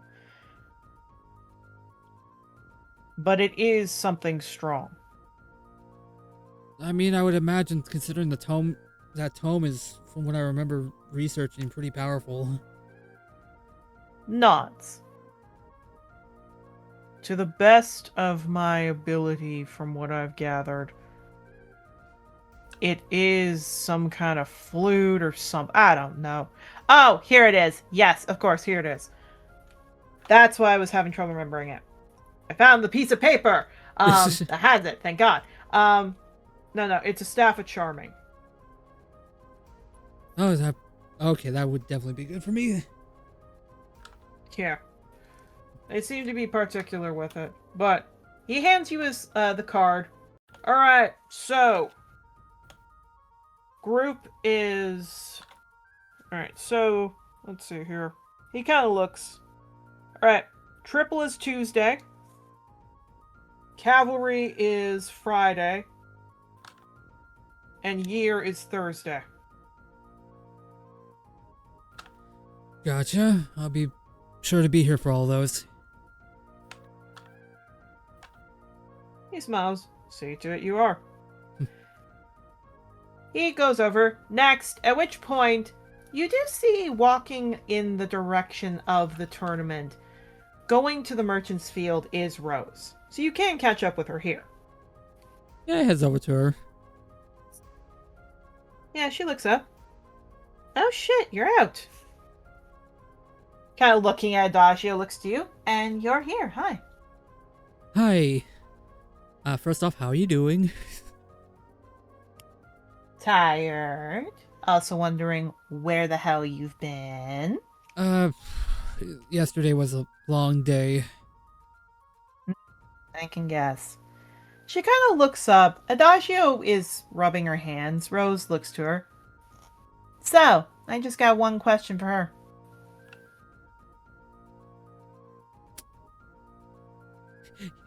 Octavio blinks, sweats a little bit. Oh boy. Yeah, walks up to her. She looks anxious. So, did he snore with you too? Adagio perks up. Yeah, like a buzzsaw. They kind of laugh. He just, like, looks up at them, just standing down. It's like, what do you mean I snore? Yeah, they chuckle. You snore like a rhino with a cork in his mouth. Adagio chuckles. No, like a mountain falling down, and they laugh. What do you mean to me? I'm just a little guy. I love the dichotomy of all of, like, our party's relationships. You have Yarrows that are just like, oh, isn't he the cutest deer ever? You have Octavio's like, oh, he's such a fucking loser. And then you have Willow's, where one of them slams him against a wall, his nose is bleeding, and he just smiles and says, harder. Willow's into weird shit and they can't help that. That's fair. As we've literally just learned, so... Willow is in equal parts attracted to people who are just nice and gentle with them, and also attracted to people who could beat the fuck out of them. Yeah, that is very fair. Who beat the fuck out of him consensually. Yes. Indeed. It has to be out of respect. Alright. Octavio, you manage to, again, like, you get a little chuckles from them. Rose does lick your head. Come on. We're allowed to give it a little bit at you. No, that's fair. So- That's why I'm not pushing back at it. I know. So, she kind of claps her hands, looks over to her, like, looks over to Adagio. Look, we don't have to, no, I don't really, that's okay. Honey, it's fine. As long as you don't break me up with him and I don't break you up with him, I think we're good. Deal. And they shake hands. So, what are we gonna do? I don't know. Rose kind of looks over. I think some sunbathing wouldn't be too bad for both of us. And I think he would like to see us both naked. And they walk off. Opens his mouth. He's about to say something, then just stops and just goes, "Fuck, they know me too well." And just follows them. They do. For the rest of the day, you just sunbathe, relax. Rose Yeah. does sign her name, saying that she agrees to the triple. And much like Yarrow, you will go at the end of the day, and you're good. We will again end this off with the start of the dragon interaction. But before we do that, Willow. Oh boy. You and Lily are walking to Victor's. She seems okay with everything, but unlike your other kids who are quiet or who try to fight the system and anything else, she has questions. A lot of questions. Like, why is the sky blue? Why is the grass green? Why do the leaves fall? Why do deer lose their antlers? Why do people get sad when they lose something? Like, lot of questions. You can guess where she got this part from. This is fine. They will try to answer. You know, Why did Rose deer Red lose their said- antlers? You see two Pecora stuck together when they were trying to butt heads because they're idiots. Like, Oh god. most of it's very scientific and most of it's very easy to answer. And then there are curveballs that get thrown, like, how come you didn't find me until now? How come you thought Mama was dead? Is Mama dead? How can you tell she's dead? She's like, oh my god.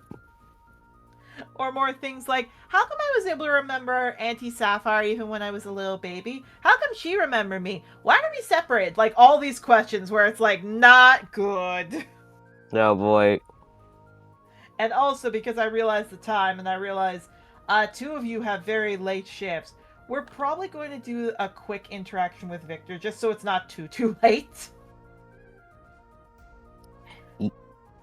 We'll probably end it on Victor then, if that's all right, sweetie. So you walk. Sure enough, just as you get to Victor's room, there is a boom that comes from the tower, and Lily jumps and hides it behind you because she does not like big noise. Yeah, just pats her. You do. You see Chisel flying out, as she pushes out the smoke. She flies and sees you. She lands. Hello. Hey? Why are you here? To talk about the thing. Just blinks. Ah, I wondered. She looks to the kid. And you are? Lily? And you're one of his, yep. Ah, you probably don't want to be in there. Probably not. And she just looks, you're big. Yes. Why are you big? Because I am. Why are you a dragon? Because I am. What do you eat? Lots of things. What do you hoard? Many things. Why do you hoard them? This seems like a lot of questions. And Chisel's just looking at you like, what have you given me? Just shrugs walking past her. You see Victor coming out of his office, coughing as smoke is there. He looks completely black as he moves his goggles up, sees you, wipes his face with a towel, blinks. Hi. Hi, are you good? Yes. No. You shouldn't go in there. Why? Because I don't think you're good at breathing in dust like I am. No, probably not.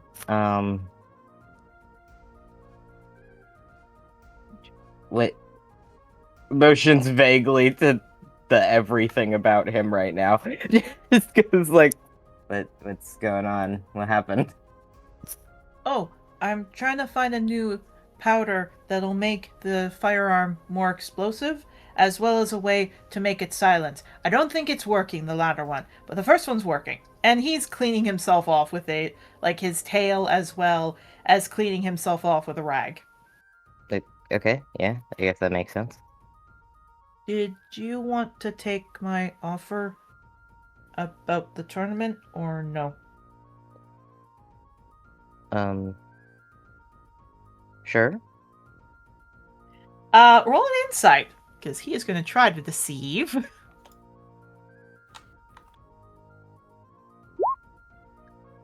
I meant to add a fucking 8 to that, so it's 10. 10. All right. Boo, boo, boo, boo, boo. Where's your deception, buddy?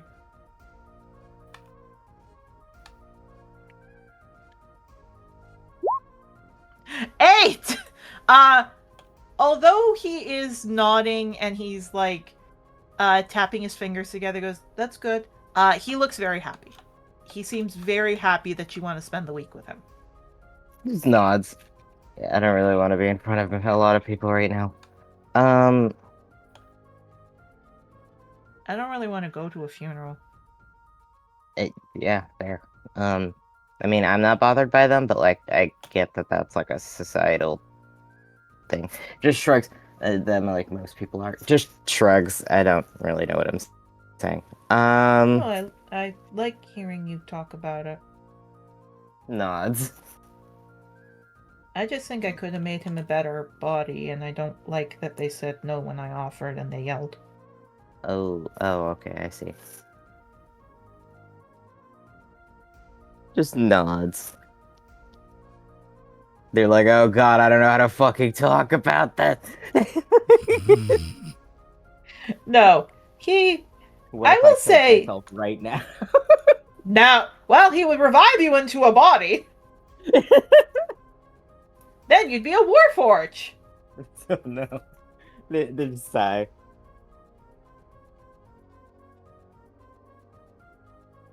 You're like, I don't know how to talk about this shit. Yeah, he blinks. So you wanted to talk about why I exploded something? No. I came here to talk about a specific thing, but I'm really bad at talking about things. You talk a lot already. I'm bad at talking about emotions. Oh yeah, we can just ignore that and go make something. Okay, yeah, but that's not, like, healthy entirely. Just blinks, and we are healthy being near the sovereign. Okay, this is a good point, but, like, I'm trying to be better. No, he blinks. That was a joke. Oh, no, I got it was a joke. He actually looks happy at that, and he smiles. That's good. Yeah, I'm happy you got it. It just nods. No, okay, I'm just gonna talk in one long sentence so that I cannot be stopped. They just fucking... They just take... They just sigh. Just like, I'm just gonna say it. Anyway, they just shrug. Anyway, I've gotten the... I'm assuming that you have romantic feelings for me. If you do, I do too. I don't know how to talk about this. Okay, Victor. I will say, while you were doing this, like, he kind of has been ignoring you, and he pulled out something to tinker with. And he just does that. As soon as you say that, okay, buddy.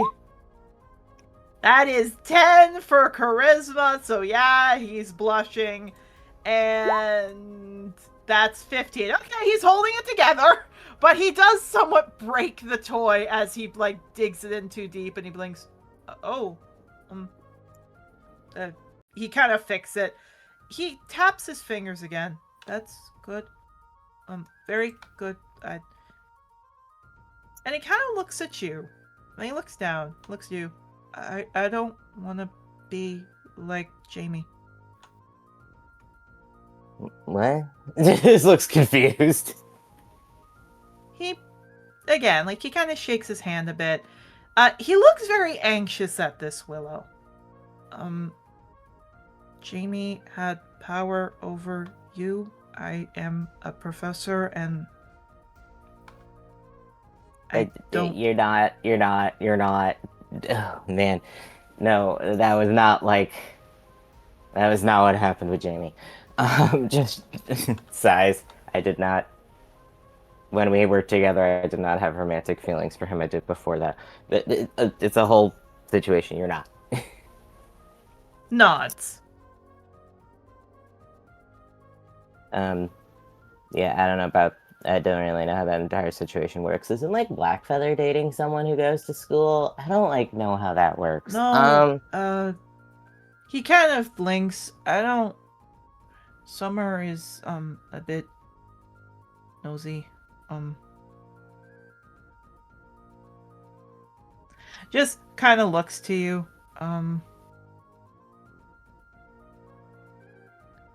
Just looks. Summer's not going to the school as a writer yet. No, So okay. It's fine, but you are. Okay, that makes sense. I mean, I'm sure we could like talk to like Shepard or something. Like, Oh no, he blinks. Oh, I gotta write a report. huh? I gotta write a report that basically says I will not show you favoritism or have sex in the classroom. Oh. They have And- such a look of like, why would anybody do that? Oh Why no, would he anyone looks do dead that? at you. He looks dead at you. There's a reason Brightheart came in. He's only been here less than a year. What the hell? Okay. Our Apparently- teacher's man. Oh no, here's the funny Teacher's thing. man. No, here's the funny thing. Looks directly at you. Well, not less than a year. He's been like an actual professor less than a year. He's been here for a while. But kind of looks to you. The last professor was dating a student that got in a little further at 17, and he was a 600-year-old elf. Ew. Yeah, I didn't like him. They just blink. There's the briefest moment where their rational brain is like, buddy, do you realize that you said you to the exact relationship dynamic you were in, and they push it away? Anyway. Yeah, no. He looks up. I'm not- I think I'm his not name confronting was that Dal- today. I think he said his name was Dalmil, if I remember. To be That's like honest, I just the guy that don't- Octavio hates. remember the people I don't like. But I remember you very well. And he just keeps fiddling. That's nice. Yeah, I think that's probably we should talk to Shepard's situation. Nods.